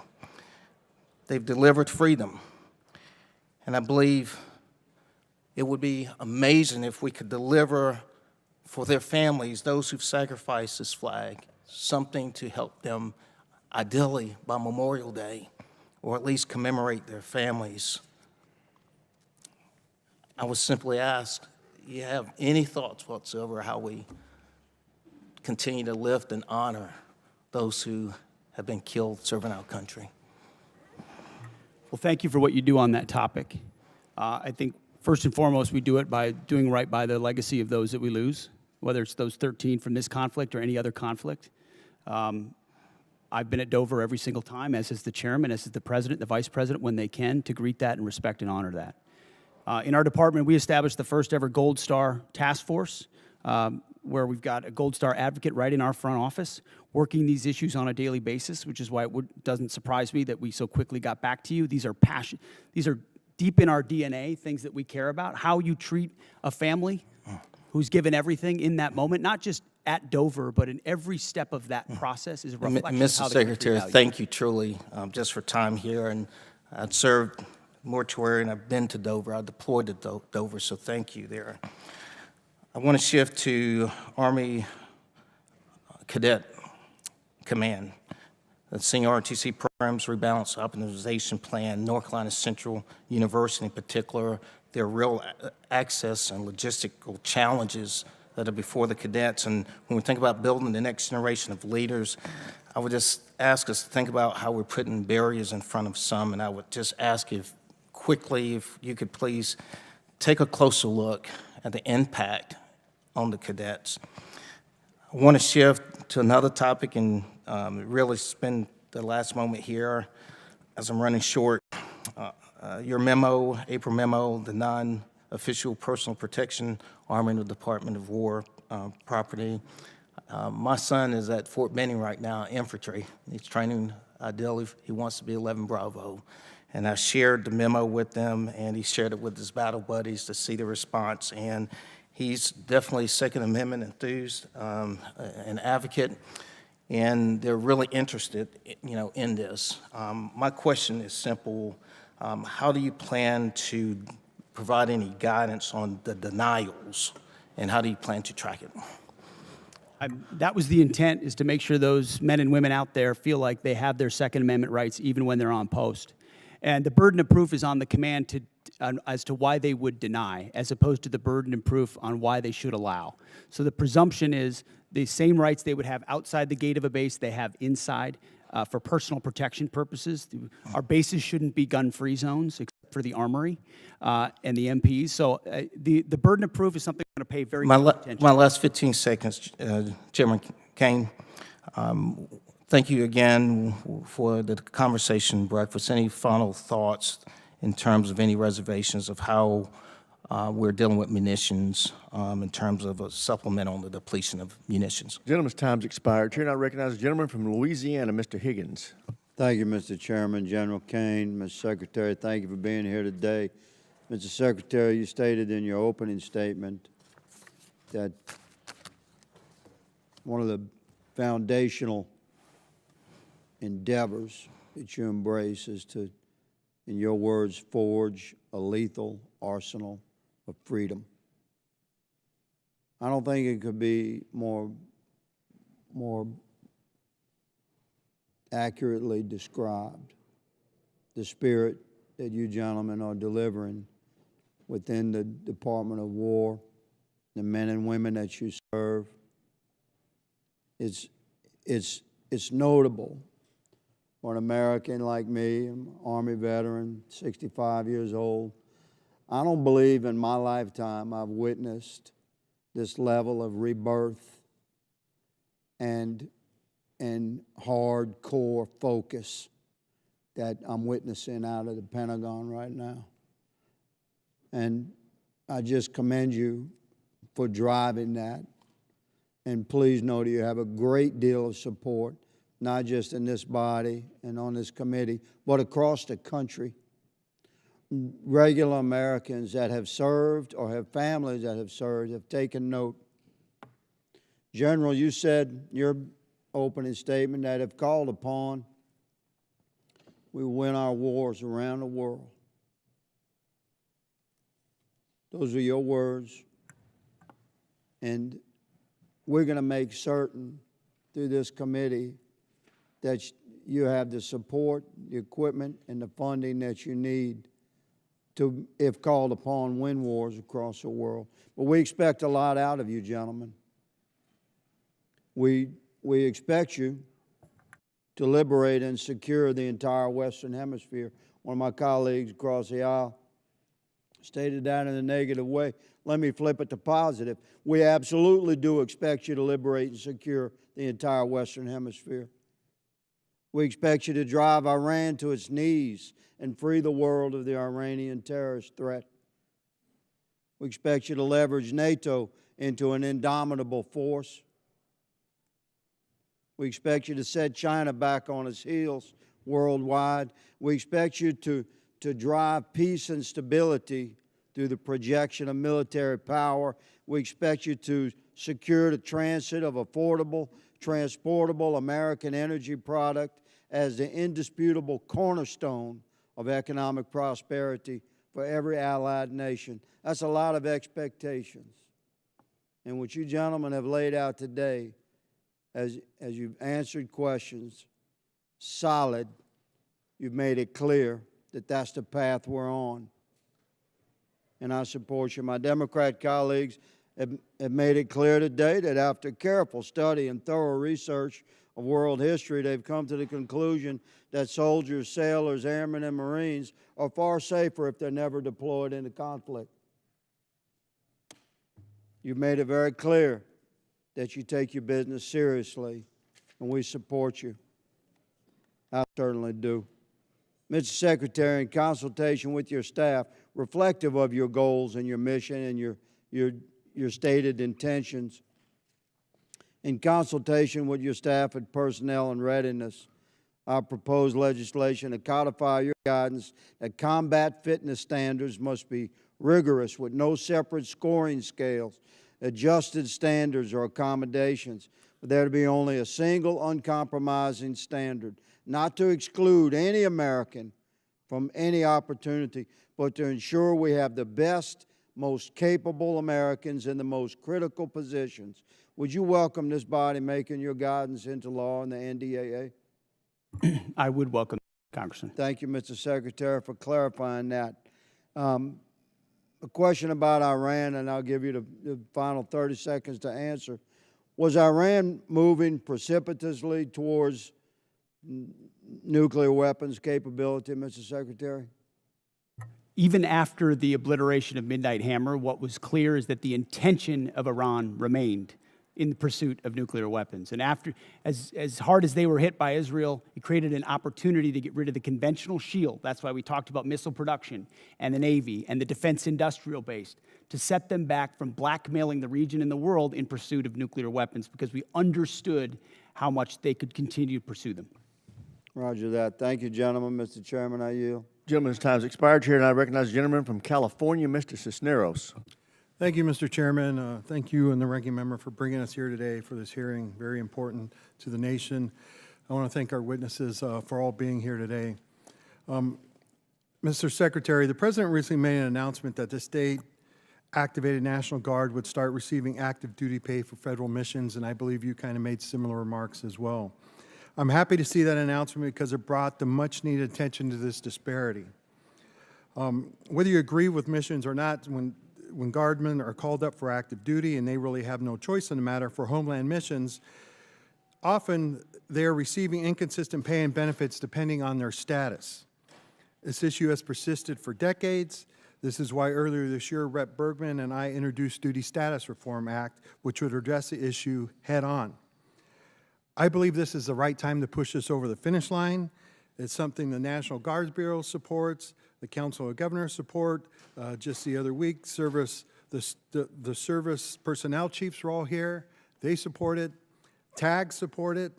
So, Mr. Secretary, as a former member of the National Guard, I am asking you here today, would you consider supporting consolidating the 29 duty statuses for the military reserve component into a balanced and equitable system that would also help the National Guard receive retirement points when they're called up for these federal missions?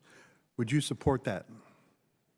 Congressman, thank you for your efforts on this. It makes a ton of sense, and we support these efforts for duty status reform in pursuit of things that work for the department and for the troops, because they deserve the kind of pay and benefits that are commensurate with active duty troops. So we would look forward to working with your office to get at duty status reform. I think now is the right time. Thank you for that. General Caine, I ask you the same question. As an individual who's served in the Air National Guard. Would you consider supporting duty status reform that's going to simplify this and help our National Guard troops? Sir, I'll be careful to stay in my lane. My personal, not the chairman's opinion, as somebody who's lived the house of pain of 30 different duty statuses would support it. As the chairman, I'll leave personnel, and you know this from your prior life, to our civilian leaders who do that. But I do think we owe a better set of options for our guardsmen and our reservists across the forces. Well, thank you both for that. This is something that I think needs to get done and something I've been working on for years now. The National Guard Bureau supports it. And so I hope you will, like you said, work with us to get that done. OMB seems to be our roadblock, so I'm hoping you can kind of push that roadblock down so that we can finally get this done. Next question, Mr. Secretary. I take what we do for our personnel very seriously, and that sometimes I know you have stated right here today, our troops are ready, they will do anything if asked upon them, but I think as leaders sometimes we need to kind of protect them as well. And I worry about the USS Ford, which has now kind of been out there over 10 months. It's probably well over 300 days by the time it gets back to the United States. I just saw a thing today. It's going to be headed back here in a few days. You know, these people have gone pretty much all over the world. They've crossed the equator multiple times. But I am interested, you know, I'm sure that was not in the gift map when it was first assigned, when they were deployed. And so what were some of the concerns, you know, that the Navy had when you made this modification, when it was brought forward to you that, hey, this is what extending them out to past 10 months is going to do. This is, you know, both on the troops and on the ship. What concerns did the Navy bring up for this? It's a very fair question, and I can tell you every week I stare at an orders book where I'm looking at troop movements or asset movements, and multiple times that included the Ford. And multiple times the operational requirements, whether it was down in Southcom or up to CENTCOM, demanded additional assets in real time, which through a tough decision-making process led to an extension in consultation with the Navy. Admiral Caudle and his staff, they fairly represented readiness trade-offs, maintenance trade-offs, which are real things. What are the concerns? What trade-offs are we making right here? I mean, really, we have 3 carriers in the area right now. How many do we really need? It's rather, I mean, you know, it's a great show of force, but do we really need 3 carriers there? And you got 1 ARG there and another one on the way. You know, this is going to set back possibly deployments later on. It's going to have ramifications down the road extending for this much. And not only talking about, you know, we had service members that were kept away from their family for almost a year. How many missed the birth of a child, you know, before, you know, extending them in another 4 months? We need to keep this in consideration when we kind of make these modifications. And I hope these issues are being raised when you do these SDOB books, right? And people are actually making these decisions. Gentleman's time's expired. Chair, I Yield recognize the back. gentleman from Virginia, Mr. McGuire. Thank you, Mr. Chairman. Thank you to our witnesses today. Secretary Hegseth, I really appreciate your return to warrior ethos and the priorities of our military. Merit over performance is how you win, and it's how you save lives. And your love of our military comes out in everything you say. So we really support you and your team and what you're doing. General Caine, your comments about being in the middle and being apolitical also saves lives. I think all of the fellow veterans in this room, military guys, would agree that if somebody saved your life on the battlefield, you wouldn't care if they were male or female, black or white, Democrat, Republican, independent, whatever. We're all Americans, and we're all on the same team. And we put our differences aside and work as a team, we can turn the impossible to a possible. We can be outnumbered and still win. So I want to commend you guys for supporting our troops so they can best survive. Let's see, the border. Nobody talks about the border, Mr. Secretary, as you say, but it's incredible what you guys did in just a matter of weeks. The missions in Ukraine, Honduras, I don't know any other military in history who has been able to successfully do something so complicated, but it talks to the unity and the teamwork of all the joint force and how well they work together. I got a lot of questions. I'll try to go fast. $1.5 trillion budget. In that budget, I want to echo what Rep. Jackson said about U.S. SOCOM. We are often deploy, and we seem to be doing more with less, and we don't complain. And they won't be that voice. So for us in Congress, we want to be that voice. Is just take a look at the budget and see if we can help them with that. Also, I want to talk to you guys about solid rocket motors. I know that the Secretary of War, I know that in this budget we've picked one particular company that we put a lot of money in, and I think it's a great company, and they do a great job. But what is your plan to also have other companies come to the table to help us with a shortfall with solid rocket motors? You're right on SOCOM, and we will absolutely work with you and look at that. On solid rocket motors, it's such a critical component. You got to go with your fastest runner to get caught up as quickly as you can and giving them incentives. But we've also learned on multiple domains that just one option means zero options when you're stuck. You know, 1 is 0, 2 is 1, 1 is none. So we need multiple avenues on that approach, and we look forward to finding other companies that can do it as well. Thank you. General Caine, National Guard, I'm thinking about counter-drone with FIFA coming up, Super Bowls and all these things going on. Have you considered, and if you haven't, will you consider training National Guardsmen, send them to counter-drone schools so they can come back and train law enforcement so we can increase our ability to protect critical infrastructure? Sir, for sure. They may already be doing that. Please let me take that one and come back to you. I know the Title 32 force, in advance of all the domestic things that are on the horizon here with America's 250, are looking at a range of capabilities. So if you'd be okay, we'll get back to that one. Thank you. On Ukraine, whoever could answer this is, you know, they have 60% enriched uranium. They say they have enough to build 11 bombs. And even at 60%, is that enough to make a dirty bomb? Is that a yes or no? Does anybody have an answer for that? I mean, I wouldn't want to state anything that might be classified, so I wouldn't talk about that in this setting. And by the way, in World War II, a congressman was in a closed briefing and learned that the reason the Japanese hadn't sunk any U.S. submarines is they didn't know our submarines could go below 250 feet. So he went out to the media and told them that, and we started losing submarines and losing American sailors. So a lesson for all of us in Congress, be careful how we, so thank you for considering that. I would say this, if they had a nuclear bomb, would that kill hundreds of people potentially, thousands of people potentially, or millions of people potentially? The history shows us what the lethal potential is of a nuclear weapon, and so you'd have to assume the higher end of that range, and given the radical nature of this regime and the likelihood of them to use it, it gives you a sense of the threat. Well, I think the threat is too great to wait, and I have to commend this President Trump for having the fortitude, and the Secretary of War and the joint force for making sure we stop this threat for the world. Also, I'm a big supporter of the AH-64 Apache. I understand in operations Absolute Resolve and everything else, it's been very effective in countering drones. I'm glad that in the NDAA, we're keeping that program going. And I just saw that you're going to keep the A-10 program going. And a good friend of mine said, long live the Warthog. But if there's ways that we can bring some of the Warthogs back, and or are there any other capabilities that can replace the Warthog? I don't think so. Is there anything that can do what the Warthog does? Gentleman's time's expired. Chair, and I recognize the gentleman from Illinois, Mr. Sorensen. Thank you, Mr. Chairman. To General Caine, on behalf of myself and my constituents, we thank you for your service and your leadership to our military men and women, to our service members and the veterans that I see in our committee today. Thank you for your support of our great country.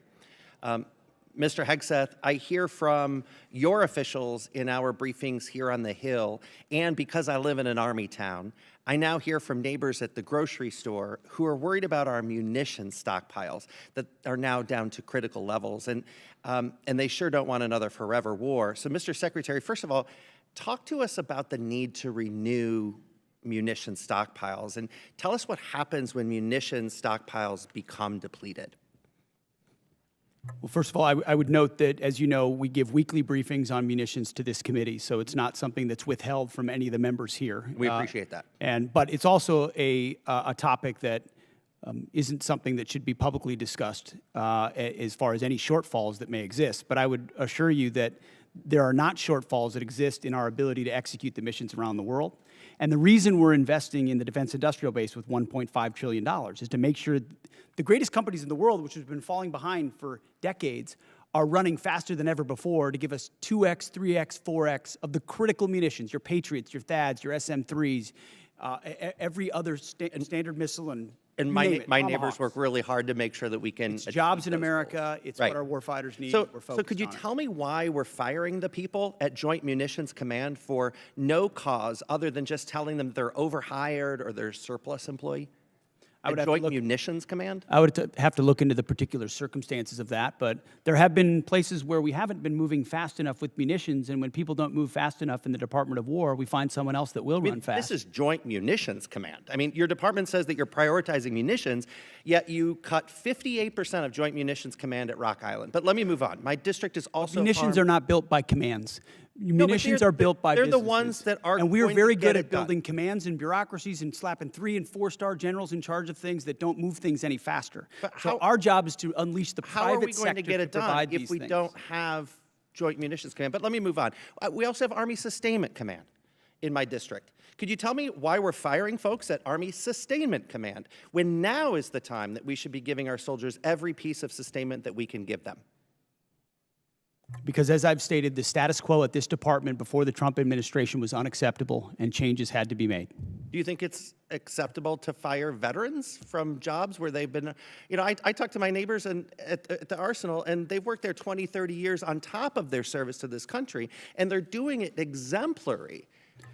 Great performers will always have a job at the Department of War, and when you reestablish merit, sometimes things happen, but we're grateful for all the vets that serve. And in fact, we've created a Patriot pipeline for service members to get into the defense industrial base manufacturing business, to consider that as a second career. So we're leaning into vets and service members as the workforce of the future in our department. And this isn't me. I mean, they tell me that, you know, they feel you're taking a wrecking ball to the civilian workforce. But, you know, I want to go and follow up on Congressman Norcross's questions about why you terminated collective bargaining earlier this month. This affects hundreds of thousands of hardworking DOD employees. So many of them are veterans who have honorably served our country. You testified that if you work hard, you do the work, you keep your job.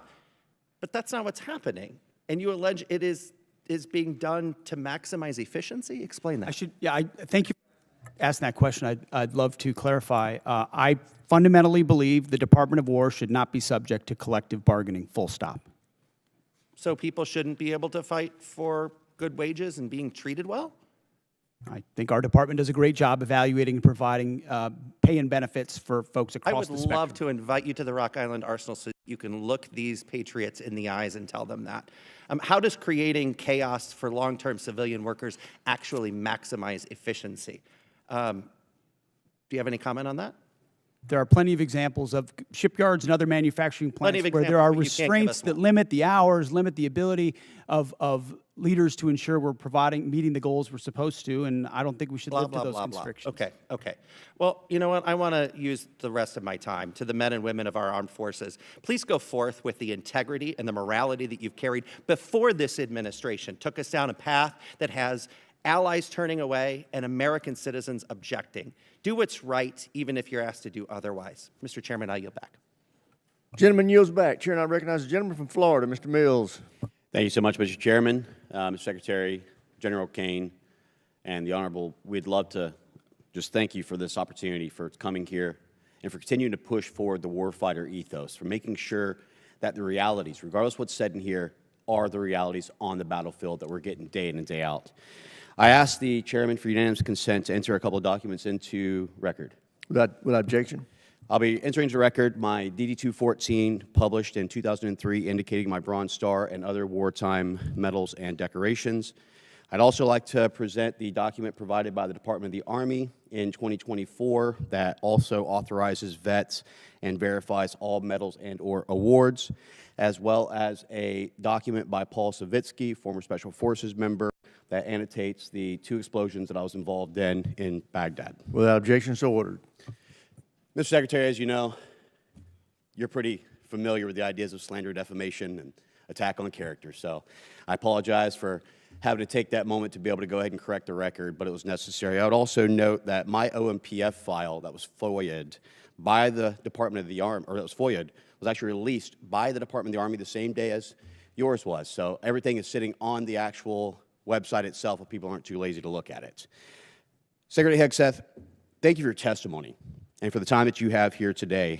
As the Chairman noted, President Trump's incredible $1.5 trillion investment into our national defense is set to reverse the years of atrophy that our defense industrial base has faced over time, especially small, innovative businesses and needs of a solid demand that signal that our War Department is ready to buy American.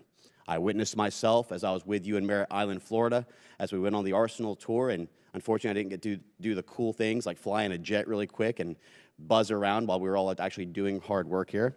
But I wanted to just say, Mr. Secretary, that can you detail for us how the Department of War has eased the path for American small businesses to contract with the department? Well, Congressman, thank you for the question. That has been core to our mission, is the recognition that we have a problem at the department, previously the Department of Defense and now the Department of War, and that problem is us. That problem is our bureaucracy, our process that is meant to block out new competitors and protect existing primes. And there are great primes that provide great products, and we continue to support them. But to build an arsenal of freedom, you need more than just 5 or more than just 6. You need an entire network of small, medium, and large companies contributing to the U.S. manufacturing and supply base, delivering weapons ahead of schedule and under budget that don't only have defense business, but also commercial business.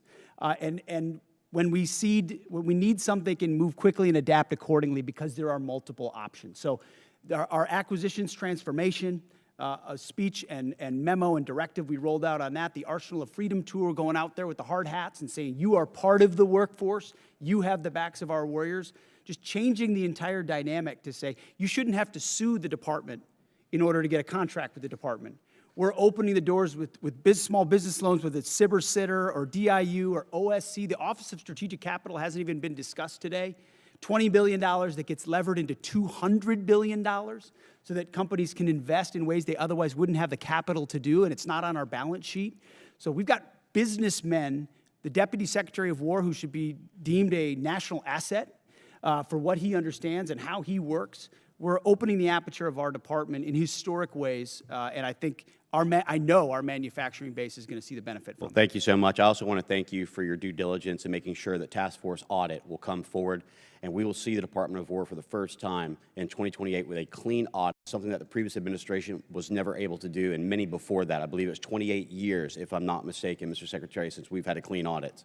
That is right, and this is not a thing we just announced. We've been doing it for 15 months. Jay's been integrally involved. We just launched a joint task force audit. We are going to pass an audit as a department by 2028 because the taxpayers. And this is why we're so honored to have you as our Secretary of War, and General Caine. We're honored to have you as well leading our forces. Mr. Secretary, with the last few seconds I have, from ships to bombs to bullets, our industrial base is in dire need of support. Even as these defense markers are strengthened, as a former small business owner, I understand how bottlenecks can hold up good contracts and move from the speed at which we need for our warfighters.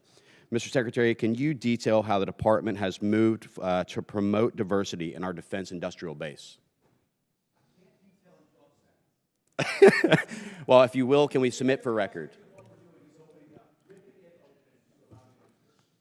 Sorry, every aspect is opening it up to provide as much running room for new entrants as possible. Thank you so much, Mr. Chairman. I appreciate it. With that, I yield back. Chair now recognizes the gentleman from New Mexico, Mr. Vasquez.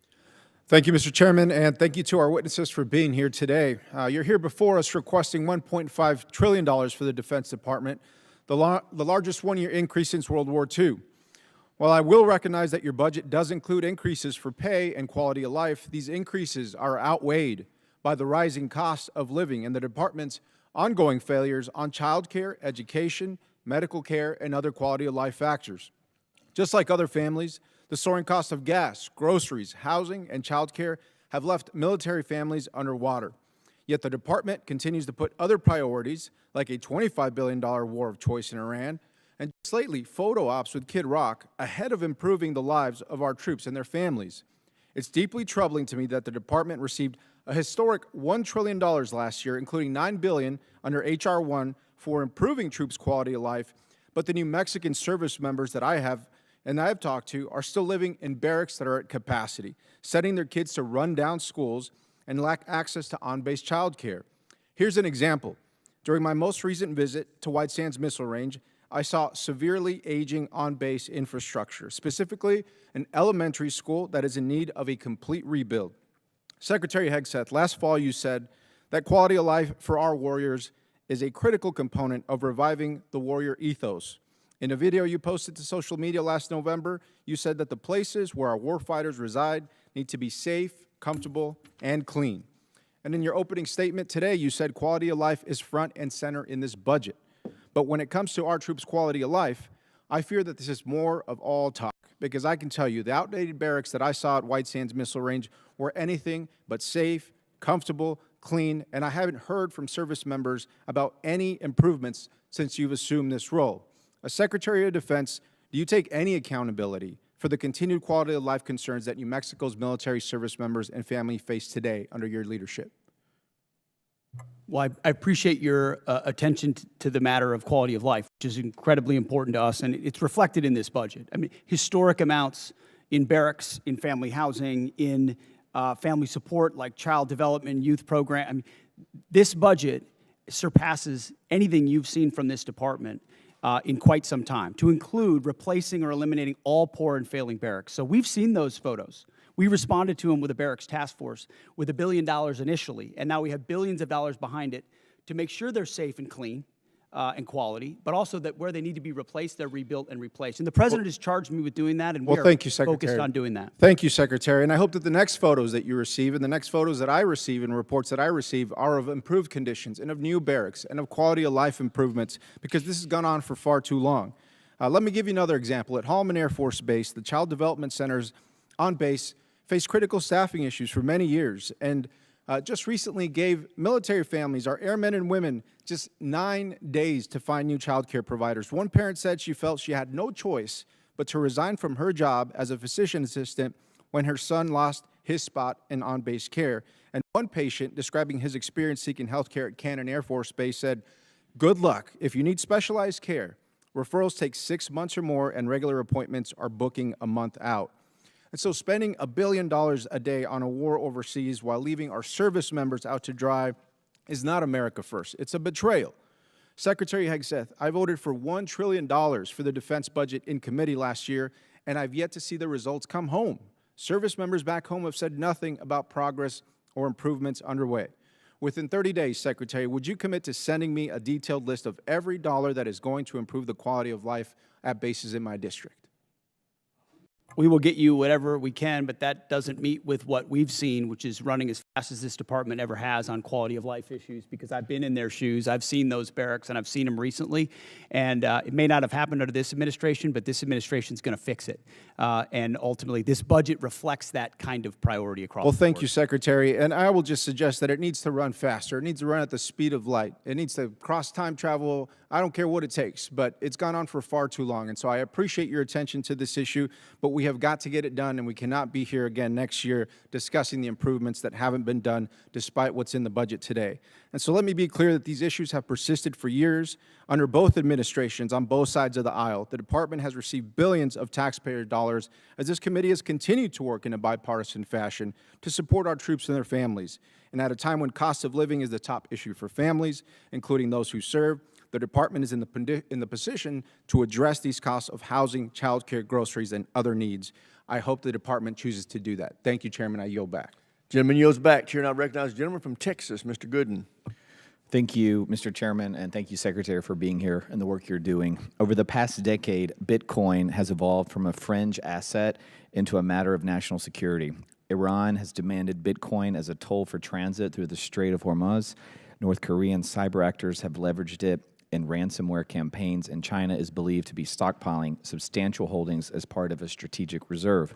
Just last week, Indo-PACOM Commander Admiral Paparo stated that Bitcoin has direct implications for power projection, and he noted that Indo-PACOM is operating a node on the Bitcoin network in furtherance of that mission. Secretary, do you share the opinion that Bitcoin is a tool to project power, and are there any department-wide initiatives to ensure the U.S. secures a strategic advantage in Bitcoin and combats China's digital authoritarianism?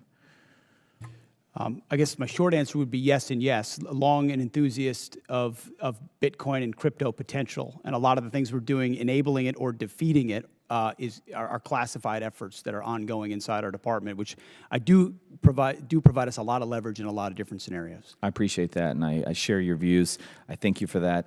I also wanted an update with our operations in Qatar. How are those going since the Iran war, and how have Qatar been as a partner to work with over these last few months? I think it's fair to say that the Gulf states, to include Qatar, have done a nice job integrating on air defenses specifically, and then providing access, basing, and overflight.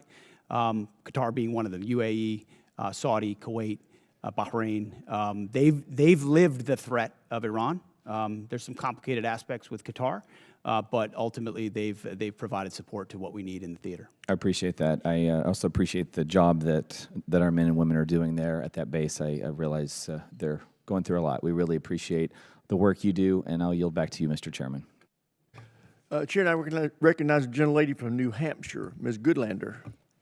I want to thank our witnesses for being here today, and I want to begin by getting right to it, since my time is limited, on this $1.5 trillion budget request. Mr. Hegseth, you testified last year and you testified again today that you will be accountable for every American taxpayer dollar that comes to the department, where it goes and why. That's really important since, as it's been pointed out, the department has failed 8 audits. The department remains on GAO's high-risk list. The Inspector General just last year alone identified billions of dollars that could have been put to better use, and in questioned costs, that is spending that raised red flags. So this is a crisis right now in accountability of where the dollars of the American taxpayers who are in the middle of a cost crisis, where this money is going. I want to ask about your war in Iran. And Mr. Hurst, you testified earlier today that $25 billion has been spent to date. I just want to clarify that that is money, that taxpayer dollars that have been spent already in this war. $25 reflects the costs of the war, right? So we've already spent the dollars on munitions and things like that. So we're factoring in cost of munitions expended into that total. So how much of that has gone towards munitions? Does that include the munitions that have been spent to date? Yeah, that reflects the munitions that have been spent to date and other operational costs. Can you give us a breakdown of what those costs are? We'll work to get you guys a product that has a detailed breakdown of those costs. Yeah, my concern here is, Mr. Hegseth, you've testified repeatedly that you're going to be accountable for each and every American taxpayer dollar that you spend, that you're going to be accountable for the rationale. Here we are 60 days in to your war of choice in Iran, and you can't give us an answer on a breakdown of the basic breakdown of American taxpayer dollars that have been spent in your war of choice? That's a question for Mr. Hurst. Right now, as you sit here now, you We're cannot. happy to give you a breakdown. We'll provide you a product after this hearing. Well, I would love for you to give us this breakdown now and explain to us, was this unbudgeted costs, or was this something the department planned for in advance, since you were appropriated $1 trillion last year? The department deals with contingency operations all the time within its normal budget. So this was not budgeted for. My point here is, you know, and General Caine, you've testified to this. We all understand, for you to do your jobs, you need Congress to pass budgets. For us to do our jobs, we need you to give us the details and to be accountable to American taxpayers. And so I got to say, it's an extraordinary dereliction that as you sit here, you cannot account for billions of dollars that have already been spent. You're in this briefed war. on munitions every week. You and your entire staff have every, asking just so you- the American public know, it's not Mr. as if you Hegseth, don't have you- munitions levels. Mr. You do Hegseth. from us every single week. So Mr. you know Hegseth, exactly the numbers you're Mr. talking Hegseth, about. you have testified that American taxpayers need to know where their dollars are going. And as you sit here today, you can't provide us with a basic answer to the most simple question that you should be able to answer to each and every American You're taxpayer. asking a question to an answer with an answer you already have. No, I'm asking you for a breakdown where you said you will be accountable for every taxpayer dollar. You cannot tell us where any of the $25 billion in taxpayer funds that have gone to fund your war of choice in Iran. And I look forward to getting details from our witnesses after this hearing, because the American taxpayers need to know. Mr. Hegseth, can I ask you, do you know what the average cost of a gallon of gas was in this country on February 28th? Well, it depends on where you live. If you live in California, it's $8. $2.83. Do you know what the average cost of a gallon of gas is today? Much higher in California. $4.23. I gotta say, Mr. Hegseth, you said you've got a crack economic team that's looking at the impacts of this war on the American taxpayer, and you can't answer this basic question. That should shock the conscience of every American. General Caine, I want to come back to something, a really important principle, and my time is limited. you testified to an important and bedrock principle of American law, that our service members follow lawful orders and lawful orders only. Is that right? Do you agree with the statement, quote, "The military won't follow unlawful orders"? I do. Mr. Hegseth, do you agree with that statement? I do, but understand what you're insinuating in a partisan point. I'm not. I'm actually quoting you directly, Mr. Hegseth, from April 12th, 2016. And I appreciate that on the record, you've clarified this important principle of American law. Gentlelady's time's expired. Chair, and I recognize the gentleman from North Carolina, Mr. Harrigan. Well, thank you, Mr. Chairman, and thank you, Mr. Secretary and Chairman Caine. It's always a pleasure to have you here. I'm going to fall in line with the chairman's earlier statements that we can do whatever we want with our 5 minutes, and I'm going to give you all a break from the conflict here, and I'm going to tell you a story, and it's a story that's important to me. And I'm going to start with a proposed citation. And it's a rare point of personal privilege for me to do this, but I have an ask of you. But I'm going to start with a proposed citation for a Medal of Honor award upgrade from a Silver Star. Sergeant First Class Thomas J. Grasso distinguished himself by acts of gallantry and intrepidity above and beyond the call of duty between September 29, 2015 and October 4, 2015, while serving as a senior communications sergeant, Operational Detachment Alpha 3133, Advanced Operations Base North, Special Operations Task Force Afghanistan, in support of Operation Resolute Support. Sergeant First Class Grasso was part of a small Special Forces element that seized Kunduz, a provincial capital of over 300,000 civilians, from the Taliban. Outnumbered 60-1, the U.S. Special Forces element faced an overwhelming enemy force of 2,000 confirmed Taliban fighters. On September 29th, facing a Taliban advance on Kunduz airfield, Sergeant First Class Grasso established a sniper overwatch position in the air traffic control tower. With enemy fire converging from 3 directions, Sergeant First Class Grasso risked his life to engage a hostile anti-aircraft team, successfully clearing the way for air support. On September 30th, fighting through relentless ambushes on their subsequent movement into the city, Sergeant First Class Grasso repeatedly dismounted his vehicle while exposed to intense enemy fire to engage insurgents and shield the convoy. During one encounter, while under withering enemy fire, he disregarded his own safety, maneuvered into the kill zone of a complex near ambush, saving the lives of 5 trapped Special Forces teammates, 1 Romanian partner, and their interpreter. Sergeant First Class Grasso again came under heavy machine gun fire when he dismounted to direct the element to the city compound. To enable the remaining element to safely enter the compound, he effectively returned fire and suppressed the enemy positions. From October 1st through 4th, Sergeant First Class Grasso anchored the defense of the compound, absorbing the heaviest concentration of enemy fire. He repeatedly subjected himself to heavy machine gun and rocket-propelled grenade fire from distances as close as 15 meters, repelling dozens of enemy attacks. On October 1st, a rocket-propelled grenade directly hit his position, inflicting a traumatic brain injury. Bleeding, disoriented, and going 60 hours without sleep, he checked on his teammates before returning to his exposed post.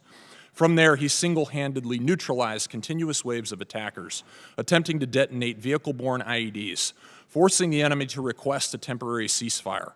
During a subsequent rocket-propelled grenade attack near his position, he eliminated a follow-on explosive-filled rickshaw, preventing a perimeter breach. As the fight wore on, the enemy began throwing hand grenades into the compound from an adjacent building. Sergeant First Class Grasso ran through the blast to hurl grenades back, then established a clear line of sight from an exposed staircase to enable his command to call in a danger-close F-16 strafing run, bullets hitting 15 meters from his position. When partner forces were decisively engaged, without sufficient ammunition outside the perimeter, he maneuvered, without regard for his own safety, under devastating fire to resupply their position, and employed accurate sniper fire, destroying another advance. On October 4th, he unhesitatingly stepped into the enemy's line of sight to destroy the fighter preparing to fire a rocket-propelled grenade at 2 trapped teammates. Throughout 130 hours of grueling, sleepless combat, Sergeant First Class Grasso's extraordinary heroism, unwavering dedication to his teammates, and complete disregard for his own life ensured the recapture of Kunduz with 0 friendly personnel killed in action. As these severe conditions took a toll on the element, his ability to fight through a traumatic brain injury with indomitable will and lethal precision inspired those around him. Sergeant First Class Thomas J. Grasso's heroism and selflessness are in keeping with the highest traditions of military service and reflect great credit upon himself, his unit, and the United States Army. I'm asking you to direct the board chair of HRC, Awards and Decorations Branch, to board Sergeant First Class Thomas J. Grasso's packet. I know these things to be true inside of this packet because I was there. And I'm here today only because I was one of those 5 that he rescued out of that near complex ambush. And I'm grateful for your service to our nation. Congressman, Thank you. We'll do it, and I'd love to meet the Sergeant First Class. Thank you. I think the gentleman yields. The chair now recognizes the gentlelady from Maryland, Ms. Elfreth. Thank you, Mr. Chair. I want to start by thanking SEAC ISOM and General Caine for inviting a number of us to the Pentagon last week to talk about the 1.8 million enlisted service members we have, the challenges and opportunities that we can work together. Every base that I go to internationally and every single major military base in Maryland over the last year, I insist on meeting with service members and hearing what we can all do better, Mr. Secretary. I want to assure you I insist on those meetings. There's a whole lot we could talk about today, war in Iran, and I too want to thank the families of the 14 service members we have lost in this war so far, boat strikes in the Caribbean and the East Pacific, firing of a number of people we all respect on this dais on both sides 61 days into this war. But I want to start with those quality of life issues, Mr. Secretary. A number of members of this committee met with survivors of sexual assault at Fort Hood, enlisted members and family members. You sat here last year and you said, quote, "I applaud Congress for the efforts that have been ongoing to address sexual assaults, which we do need to drive down to zero. That funding has not been reduced." I appreciate that, but the budget we have before us is level funded from last year, which you would agree is a realized cut year over year. So I want to give you the opportunity to talk about how you're still going to drive those sexual assault numbers down to zero via flat funding. I'm told we've added 5%, so it's actually not flat, but we remain committed to that. And I think you've seen throughout the force reductions, not enough. We want more. We want to go to zero, but we remain committed to that. We're going to hold you accountable for that. Thank you. I want to move on to Ukraine. I don't normally agree with Mitch McConnell, but as you know, the department is withholding approximately $400 million in appropriated security assistance to Ukraine. Despite some public belittling, Ukraine has stepped up perhaps more than any other ally for us in the Middle East. They're harnessing the superiority that they have generated from a hard-fought war with Russia. They are intercepting Iranian drones that threaten U.S. and partner forces in the Middle East. But Mr. Secretary, I'm very concerned about that $400 million. Can you please let this committee know, folks watching at home, the Ukrainian people, when they can expect that $400 million in Ukraine support passed by Congress bipartisanly last year to be released and put on contract for its congressionally intended purpose, the defense of Ukraine? So the department recognizes that $400 million was allocated for European capacity building, and as of yesterday, it has been released. As it released, an under contract released as of yesterday. How would you describe it, Jay? Not under contract, but released to be put under contract. Let me ask you a different way, Mr. Hurst. When will it actually be on the ground in Ukraine? That depends on what they buy with the money. And Okay. we're going to take the advice of the EUCOM commander as we employ those funds for best use. Okay, we're gonna keep on that because it's incredibly important, as we heard from everybody, including the King of England yesterday. I'm gonna stay on our allies here. It's clear that the president didn't account for the Strait of Hormuz being closed, global market, oil market disruption, gas prices skyrocketing. Mr. Secretary, gas in my district, Maryland, not California, $4.11. The president did not notify allies abroad or Congress before he went to war. He has repeatedly berated and belittled our NATO allies, and I am not interested in Twitter diplomacy. I'm interested in our actual exit strategy from this war. So I'm actually going to pose it to General Caine, if I could. Well, the president did understand the risks and had the courage to undertake the endeavor nonetheless, which the American people voted for, that kind of courage in taking on that Iranian nuclear threat. General Caine, have you, or what have you formally and specifically requested of our NATO allies and European partners for operations in the Strait? Can you tell me escort duties, air defense, peace enforcement, specific requests of our NATO allies? Both us and state have reached out through a variety of mechanisms to pulse our international partners, not just in Europe, but in the Pacific as well, to see what capabilities could be brought to bear down there, as this is largely this is largely a we don't move much trade through there. I'll defer to Energy, Commerce, and Treasury to But we've been comment on. specific with our allies about what we need. We have. Okay. Can I ask you for specificity on another issue that's been brought up today? From a military perspective, not a policy perspective, what will it require of our service members to actually eradicate any Iranian nuclear threat? Can you help us understand that? There's such a wide range, ma'am, of options in there, all of which are classified. It would be out of my swim lane, but we always deliver the full range of options, the associated risks, and the advice to go do the things that we would be asked to do. There's many. I can't speak for everybody on this committee, but I know we would The like more gentlewoman's details. time has expired. The chair now recognizes Mr. Mesmer from Indiana for 5 minutes. Thank you, Chairman, and thank you, Secretary Hegseth, General Caine, and Comptroller Hurst for being here today. Congratulations to all of you for rolling out the $1.5 trillion defense budget.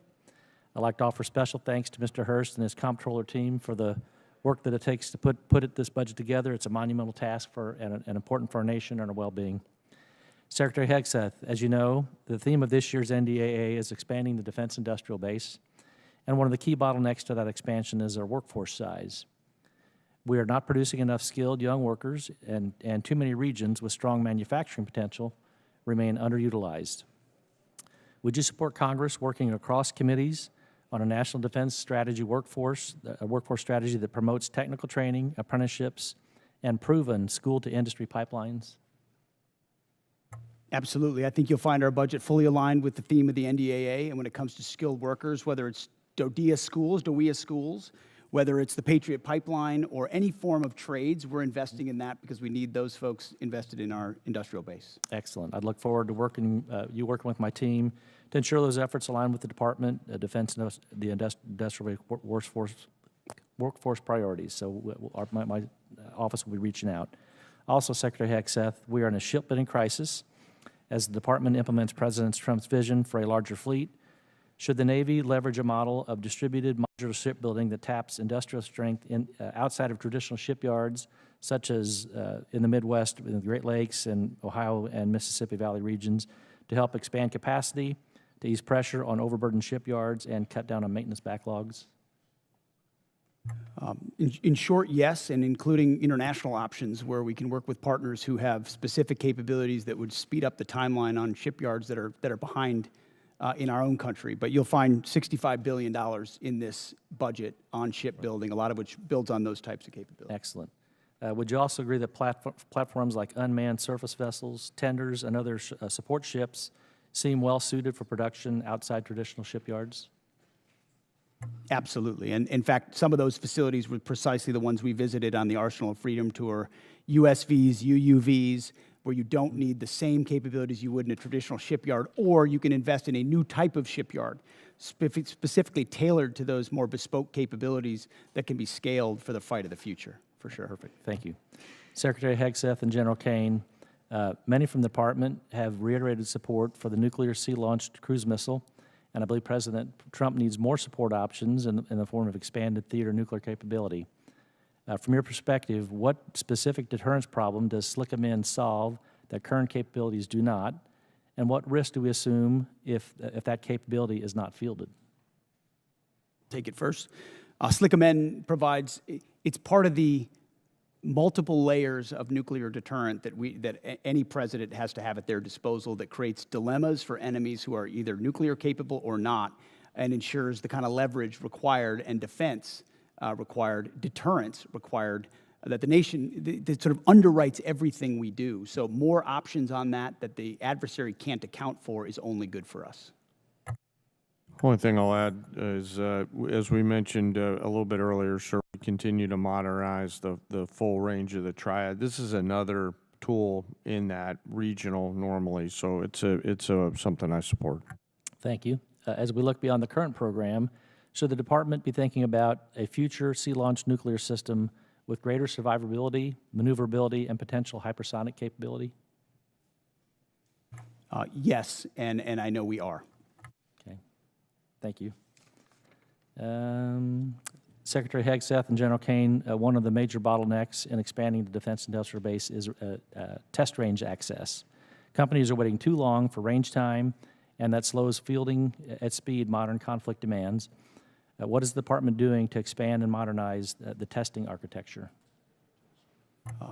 $5.2 billion worth of investment, but I'll tell you, when we sit with industry, and I simply ask the question, what can we do for you? How do we empower you? Test ranges come up almost every single time, and the limits and the timeline limits they create. So we're trying to blow that open and create a lot more options for them. Okay. Thank you. Secretary Hegseth and General Caine, I'd like to extend an invitation for both of you to come and visit Naval Surface Warfare Center Caine and see what a great work is being done in Southwest Indiana to support the warfighter and ensure our military edge. And with that, I'll close and surrender the rest of my time. The chair now recognizes Mr. Whitesides from California for 5 minutes. Thank you, Chairwoman. Secretary Hegseth, General Caine, Mr. Hurst, thank you for testifying today and for your service to the nation. Over the past few weeks, military and civilian leaders of many of the DoD components have testified about their FY27 posture. We appreciate their professionalism and their service to the country and the time that they've spent to testify before us. I want to start with Mr. Hurst. Mr. Hurst, you testified at the beginning of this that you said that the estimated cost of the war is about $25 billion. In March, you stated that the first week of the war cost $11 billion. So is it right to say that the following 7 weeks have cost about $14 billion total, or $2 billion per week? Yeah, the most intense phase of the conflict was obviously the beginning. That's when most munitions were used. Okay. And that's the basic expense from the war. Right. So that you also said just now that the $25 billion includes the cost of the munitions deployed. Is that right? This question is for the CFO, sir. Yeah? That's correct. Okay, so I guess I'm confused then. It makes sense that if that's the cost, then the cost to refill those stocks would be no more than $25 billion. Am I right about that? When we estimate cost of the conflict, we're using current replacement cost for these weapon systems. Right, you're using current replacement costs. So it's frankly pretty surprising that the estimate for the supplemental would be $200 billion. You don't, if you'd like to explain that, you can, but. But that's not accurate. We don't have an estimate for the cost of the Okay, that's what's supplement yet. publicly reported. So it's good to hear that it's going to be less. Mr. Hurst, do you have Signal on your phone? I'm sorry, why is this relevant? Do you have Signal on your phone? What does this have to do with the budget? I'm going to take that as a yes. Mr. Caine, sorry, General Caine, do you have Signal on your phone? I do, sir, yes. Okay. So I want to talk about Signal. Last year, the Secretary and other administration officials discussed sensitive and almost certainly classified information about a strike in Yemen using the unclassified Signal app. Mr. Hurst, what's the current policy for Signal on official DoD devices? I'm the comptroller. I don't do CIO work. So therefore, it is allowed? Is that your statement, that it is now allowed to have Signal on your device? Mr. Whiteside, my statement is I run the budget for DoD. Yeah. Okay, well, he's got it on his phone, so therefore it must be permitted. Sir, I got to go back and look if it's on my official phone. I was talking about my personal phone. I'm not exactly sure. I'll go back and look, though. Okay. Last month, FBI Director Kash Patel made a public announcement that Russian hackers are targeting Signal app users in the government, specifically stated that they were targeting individuals of high intelligence value, including current and former U.S. government officials. I hope that it is not official policy that you can have Signal on your official phones, and I would love to get a response from the department on that. We have now asked this question about 5 separate times and have never gotten a straight answer. I want to close by talking about helicopters. Mr. Secretary, I want to ask about the Army Apache helicopter that flew over Kid Rock's property on March 28th. An investigation was launched by the 101st Combat Aviation Brigade Command Leadership, but before that review is completed on March 31st, you terminated it via social media post. Did you personally direct termination of that review? I did. Okay. Now, the president said they probably shouldn't have been doing it and that I'd take a look at it. So did you talk to the president before terminating that review?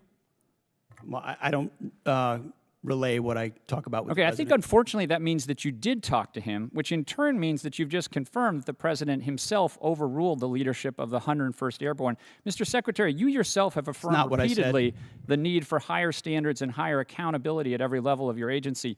Commanders rely on established processes to uphold these standards. How does canceling a command-initiated review by the 101st Airborne leadership support a culture of accountability? Actually, I think I'll ask that of the chairman.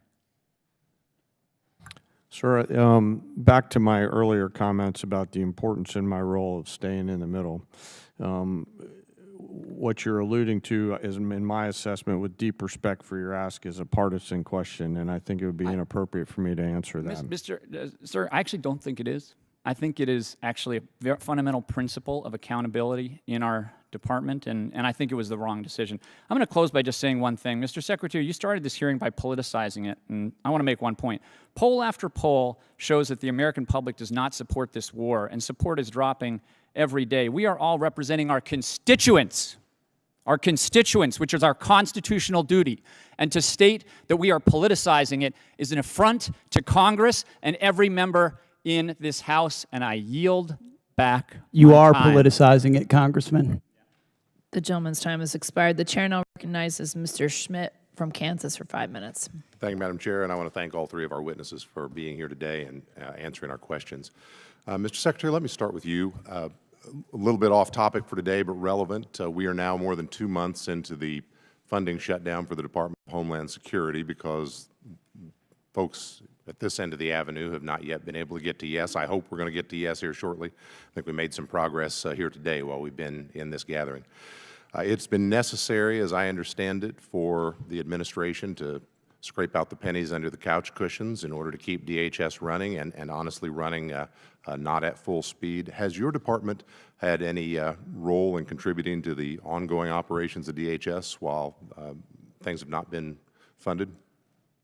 Well, I wouldn't comment on the status of DHS. I'll just say the ways that we cooperate with them have continued. I mean, look at the southern border and the 11,000 troops we have there, Task Force Southern Border, ensuring that our border is locked down. We've worked with law enforcement from day one on DHS to do that, just like we have with local law enforcement across the country. So obviously we welcome DHS funding, but in the meantime, we're going to protect the country, protect the homeland, and that's what we're doing with them. Do what is necessary. Very good. General, let me ask you, if it is more appropriate for the Secretary, we'll defer, but we've obviously been following with interest all of the developments and the publicly reported developments in Operation Epic Fury. There was some publicly reported activity a while back that I had reason to think might involve some Kansas service personnel. We didn't know from the public reporting. We had simply been trying to find out whether our folks were involved or not. We finally did get an answer. It took about 4 weeks, and when we got it, it was, for the most part, everything we'd read in the press, with one exception. It's a bit unsatisfactory when we're just trying to do our job and figure out whether our folks are implicated and whether we need to be doing something to help them, their families, or their folks back home. I know you take seriously the importance of providing that information, but can you just offer some reassurance that you do take those inquiries seriously and that that was perhaps not? We do, sir. I'm not exactly sure the situation you're talking about, but I'll get the teams together and figure out what broke down there and fix it. Appreciate it very, very much. Mr. Secretary, let me come back to you. In talking with Kansans who either have been deployed or are in support of folks who have been deployed, I am under the impression that there has been a particularly high, especially early in the operation prior to the ceasefire, particularly high amount of concussive activity, and that we might be well advised to be prepared when folks come home for concussive injuries, for combat-related PTSD, perhaps at levels we aren't expecting, at least those of us watching from the outside of the operation. Can you say anything either about that in particular or more generally about what types of health and post-combat related health issues we ought to be preparing for when folks come home from this operation in particular? Well, I know, Congressman, all of that is tracked very closely. As it pertains to this budget, there's $70 million for more research on that. But I would note that as it's tracked and identified, also 90% of those with injuries in this conflict have returned to duty. But that doesn't mean there couldn't still be a lingering effect, which is noted and will be continued to be tracked throughout. And can I follow on that? I appreciate that answer very much. With respect particularly to Guard personnel who have been deployed, and when they come back, they return to their civilian roles. They may be in communities far from a military post. They may be in communities that don't have dedicated healthcare services, that may be particularly focused on concussive damage or post-traumatic stress damage. Is there particular thought on things we ought to be doing to prepare to serve that population when those men and women come home? I think the biggest one is identifying it up front, doing that testing up front to identify what has occurred, and then the ability to track those service members. I know as a frontline leader that became part of my responsibility as well, tracking those who may be more susceptible to it, whether they have a formal network to address it or not. So definitely something we care about. TRICARE, ensuring they have increased access in places where there aren't military facilities is an important part of it. Thank you, Mr. Secretary. We care as well. We want to be helpful in that front when our folks come home.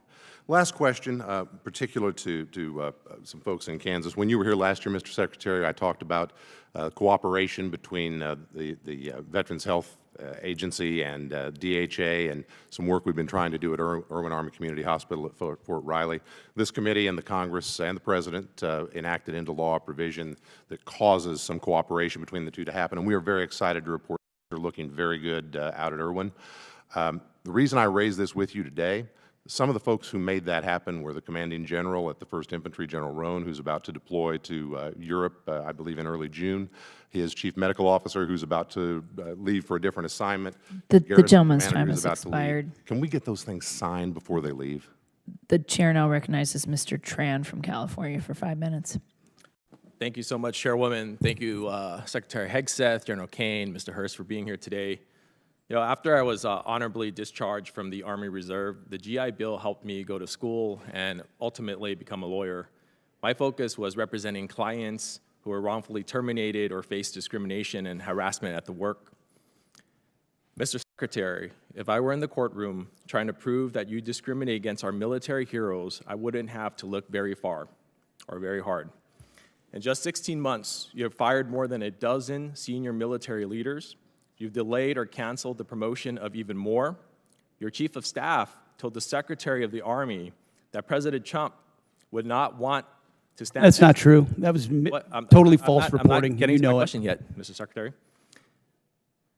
You told the President, the Secretary of the Army that the President would not want to stand next to a black female officer at the military events.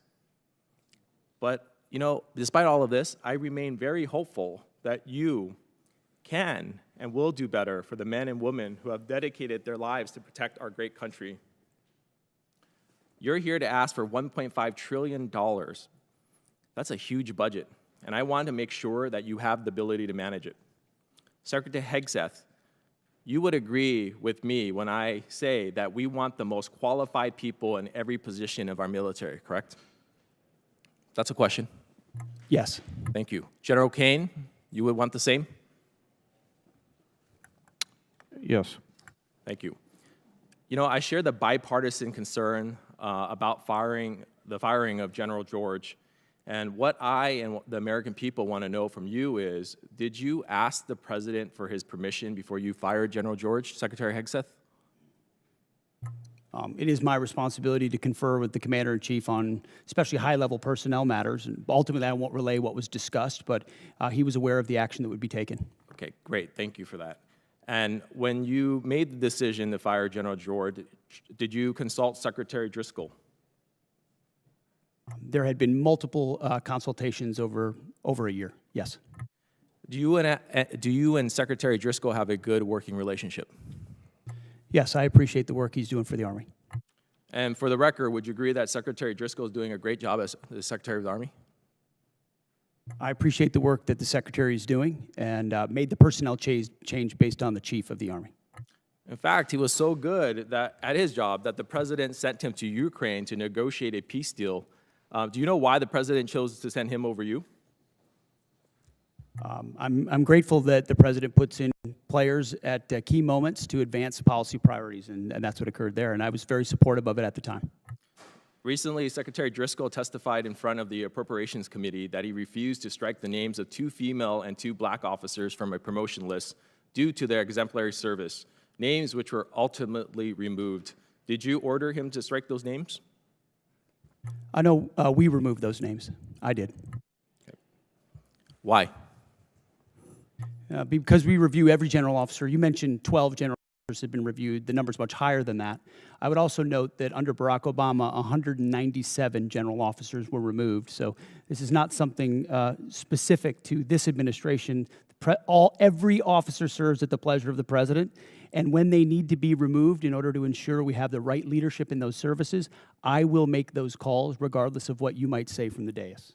You know, about a year ago, the Army began their transformation initiative. I'm all for modernization, but this process seems to have been completely rushed in a way that compromises our readiness, including deactivating a medical evacuation Black Hawk unit at Joint Training Forces Base, Los Alamitos. I've heard recently from senior Army officials who support slowing down the Army Transformation Initiative, specifically as it relates to aviation. Secretary Hegseth, can you commit to slowing down ATI as it relates to aviation? There are multiple places inside ATI that we are reviewing to ensure that we do not create capability gaps inside today's Army based on the fights we have today and the fights of the future. And this budget reflects ensuring that we don't have any operational gaps in the Army or any of the services. Mr. Secretary, during your opening, you brought up this beautiful slide, and you talked about the Arsenal of Freedom. It's the Arsenal of Freedom slide, talking about private investment, you know, from the $1.5 billion. RTX was on there, Boeing, GE, L3 Harris, Lockheed. My question to you is, do you or your wife have any personal investment in those companies? No. Thank you. The gentleman's time has expired. The chair now recognizes Mr. Crank from Colorado for 5 minutes. Thank you, Madam Chair. Mr. Secretary, the Department's FY27 military construction request includes plans for a new $250 million Space Force operations facility at Schriever Space Force Base. When constructed, this facility will support essential national security missions like Golden Dome, the National Reconnaissance Office, intelligence, surveillance, and reconnaissance missions, and other Space Command requirements. With a projected workforce that includes over 2,600 high-paying civilian jobs, how will the department compete with the private sector to recruit and hire the highly skilled talent needed for those positions? And how will the department work with El Paso County, which is my county, and the city of Colorado Springs, who strongly supported this administration, by the way, to meet the growing needs of the Space Force? Well, first and foremost, and I mean this, I would welcome your input. That's usually what I say when I'm on the road and in the field with commanders is, okay, you ask me, we meet with battalion and brigade commanders all the time. They ask me a really detailed question, and the first thing I say is, what do you think?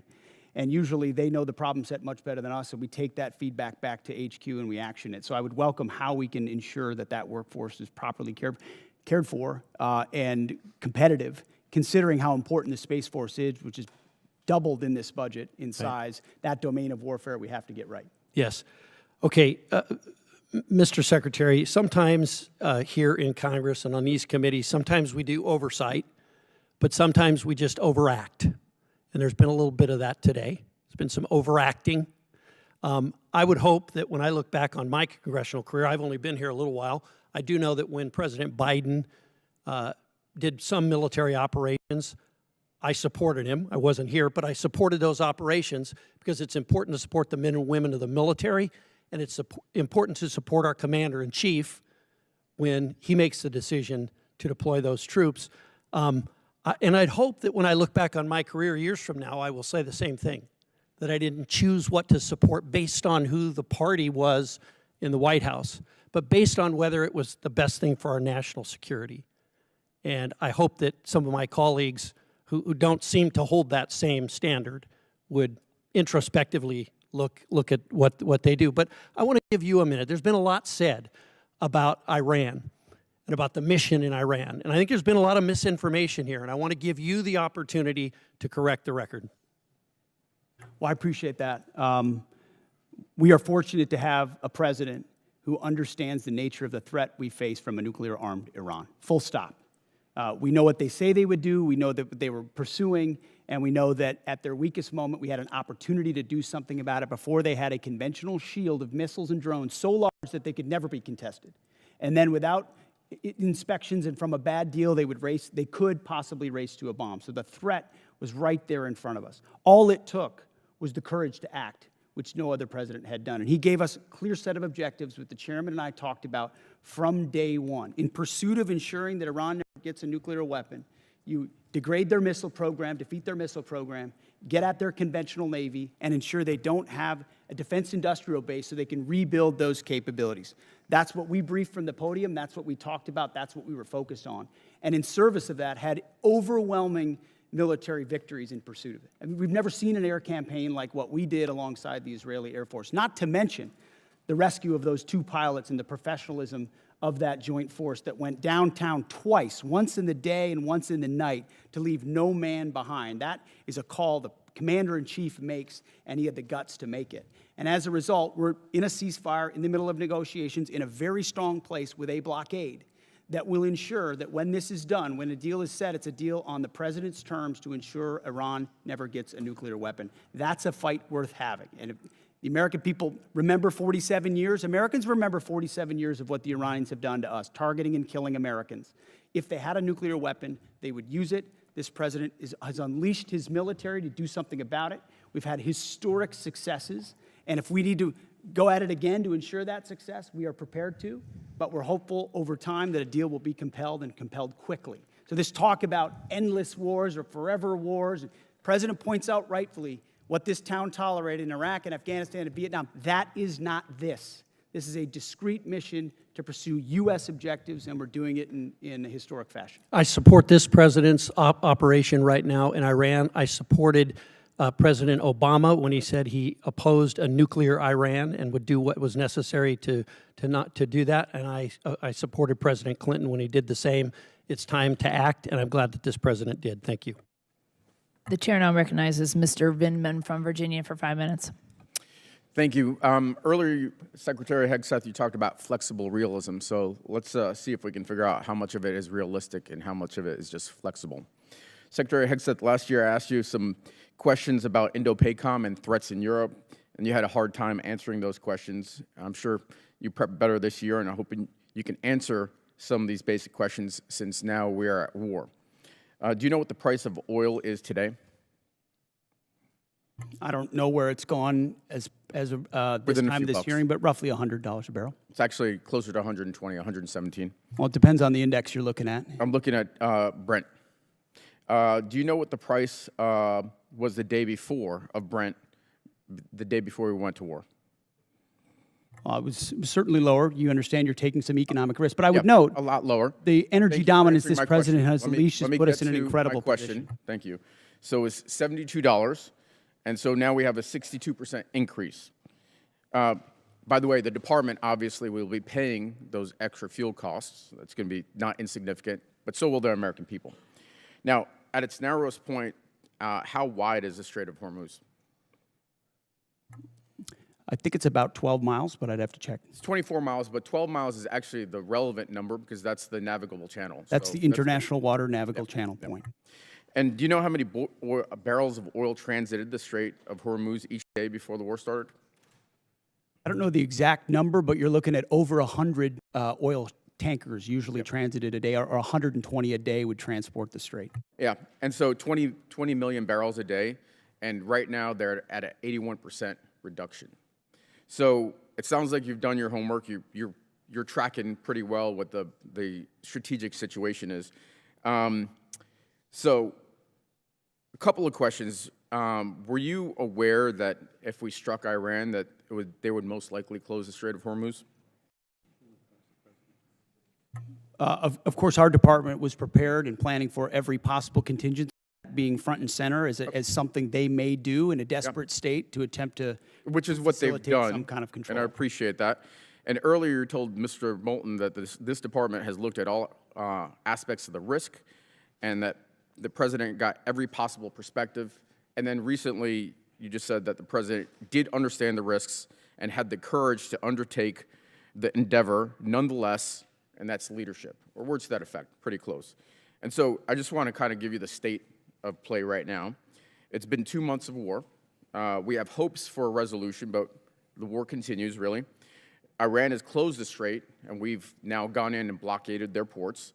1/5 of the world's oil is unable to transit the strait, and the American people and the department are paying significantly more. And you also said that this is what the American people actually voted for. But actually, the American people voted for a promise not to get into Middle Eastern wars. And they voted for lower prices. And this is the exact opposite of what they got. So let me ask you this. The president ordered the strike, is that correct? The president's been saying for over 30 years that Iran can never have a nuclear weapon. So I he's been got it. very clear as a We're position talking when about the American people voted for President Trump overwhelmingly. They voted for Secretary, that I got position. that, but the president ordered the strike, is that correct? Which strike are you referring to? The strike on Iran, the war that we're in. Oh, of course. I mean, Okay. he's the commander in So chief. He's it made sounds like the calls. It sounds like you're blaming Daddy for the mess we're in, and I don't think he's going to be particularly happy with you. I see what you're trying to do. There's no daylight in this administration on this Mr. Secretary, I'm campaign, asking and the I'm happy questions. You've been to admonished stand for shoulder this to shoulder before. with this You're administration. reclaiming my time. So let's shift gears. Last time we were here, I asked you if you'd apologize to the mother of an F-18 pilot whose son you endangered for sharing classified information on a signal chat. You refused.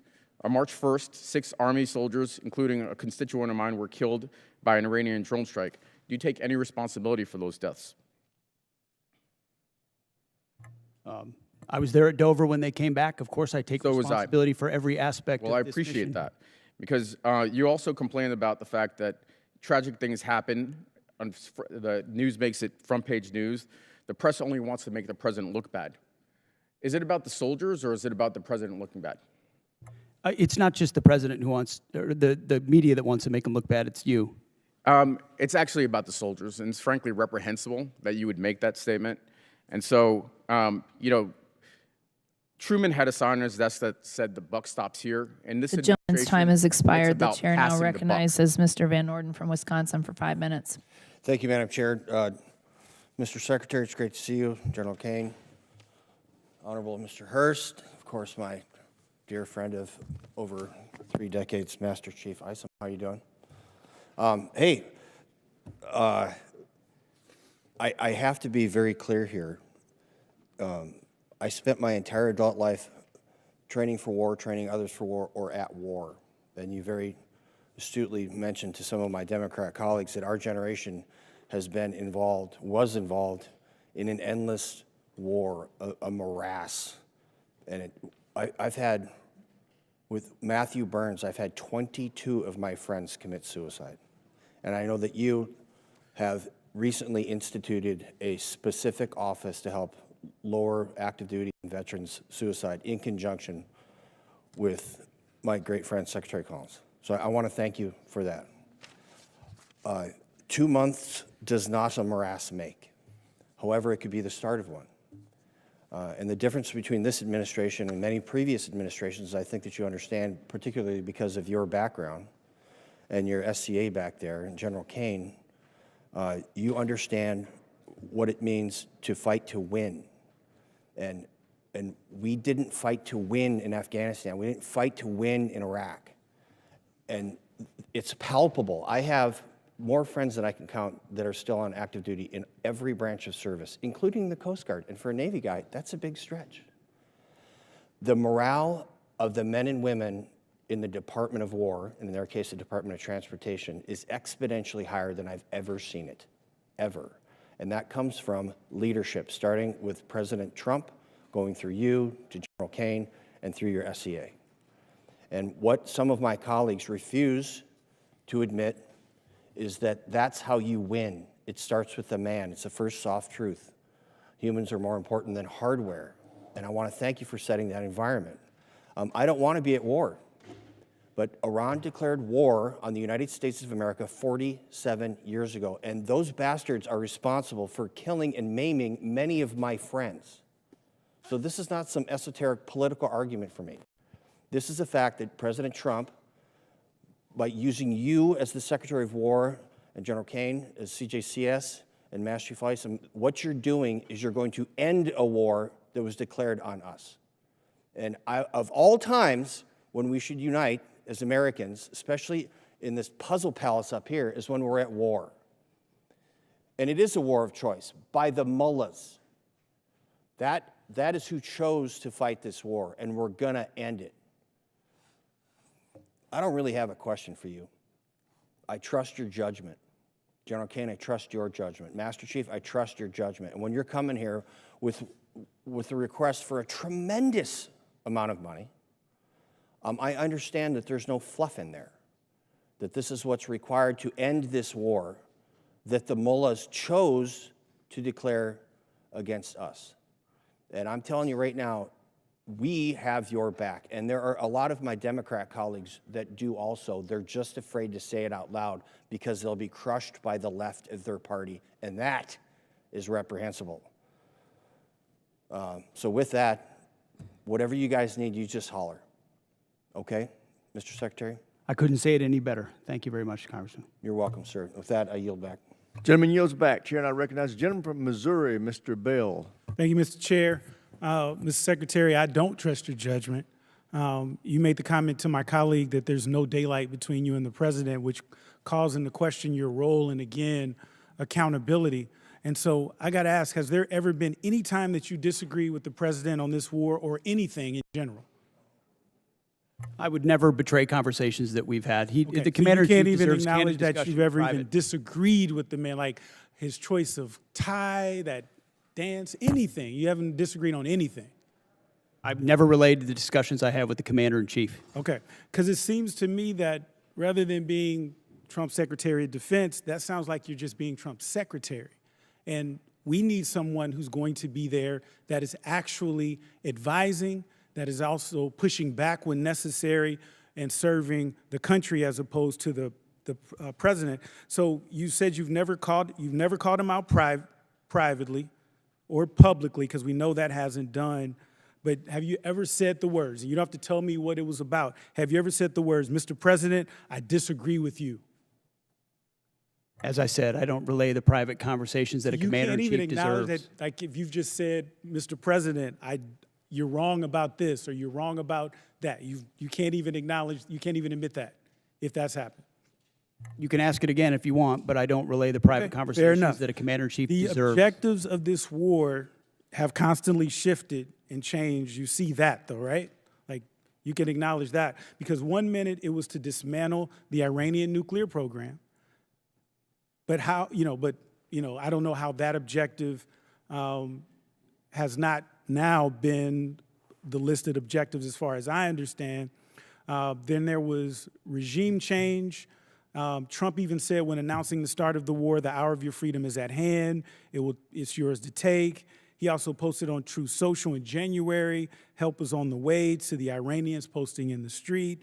Do you still believe in this particular objective? The objectives have been clear from the beginning, and I've supported the president throughout in having the courage to take on this threat. Okay, so then let's talk about what else has he said? So let's talk about the Trump doctrine. So on November 6th, the president said he was all about ending wars, not starting new ones. Yet in the so-called doctrine, the conflict has not answered why we're in the war. The objectives have changed. We're not sure about the exit strategy. This, to me, is the definition of open-ended or forever war. And you cannot claim to end forever wars while engaging in one. And then here's the one that really gets me. So I don't know when it's over when I feel it in my bones. So, Mr. Secretary, war decisions should be based on defined military objectives. You agree with that statement, correct? It's the commander in chief makes the call on behalf of the American people when our objectives are completed. There should be clearly defined military objectives. That's safe to say? Ultimately, the commander in chief makes the decision about when our objectives are achieved. Okay, because because I'm just trying to figure out what kind of analysis, evaluation are we looking at with objectives when it's just what the president feels in his bones? Are we talking about some Da Vinci Petruvian man or what? What are we talking about when we just talk about feeling it in your bones? Because my thing is, we're not set up here to trust anyone's judgment. We're here to represent our districts and the American people. And so my next question is, the problem that I'm concerned with is that Iran continues to increase their negotiating leverage with us. And so we've been told that we've won this war, it'll be over in a few days, but now they didn't control the Strait of Hormuz, and now they do have leverage in the Strait of Hormuz. I remember even in the strikes in June, after the strikes in June, I should say, they struck Al-Udeid, and we never responded to that. As a matter of fact, Trump even said he knew that strike was coming and he allowed it. Do you agree with that? Ultimately, the president's been clear about his objectives, and if Iran thinks they're going to outdeal the best deal maker on the planet, they got another thing coming. But they struck us and we didn't strike back, and you're okay with that? He even said he authorized, he allowed it. He said that, and you're okay with that? The president has done many bold things for this country to ensure Iran never has a nuclear weapon. Okay, well, allowing another country to attack us, isn't that treason? Allowing Iran to get a nuclear Gentleman's weapon, time's Obama was expired. willing Chair to now do, recognizes the gentleman that's what from you want. Arizona, Mr. Amadei. I want to thank your team behind you for having the discipline and stamina for being here. I know what work was involved in doing this type of hearing, so thank you all. Mr. Secretary, I want to ask you about the A-10 Warthog. How effective has it been in the war in Iran? As I'm sure you know, it's a very effective platform. Yes. And so why is the Air Force, I mean, they've been trying to retire this platform for 40 years, since 1984. And it seems like it keeps proving itself no matter the technological advances that we have in the military. So why is there a need or a push to retire this platform? Well, the push to retire the platform was from previous administrations, based on mostly requests from the Air Force. But given how, anybody of our generation knows how impactful, important, and significant the A-10 and the Warthog has been. And that's what you want when you need close air support. Full stop, everybody knows it. To include when you've got down pilots and you need to go downtown Iran. And it was incredibly effective in those missions. Now, there are other places where it's less survivable, and I understand that. But there's still most of the world where it is the most effective close air support platform. That's why I got with the Air Force Secretary. We extended it to 2030, and we're, per the President's guidance, going to look at other options, maybe other variants and ways at which we can keep the A-10 capability or platform on the battlefield for our warfighters who want that kind of close air support. Thank you. I appreciate that. Just, you know, as technology advances, sometimes we forget, sometimes the old school machinery we have works just as well. I know you just, you know, got the Apache helicopters. I mean, that's a 50-year-old frame. If you look at the AK-47s, my God, it's one of the most effective rifles, and from 1947. So I don't want to lose sight of that. You know, I think too much is spent on so many defense companies coming in here selling us the newest, greatest product, but warfare ultimately is about killing the enemy, and we know that Warthog does that. I want to shift focus a little bit to actually kind of old school as well. I know the SOF and PSYOP right now, there's been 3,000 positions cut, mostly on PSYOPs and civil affairs. How is, you know, I've been wondering, we have air superiority in Iran, and it seems like there's no internet connectivity in Iran. Are we doing any leaflet drops over there? We've explored a variety of different actions, many of which are classified, but that could restore additional communications capability to the Iranian people. I would love for President Trump's Truth Social post to be leafleted all over Iran, to be honest with you. I think that would encourage them to actually take to the streets. Moving to Iraq, I think there's budgeted right now about $118 million to the government of Iraq for the counter-ISIS mission. We know the problems that the Iraq government are facing right now. And you have personally said that you're going to certify, you know, the spending on it. I mean, do you think that this is an effective use of our money to give it to this government that we know is aligned with Iran and seems like it's becoming more difficult to deal with? It's very much an open question. We're paying very close attention to the new government there and the counterterrorism efforts, some of which have been successful over time and others of which have not in this conflict where Iraq has not stepped up in those efforts. And we're reviewing funding, basing every aspect accordingly, just like we did in Syria. The president directed that we leave Syria. We had 8 bases. We went down to 4, 2, and then 1, and now ultimately are in northern Iraq. And we'll review our posture throughout the region. Great.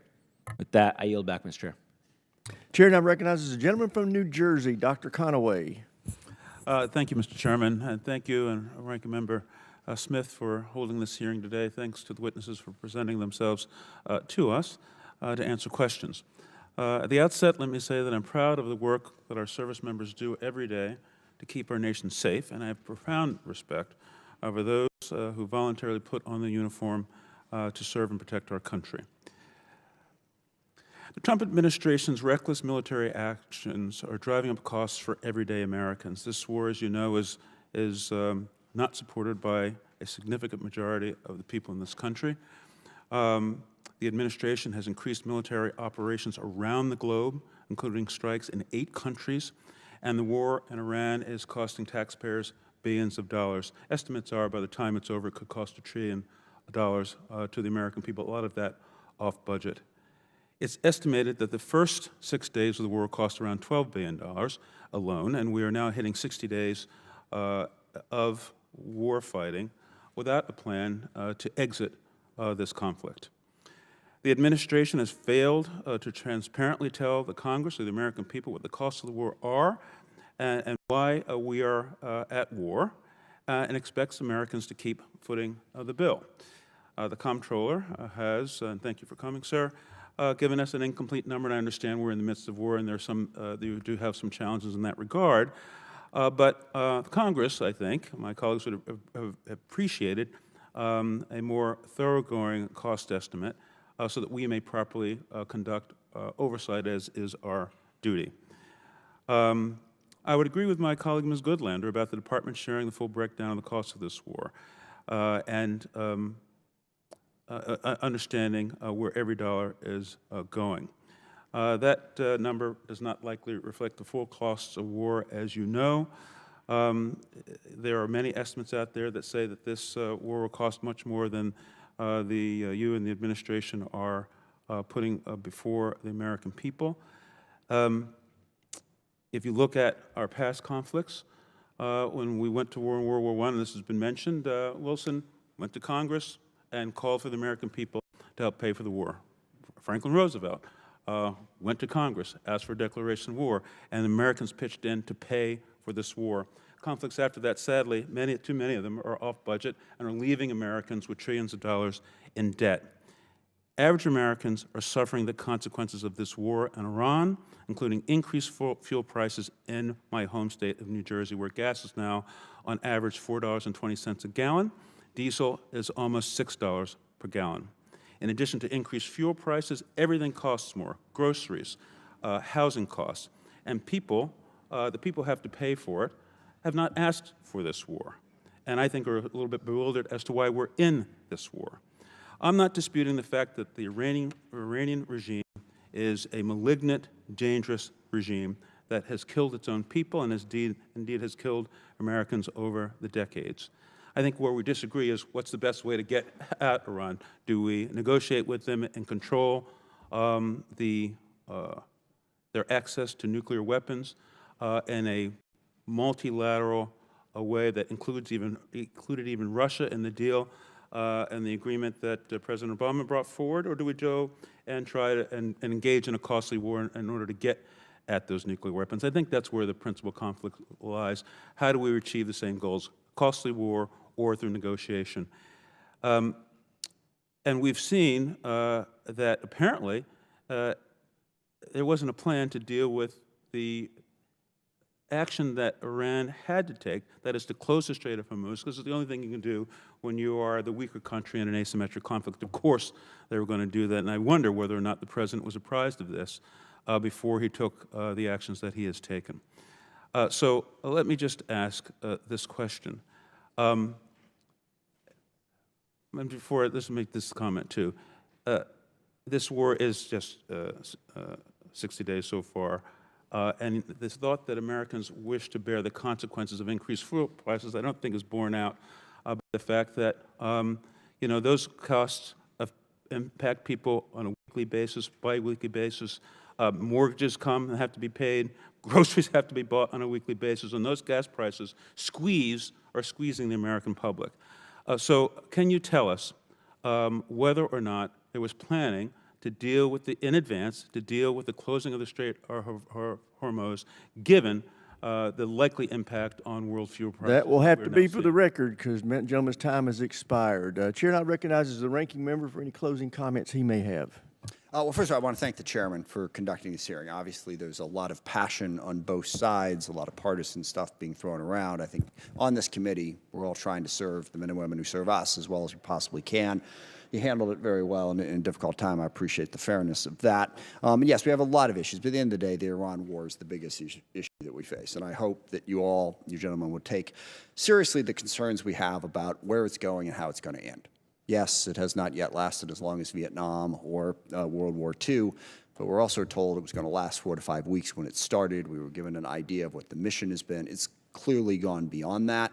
We did not contemplate that we would have, the Strait of Hormuz shut down or that we would have to implement a blockade.